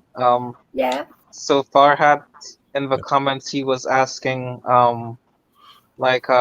what's the purpose of you just being here observing the mark of a beast? Like why do you think that that's your mission? No, it's just a feeling I have. It's just a weird. I'm not here to do anything. Because I know I existed before I came here, and I know that. I learned that when I got hypnotized. I don't think I come from. I'm not meant to be here. There's something about this planet and me that just do not gel. And I've been antinatalist in Naveen as a little girl, for my earliest memories. I'm not meant to, and I think I've just come here to watch it. Literally, because my plan, I do believe what it says in Revelation, and I believe it through and through. And my plan is when the time comes and I see it come to my door, I will take my cats to the vet, give them a nice, peaceful death, and I will just sit on the pavement somewhere and watch the show until I die. And that's my plan, because I believe it. No one else does. It's weird because you know what? I'm not even a Christian. I know people who go to church, and I've sort of said the blah, blah, blah, the mark of the beast, because it's the main topic of conversation of mine. Oh, I will leave it in God's hands. I think myself, but God says quite clearly, it's not in his hands, it's in our hands, or your hands, whoever. It just amazes me that these Christians, I'm not the Christian, and I'm the one talking to these Christians, and they don't believe it, but I do. But it's not their fault, Chickpea, because it's more of the religion that they're in, right? So people are just gonna kind of believe whatever they were taught and whatever religion they were in, and that's just kind of that's like that with really any person, right? They're brought into something, and you know, me, I'm very lucky that I'm just stubborn. Like I'm very stubborn for. I can't take anybody's word. I have to feel that the oven burns to know that that it's real. So it's like, you know, it's like really having a thirst for seeking the truth. And when it comes to Revelation, it's clear as day to me. It's clear as I don't know why it's like this, but it just is, and I see it. Like I see the Euphrates drying up, and to me, it's as clear as day. And I can see that 200 million men are coming into the West, and I can see that.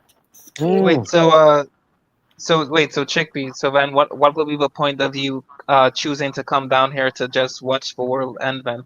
I don't think I came here by choice. I didn't come here by choice. No, I didn't come here by choice, because I remember when I was in my little state watching my fetus. How can you not come by? How can you not come by choice? How can you not come by choice then? Who would be forcing you? Some asshole out there, the asshole God. I hate God. I hate God, I would add. I believe that the God of this world is a total asshole. Okay, so he sent me back down. But the God of this world wouldn't necessarily be the one that you were talking to, right? Well, that's as far as I don't know. That's as far as I know, because I do believe that we are caught in an enclosed biosphere somehow, and that the true God of creation would never have created this sort of bloodbath that we live in. Because I'm very, very anti-meat eating, very anti-blood spilling, all that sort of thing. You guys believe in karma? Anyone that decrees something. Oh yeah, I believe in it. I know it works. What? Right.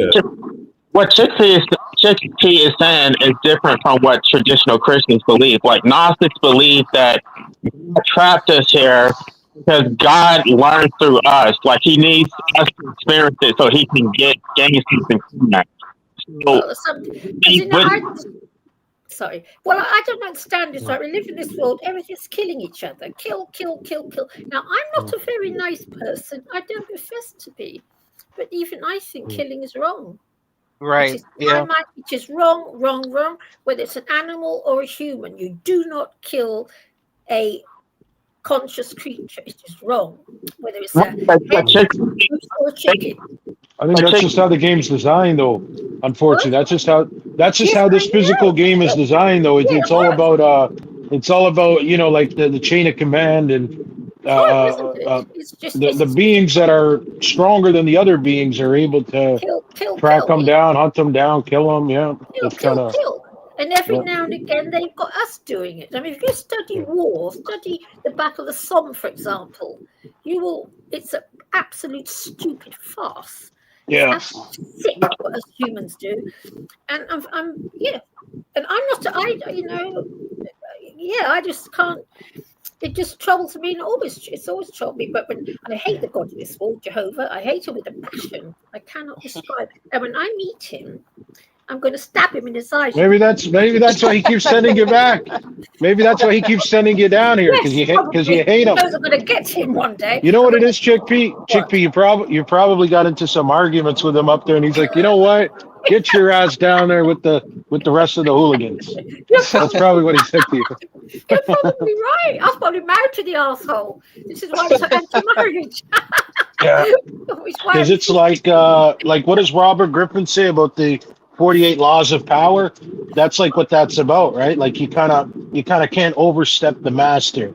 That's Yeah, yeah. Yeah, You know what I hate no, about him too? You know what? When they left the Garden of Eden, bloody bastard, and there's two sons. If I had, had a sacrifice, I would have sacrificed the vegetables. Oh, the vegetables. So I'm damned before we even start. Okay, Chickpea, but if they're not familiar with Gnosticism, they need to understand why God would trap you into this hellscape for you to bear witness. They're not familiar with Gnosticism like that. That is the whole purpose that we exist, is so that God can benefit from our existence, so He can gain knowledge from us. What's he do? Gain knowledge from me? He's supposed to be the clever one. I can't create an earth. I'm too stupid. Yeah. So what does he want to learn from me? Well, he's experiencing life through you. I believe that's what life is trying to say. Is that the Most High is experiencing life through you, through all of us. No, but not Gnosticism, as far as I know, is that God created the world to just feed off human suffering. Yeah, we're loose basically. Oh, okay, Right. I got you. Yeah, I got you. We feed off the animals. I got you. So you guys are going. Yeah, you guys are going more into the Gnostics. Okay, yeah, I got believe you. Gnosticism. Yeah. But I believe Jehovah exists. I believe that bastard exists. And one day, if I ever see him, I will stick a knife in him. But Chickpea, this is what I'm saying, right? I obviously understand what you've been through, and I think it's just normal for a human to have compassion for other humans because we know the pain, and I like when life admonition, he talks about being an empath because it's really like me and him, we share a lot in common. So I understand where he's coming from. Yeah. And I guess I think he can agree. He must have met a lot of heartless people that didn't have a good heart. Because that's what it's been for me. But what am I getting at is I'm at a point to where I'm having understanding to the natural order of everything. That everything just has to be the way it is. So, for instance, anytime, I'll put it to you this way. Anytime you want to get mad at anybody that's ever done you wrong in the past, the problem I have with that right now is that was part of your life's mission to obtain that lesson. Listen, you know how when you play on a team, right? Whether it's NBA or NFL, when you play on a sports team, right? You're like right now, we're Team DNW, right? We're all on this team, right? So believe it or not, everybody that's ever done you wrong, they're part of your team. They're like, you know what I mean? Like they ain't necessary that have screwed you over. They're not part of my team, but you're part of my team because you've come into my life and they've went into your life. So what am I getting at is everybody that we kind of get in contact with is part of our team and they help us one way or another. So what I'm saying is you even gotta be understanding to the Most High, like the actual God that people see as the light, the good light, because it's like that's tough to just be good 24/7 and to like push that upon other beings. Like, all right, be good, do good. You know what I mean? Like that's got to be tough. You know, you got to give some credit. People. No, I'm not saying that. Yeah. I don't. And I don't give a shit about anyone, but I don't go and do bad things. I don't. That part. Hey, Chick, do you mind if I just give a little brief explanation as to what's being shown on the screen right now? Yeah. Well, that is what I was referring to when we say like the torus field and the cosmic egg. You see in the bottom right-hand corner? Yes. You have Earth, and that's what when I was asked the question, are we being like recycled or does reincarnation exist? A lot of people believe that, if you do leave your physical body, your energy is going to be recycled into another vessel if you have if your karma dictates that. Yes. If you can't make it to that next level, quote unquote, the afterlife, then you need to come and master this level first. You need to finish your karmic justice down here. So not only do we have the Justice. There is source no level justice down mission here. of that's just of the earth and like on a broader scale. We have another picture right here too. Let me show you real quick. Yeah, this one, and there's a definition behind it as well. I don't know if you could put that one on the screen, D&W. Are you two talking behind our backs? No, this okay, cool. You can see it. So I'll read it real quick. It says the toroidal field human concept describes the body's energy field as a donut-shaped toroidal vortex with the heart as its central generator. So we probably all heard the theory that there's brain cells in the heart as well, and that the heart is actually I've been told it's 100 times stronger than the mind because the current that it generates is completely, does not compare. Yeah. It says this field is not a single torus, but a nested system of toroidal fields originating from atoms, cells, and organs. Yeah, I know that. With the largest field emanating from the heart. Cool. But to understand that's on the physical aspect, but more so, there's more to it.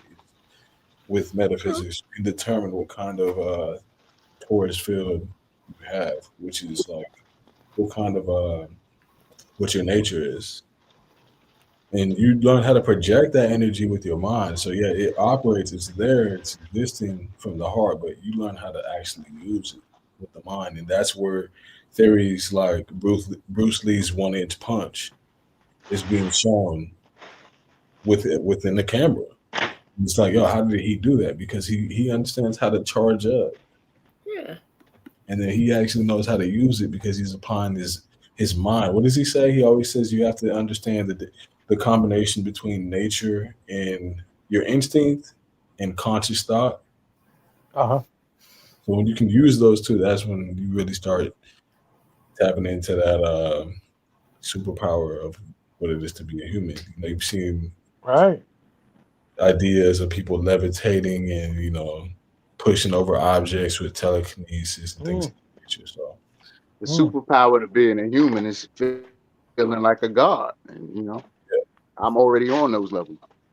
So that's very well said. But for myself, and I'm sure others, we try and often put things in categories and use our logic, our left mind, our masculine essence to explain things. Now, everything doesn't need an explanation, but I think it's really cool when you can articulate it and teach it in a way to where it does logically make sense. But I know that, the heart's very strong. I know that. Wait. So you're saying you're saying we have superpowers? Yeah, absolutely. So how do we access them then? By harnessing light. What do you say? Harvesting light? Yeah, harnessing light. What do you mean? What type of light? Like sunlight? Sunlight, good deeds. What goes around comes around. As you sow, what you reap. Not gossiping, being in the right rooms, listening, learning, reading books, being a positive. Yeah. But you know what? Wait. Oh, sorry.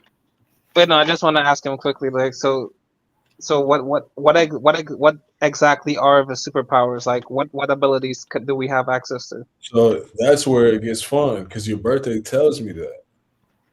When you tell me your birthday, I can tell you what. No, but what are some examples of from other people? For example, from other people, hypnosis, like magnetism, really magnetic charisma,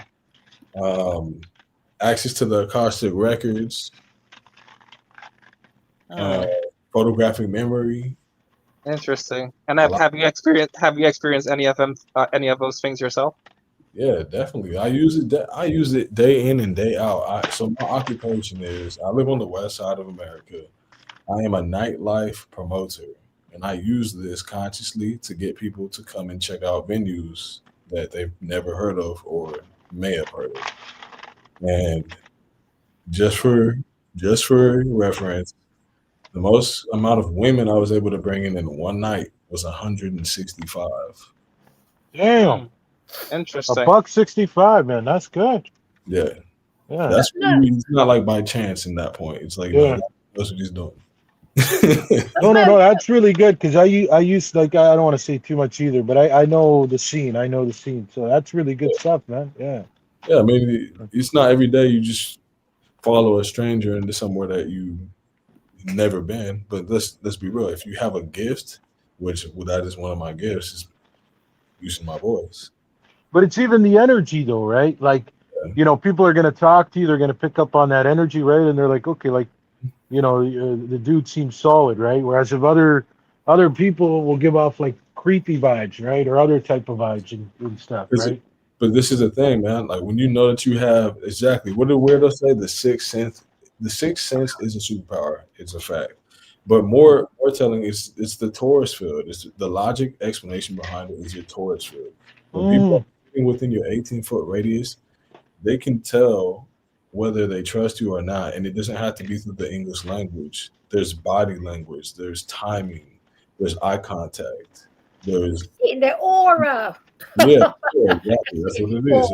Aura. It's work field because you can tell when someone speaks whether they're desperate or abundant. Wait, so how is it? Wait, so how is it that sometimes people are sometimes wrong about the intuitions or vibes that people give off, right? That's your life.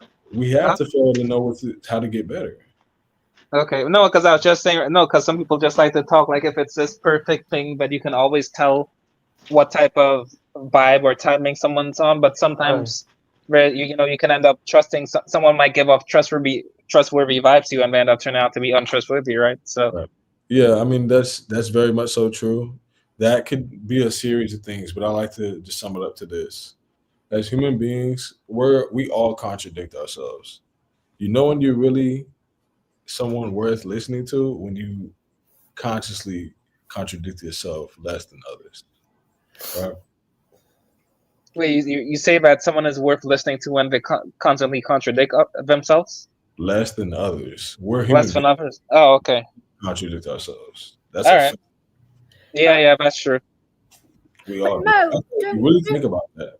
We all contradict ourselves. So if you know that and you know that you're not perfect and all knowing, then it's probably best that you learn how to listen. Because with listening comes understanding, knowledge, and wisdom. It says that in all these holy books, go for the knowledge, wisdom, and understanding. It is finer than any of the precious rubies, silvers, and golds. For a reason. Because you have the light that shines greater than any gem. Oh, come on. Wait, so you're very what star sign are you, Mo? Oh, you're Libra, yes? Yeah, I'm a Libra. And someone said taking wisdom is rebroadcasting the show right now. Yeah, I actually am. I'm trying to get Finding Gnosis out there. Wait, so Mo, what type of aura do like all of us give off to you individually? Individually? Like you want me to just like come up with a summary, like a brief summary of sure. I think you're more of a you listen. You know how to listen because listening actually is a skill, and there's nothing wrong with developing theories against people's or seeing the flaws in people's line of thinking. I think you have a skill to do that. But if I was to say whether you were malevolent or benevolent, I think you're more on the good side. You just understand that you can't be naive in a world where I was about to say that. I was about to say, are you gonna give them the ugly side of it too? The naive, the gullible, and I would think at times you probably were naive, but it wasn't like being naive isn't necessarily a bad thing. It's just the world forces us to hop up out of that naive type of living. I was naive for a very long time, but then I had to understand that everyone isn't on your team. Yeah. No, I've learned that a lot over the last few years or so. Yeah. And some people like to use the theory that it's not wise or you shouldn't have friends, you should have allies. No, I think if you have friends, that's a blessing. Like, my Chinese neighbor that was 30 years my senior across the street told me that his dad told him that that it is a blessing to even have one friend in this life. Yeah. And I was like, yo, that's deep. But I can also agree with the allies and friends theory because I work in the nightlife scene and it's very shisty out there.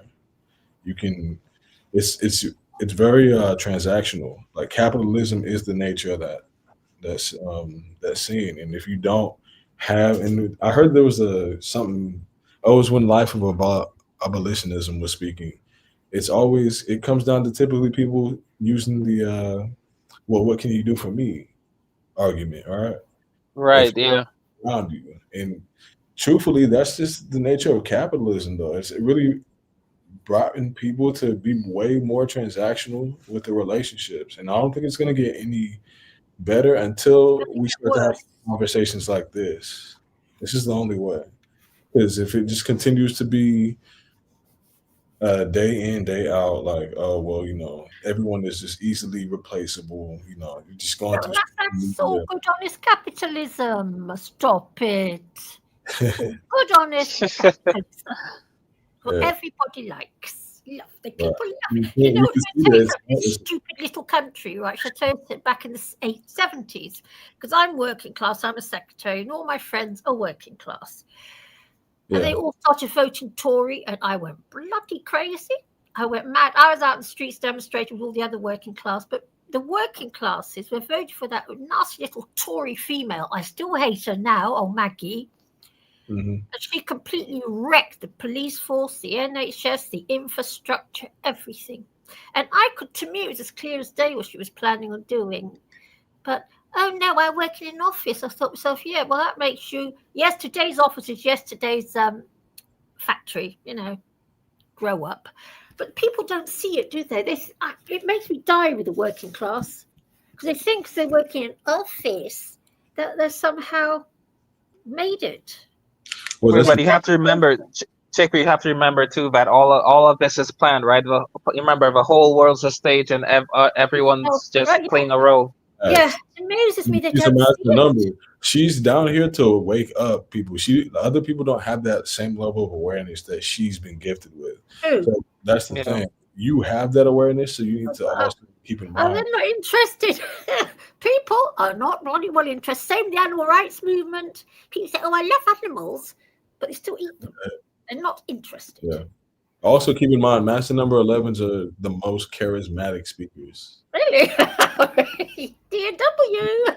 Yeah, you'll pay attention to it. The proof is in the patterns, guys. I'm not here to be right. I'm just saying But no, there's something that is clearly brought down to a pattern, and the proof is in it. It is complete logic.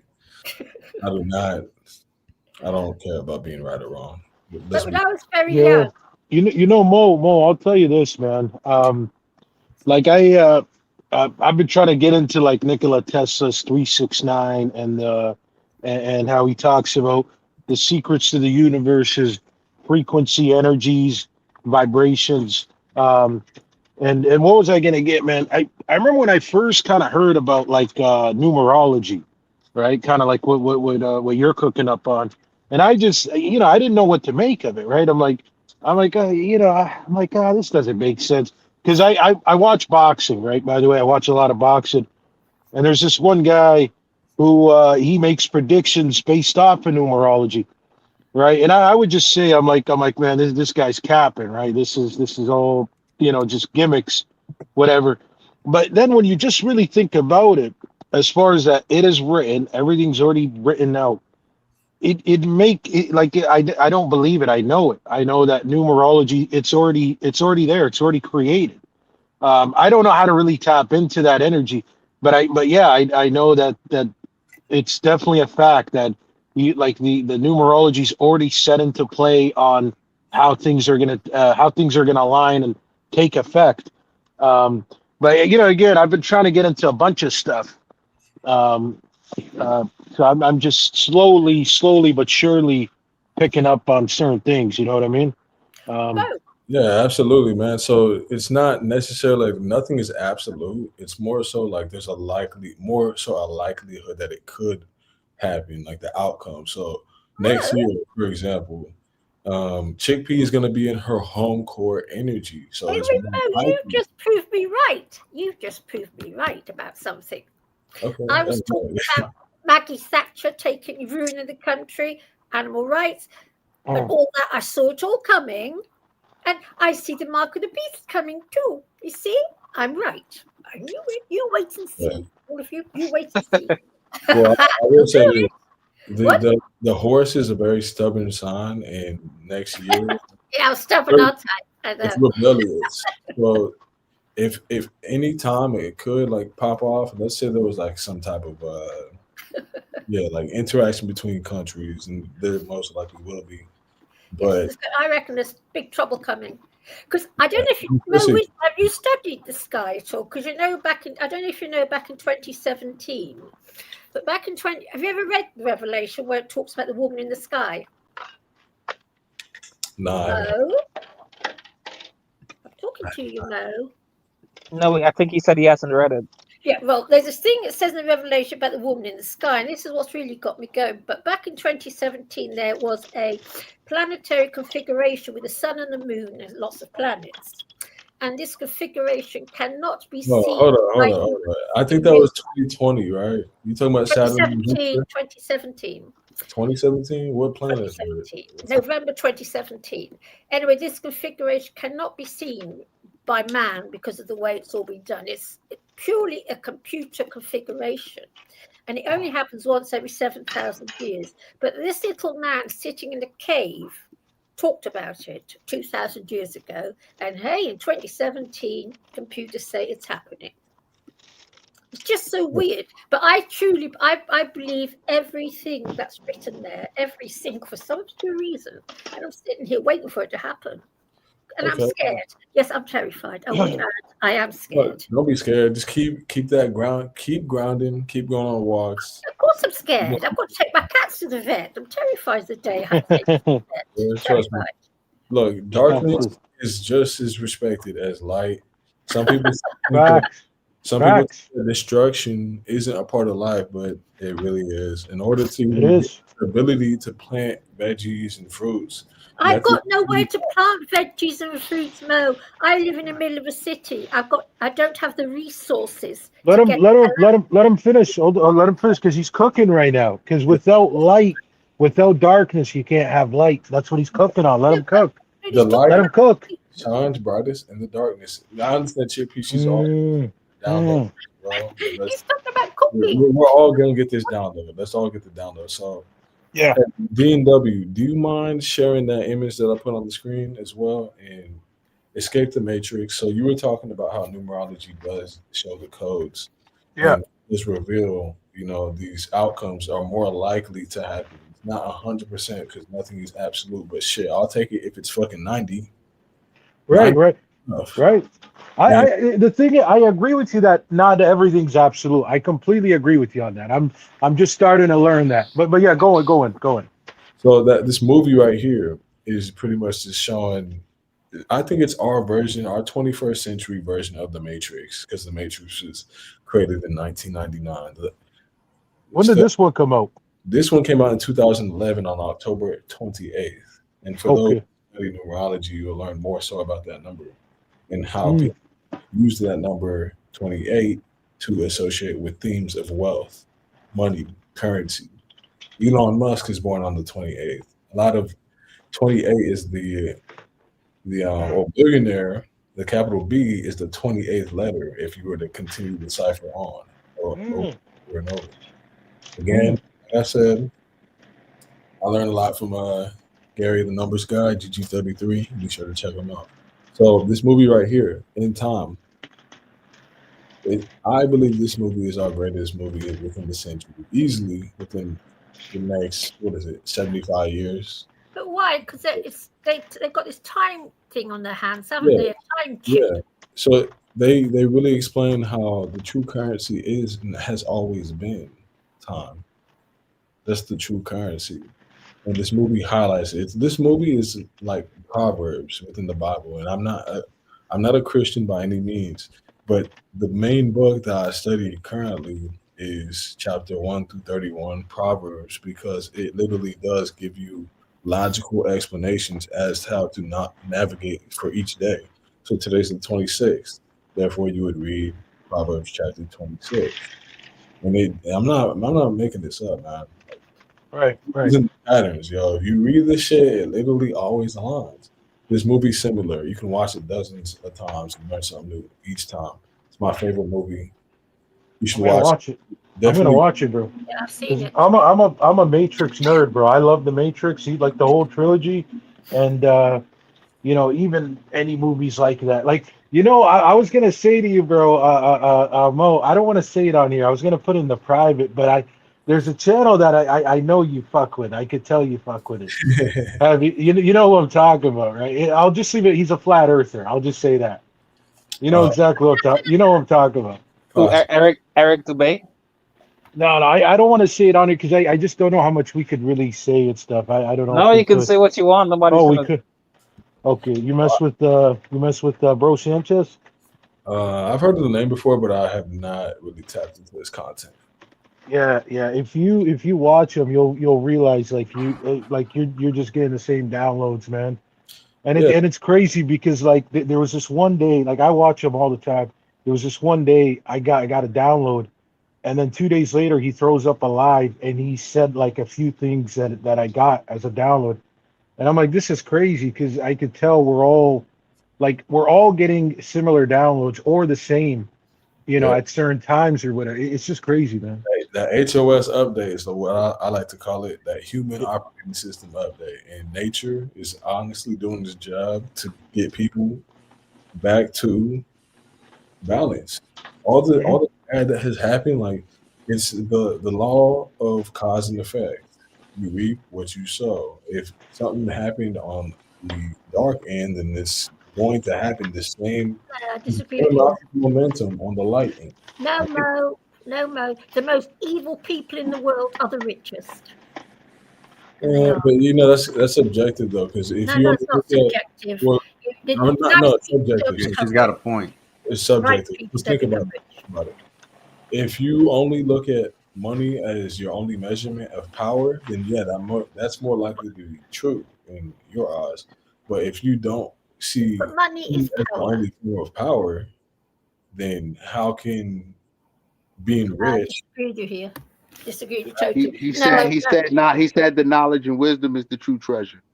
no. That's Yeah, yes, knowledge and wisdom in the great beyond, but not on this shithouse planet. All that matters is Yeah. money. You know, Money is what did Black Man just say? Hold on. Did Black Man just say that? Because I got the earpiece and I walked away. Who said that? He said, "What knowledge is wisdom?" Who said that? Oh, yeah, that was Black Manosphere. Okay, see, this is the shit I'm talking about, bro. Because it was like 2 days ago. That's what I was thinking about. I'm like, man, this is like priceless. Like wisdom is priceless. You try Like telling that. money can't even touch it, man. So it's No, just no. crazy. We're just getting the same things at the same time, man. It's just crazy. And Yeah. the true and the true currency is time. Exactly. You know, there's a big difference between knowledge and wisdom, right? Oh, go in, Yeah, zombie. yeah, Go in, Max is zombie. Go right. in, zombie. There's a big difference between knowledge and wisdom. Yeah. Yeah, let him cook. Go in, zombie. Go in, zombie. Well, I mean, a lot of people will say knowledge and all of that, but knowledge is knowing what to say. Wisdom is knowing whether to say it or not. You know, it's Right. So people can be very knowledgeable, but they don't have wisdom. They're just like a walking encyclopedia. You know, so I wonder, like, if you think about it, what if this is pre-scripted? What if I think, okay, I'm going to pick up the pen with my right hand, but I'm choosing the left hand, so I'm changing it. But what if I was always going to pick it up with the left hand? You know, what if we're like how we write a book, or like, you know, that book by Mark Twain with Huckleberry Finn and Tom Sawyer? What if we're actors in a play? In a book, something like that. You know, there's philosophies from the Middle Eastern Asia, stuff like that, that talk about that we're actors on a stage, Shakespeare and other guys. It's just too coincidental. And I wonder about that, because when you look at other people, it's like they might not even know it. It's like they're acting, and Yep. Yeah, we'll play the part. There's higher gods, and lesser gods. I mean, I don't know. What is a god? Good One question. who knows, one who's God. on top of I'll things, stop on one who's. That's a good.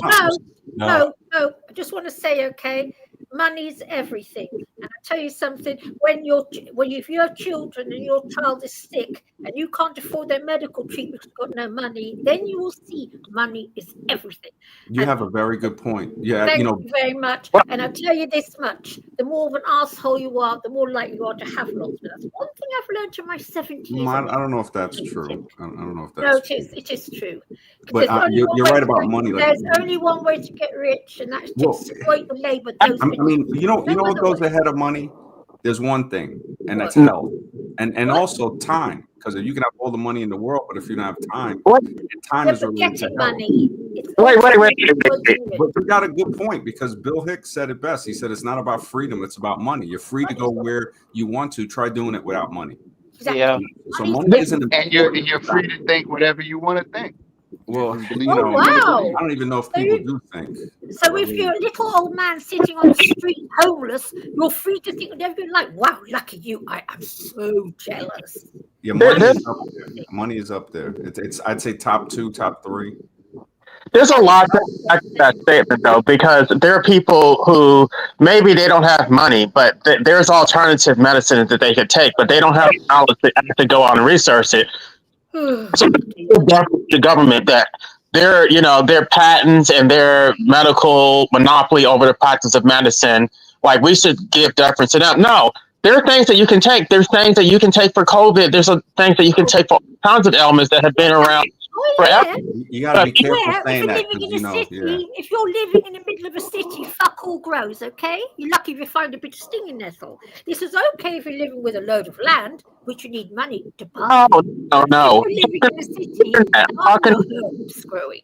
Talking about going online and researching and finding cures for your ailments, but people, You can afford, how are you going to go online? You got to have money online. to have a computer. If it all comes down to money. Here's the thing, though. If you have children, that's your responsibility. It's your responsibility to make sure your children have what they need to survive. It's not anybody else's responsibility. No, I don't know. I don't have any, but I do know. But you need children if you need money to look after your children. Then okay, we can get into the whole anti-natal thing. I don't think people should be having children, especially when they can't take care of them. I agree with you wholeheartedly. But when it comes to the whole knowledge thing, I don't necessarily agree. I think because I went to law school, because I thought that if I had knowledge of the law, that would actually liberate me. It doesn't matter. They dominate. They have the power. You can have all the knowledge you want. They're going to dismiss your case. They don't have to give you an explanation. They can grant a judgment with no explanation, because they control, and you're just you can have all the knowledge you want, but they have a monopoly on the use of physical force. So you can have knowledge. You need to have. You thought about that, but you didn't have the real knowledge to know that's not the case. That was an illusion. You didn't have the knowledge. And the Masons, who control the legal profession, I do know this because I'm an ex-secretary, I do know about this, are rolling in cash. Those ones right at the top of the tree, multi-millionaires they are. Yeah, that's true. The Freemasons do control a lot of things within society. They control it. Isolation is pretty much useless. So you can have knowledge for yourself, but if everybody doesn't know what you know, then it's pretty much dead. Like you don't have a monopoly, you don't have an army. Your knowledge is useless. Yeah, exactly. Not really. If you have the So knowledge, I'll make a bigger point. I'll make a bigger point behind that. If you're not in favor of the bigger gods or lesser gods, and you're not tied into something, and you can't take that knowledge and then go multiply it, and you know what I'm saying, then you're not in favor. You're on another side. Right. If you're able to multiply it, then you're on the outside. Right. And all the knowledge in the world means nothing if you don't have wisdom. If you don't have the wisdom to wield the knowledge, you're just a person with a lot of knowledge. That's dangerous, actually. Yes. Don't forget. That's a power. Danger is a power. All the wisdom in the world, no one gives a shit. Right, but well, that's kind of how I feel, right? I have all this knowledge about how fucked up the world is, but I can't put anything into action to change it. You know? Yeah, exactly. Exactly, Yeah. Jay. Yeah. Then it might eat you alive and kill you. It might eat you alive. Well, yeah, that's how I feel. That's why I feel so down and depressed. Yes, I agree with you. Well, also, I mean, You when know, you it's look at time to get a new knowledge and a new thought, and time to get a new wisdom. No, I think there's actually safety in ignorance, but that ignorance is bliss. Because if I didn't know all the things that I know, I'd probably be a lot happier. I probably would able to be a productive member of society. But knowing so much has really been my demise. I don't want to know the things that I know. Yeah, what is the exactly. Right. So That's my problem. Is that I know is too your much. freedom or your jail. Your perception is your freedom or your jail. Yeah, No, so but this is why life it's abolitionist is important. right though. Oh, sorry. Go ahead. I'll just say this. This is why it's important to know your genetic and metaphysical makeup, so that you know what works best for you, your pros and your cons. Whoever just said that they're depressed, I kid you not, there is a remedy, and it's gonna take work. But guess what? That's the fun part, because anything really worth having, it takes work. how about depression just being a part of life that you deal with, and you have your ups and your downs instead of trying to eliminate the dark so you can only have light. You got to have depression to know what it is when you're not depressed. It's a part of life. I think a lot of people here talked about things that are sicknesses and real illnesses and trauma. It's not just depression. What if depression is not an Those illness? are What if it's a depression part is of just life? depression is a byproduct. Depression is a byproduct of a deeper trauma or something that they can't get out of. I say to be sad is reasonable, but if you can mitigate the amount of times that you're sad, like let's be real, you're always gonna have some form of sadness. Exactly, and you just minimize it where you can, and then also there's something to learn within it. That's the thing. Instead of saying, "Oh, I don't want to feel like that." Well, why are we? And the depression hits everyone. You know, most people But most live. people don't go clinically. Most people don't clinically. Most people live a life that's like considered a low grade of depression, right? Now, what was that other thing that author said? Most men live lives of quiet desperation, and we don't let people know about it. Yeah, and it's messed up. I mean, I've gotten it on days, but I notice the more I create, the more I do, my radio show, stuff like that, come on other shows. It's part of it is interaction, but other part of it is being comfortable with isolation. If you love yourself, you're never alone. So when you hear the alone compared to solitude, it's two different things right there. Well, lonely and alone, because alone is solitude. Lonely is no, not really. I mean, think about it. Solitude is solitude. Alone is alone. You see, when we mix these words up, this is where things get confusing, because when a word is meant something, okay, let's leave it at that. Let's not say, well, it means this, this, and this too. Being alone. Well, because people have a feeling. It's more of a feeling. And I would deal with it based person by person, because one person's need may not be the next person's need. No, just or not being comfortable with being in solitude, because that's another big one. Some people feel like they need to be accomplishing something, that the solitude now feels like loneliness.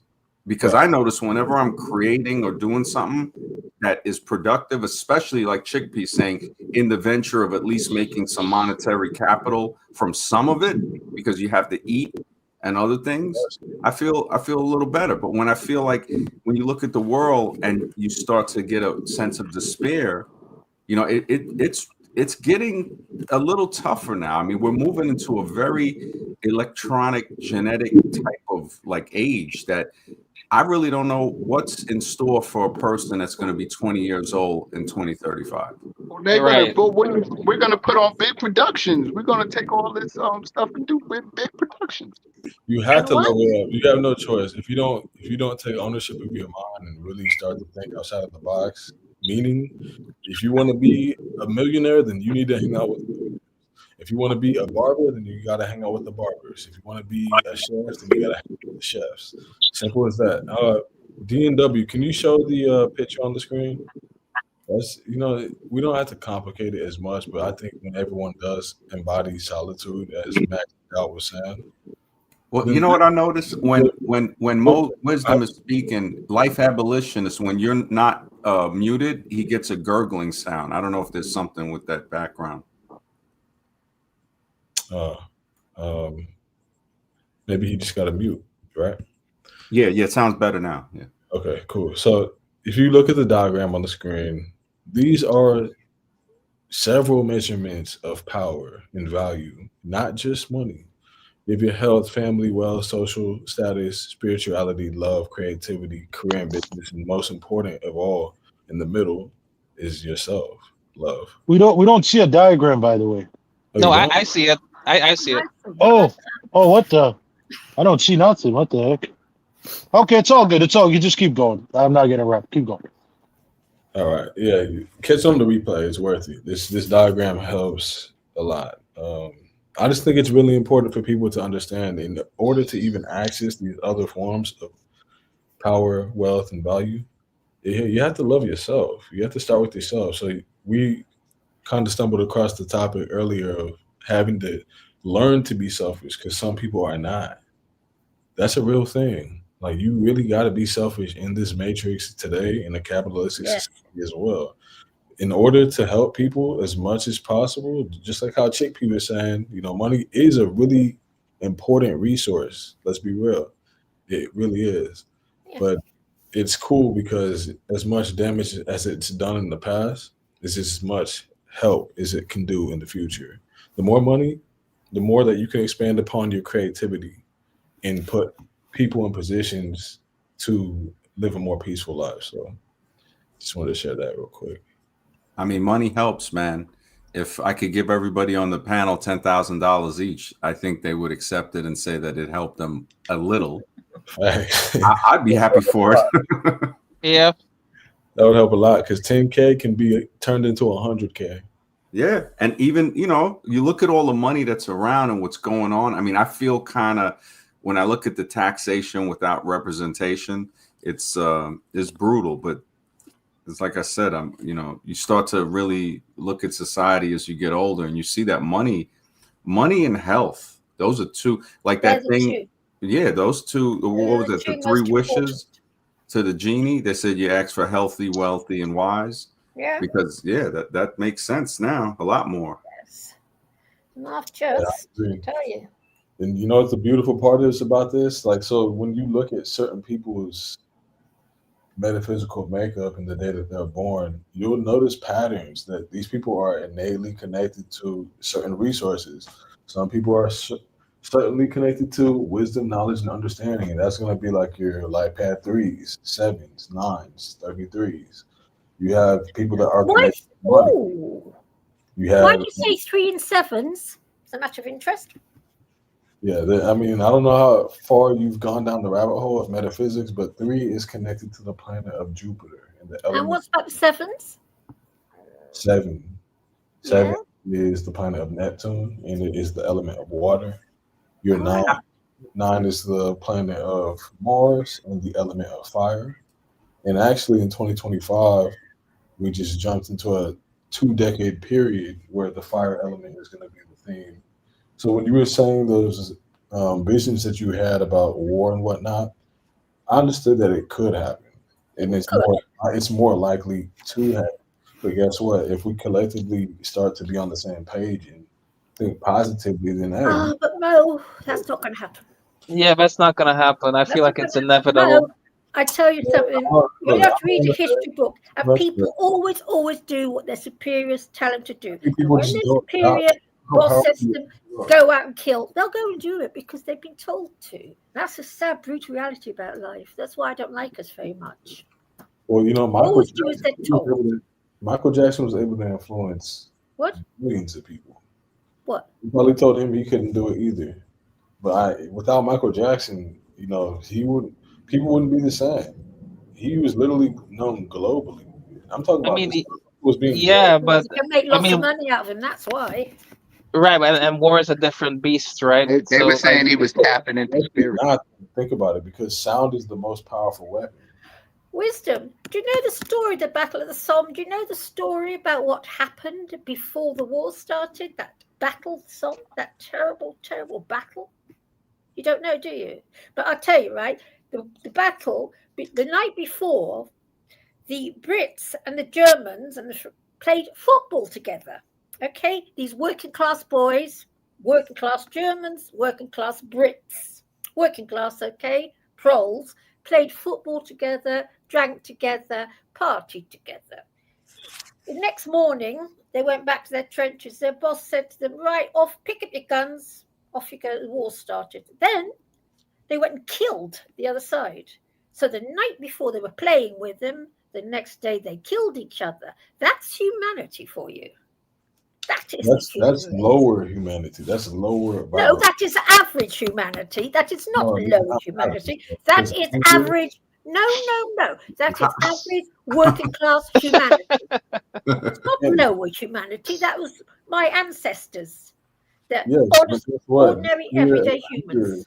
No, that's ordinary. No, I was going to talk about it earlier, but okay. The spirit of anger was present. You don't kill someone out of joy. And if you do, then so why did they do it then? Just because their boss said, now off you go and kill. That's what their boss told them to do. So they went, yes, sir. I love you, sir. And picked up their guns and went kill. What is the war? What is the war about? What is the war over? What do they? Don't they want resources? Beginning of the First World War. This was beginning of the First World War. I think she's talking about how people. What was it over? What was it for? No, she's asking. The First World War, the Battle of the Somme was the beginning of the First World War. We understand that happened, but you got to keep in mind that was the European. Oh, what's so different about non-Europeans? What's so different? I was going to talk about it earlier. Europe, UK, all of that outside. I was going to tie into a bigger point. Let me just bring it up because. But so don't be funny when you read a history book. Humans have been killing each other since they left the Garden of Eden. We've been at each other's. Yeah, but you know what, Chickpea? I think that the history books are purposely focusing on, yes, there has been a lot of war and killing, but there's also some good stories that I noticed they suppress and they don't like to talk about that. Good stories. Because if you look at stories where people helped each other, like for instance, during World War II, right? Didn't the Albanian Muslims help hide some of the Jewish people that were trying to escape the Nazis, giving them a couple of them did. Yes, no, but what I'm saying is there is that goodness. If we don't focus on the goodness a little and think it's all bad, it gets doomeristic. And I'm not saying to ignore the bad. You're right about pointing it out. But there's some good acts that people do. It might not be the majority, but it's not the majority. Right, but the good is only mitigating the evil. So what you said is that the group of people trying to kill some Jews and some Muslims tried to help them. So it's still based on. They did help them. You see, so it's not that they tried to help them; they did help them. And I'm just pointing this out as a story. Like, okay, look at I think Mexico might have gave Ethiopia around $5,000, like a century or something more, and I think they paid it back. Like the gratitude. Like when you look at these little acts of kindness. Occasionally. Occasionally, but that's what I find out, right? But what if it's more than occasionally, and I just don't know? It's not occasional. Because all it puts in war. Like, have you ever heard? If you look at the news, right? It's always something negative, and it's a scientific fact that people that watch the news more get depressed more. But you know that they could put equal, if they even put equal stories. Hey, somebody helped this person out today, and it was so thankful. And then also you put the other story of the crime or whatever. At least you have a little balance. Doesn't it feel like they're just feeding us a lot of this? I sense that as a child. As a child, I recognize that. Yes, sir. Yeah, because it's manifestation, man. When they target that subconscious mind, what do you think is more prone to happen if they're constantly showing you something that you? But you know, I used to say, "Why y'all always watch this stuff?" Then, and then I watched the minds of my own family and how they think, and I was like, all this stuff correlates. Well, look at music. I mean, music. Yeah, I understand all of those things. Yeah, I understand how we indoctrinated and how they pull the mind in. You got people that will buy a musical album to brainwash themselves with the same thing that was put out to keep them in a detrimental state. And I myself, when there was records, Exactly. We can understand it for our own selves. If we all listen to music and watch television and do, you know what I'm saying? We could, if we be honest with ourselves, you can see. Well, we see the progression of this too with the newer age in the last 10 years. This thing is on another level now. Yeah. This is a question though, because if you're a problem, And then we worry about our children. if you're a problem solver, wouldn't it be more helpful to focus on the negative than to focus on the positive? What is the value in focusing on the positive? You're not fixing Well, it. if I focus on the negative, am I gonna go seek? Am I gonna go seek the devil out and the evil out and kill it? Am I gonna get rid of it, or am I playing ball with it? Well, no, this is an easier way to put it. If what you're saying is right, the negative, right? To fix the negative, you have to use something positive. So you're going to be using both. When you focus on the negative without a solution, that's the problem. You got to say, that's what I'm saying. When I focus on something, I'm gonna eliminate it. It will be no more. Well, you might know what I'm not saying? be So able to it's no. eliminate it. So hold on, I want to make a point. I want to make a quick point. I'm gonna give it back. As a man, I want to eliminate the thing. It'll be no more. If I don't take that aspect with it and that thing, then I'm willing to play ball with it, let it linger around, hang out, see if I could be a part of it at some point in time. Do you understand what I'm saying? No, That's honesty. I don't, because if you, like depression, we just said, you're not going to eliminate that. You're going to minimize it. Sadness, you're going to minimize it. It's going to be there, and you're going to understand that it's there for a reason. Because how are you going to know your happiness? I can't afford to go crazy. I can't afford to dwell in things that I'm not going to be able to change. You understand? So I got to keep my sanity, right? Well, because I'm not going to go change that and have the solution for it. But I know the solution. And that's a good point. Okay, can I just say something, right? I remember the animal rights movement, and I look at this planet, and us humans, every year, we bring 92 billion animals into existence. Then we factory farm, and then we slaughter them under the most horrific conditions. And not to forget trillions of trillions of seafood life, yeah. And the trillions of sea life. And we've got nothing to be cheerful about, because I just never cease to amaze me that people don't. 2% of the population care, 2 tiny percent. And I'll tell you something, I used to belong to the animal rights movement, and I used to get spat at by meat eaters and their children for showing pictures of it. There's nothing for us to be happy about. Yeah, because to go along with the animal, to go along with that, we have millions of restaurants. So there's a business and a connection. We've always used animals. We've always used animals to our advantage. Everything is to be used to advantage, whether we eating it, whether we muling it. Yes, right. Well, this is the human experience, and this is how we've gotten them through the years. Right, but that's really about. Right, but that's not positive. That's a very negative thing, because the animals suffer just like we suffer, and it's disgusting. They don't. Just like we value our life, they also value their life. So we're doing a very negative thing by killing them all the time and eating them. This is why I hate. I just said we don't value their life. We value life. We value things when it's to our advantage. If it's not to our advantage, it can go. It can perish. It can be out of our sight. It can go. Right, so that's why that's a fact of life. You should understand way early in life, like, you know what I mean. No, right. We're not saying that we don't understand it. What Chickpea is saying is that, of course, we understand it. What we're saying is that, like, it's a very negative fact about life. It's horrible, and I think all the world naughty grump. Wait, Black Manosphere, you're sounding a bit muffled when you speak. Who, me? I'm sorry. I said yes. Negative and positive, yin and yang. These are facts of life that you learn very early. But you say this is a nice planet, and we live on this bloodbath, and you're saying it's nice. It's nice. It's a blood soaked. No, it's not so black and white. It's not so black. So if you don't have any empathy, then you would stay positive and you would live in your happy bubble. But if you do have empathy, then you're going to focus on the negative because you actually want to help people.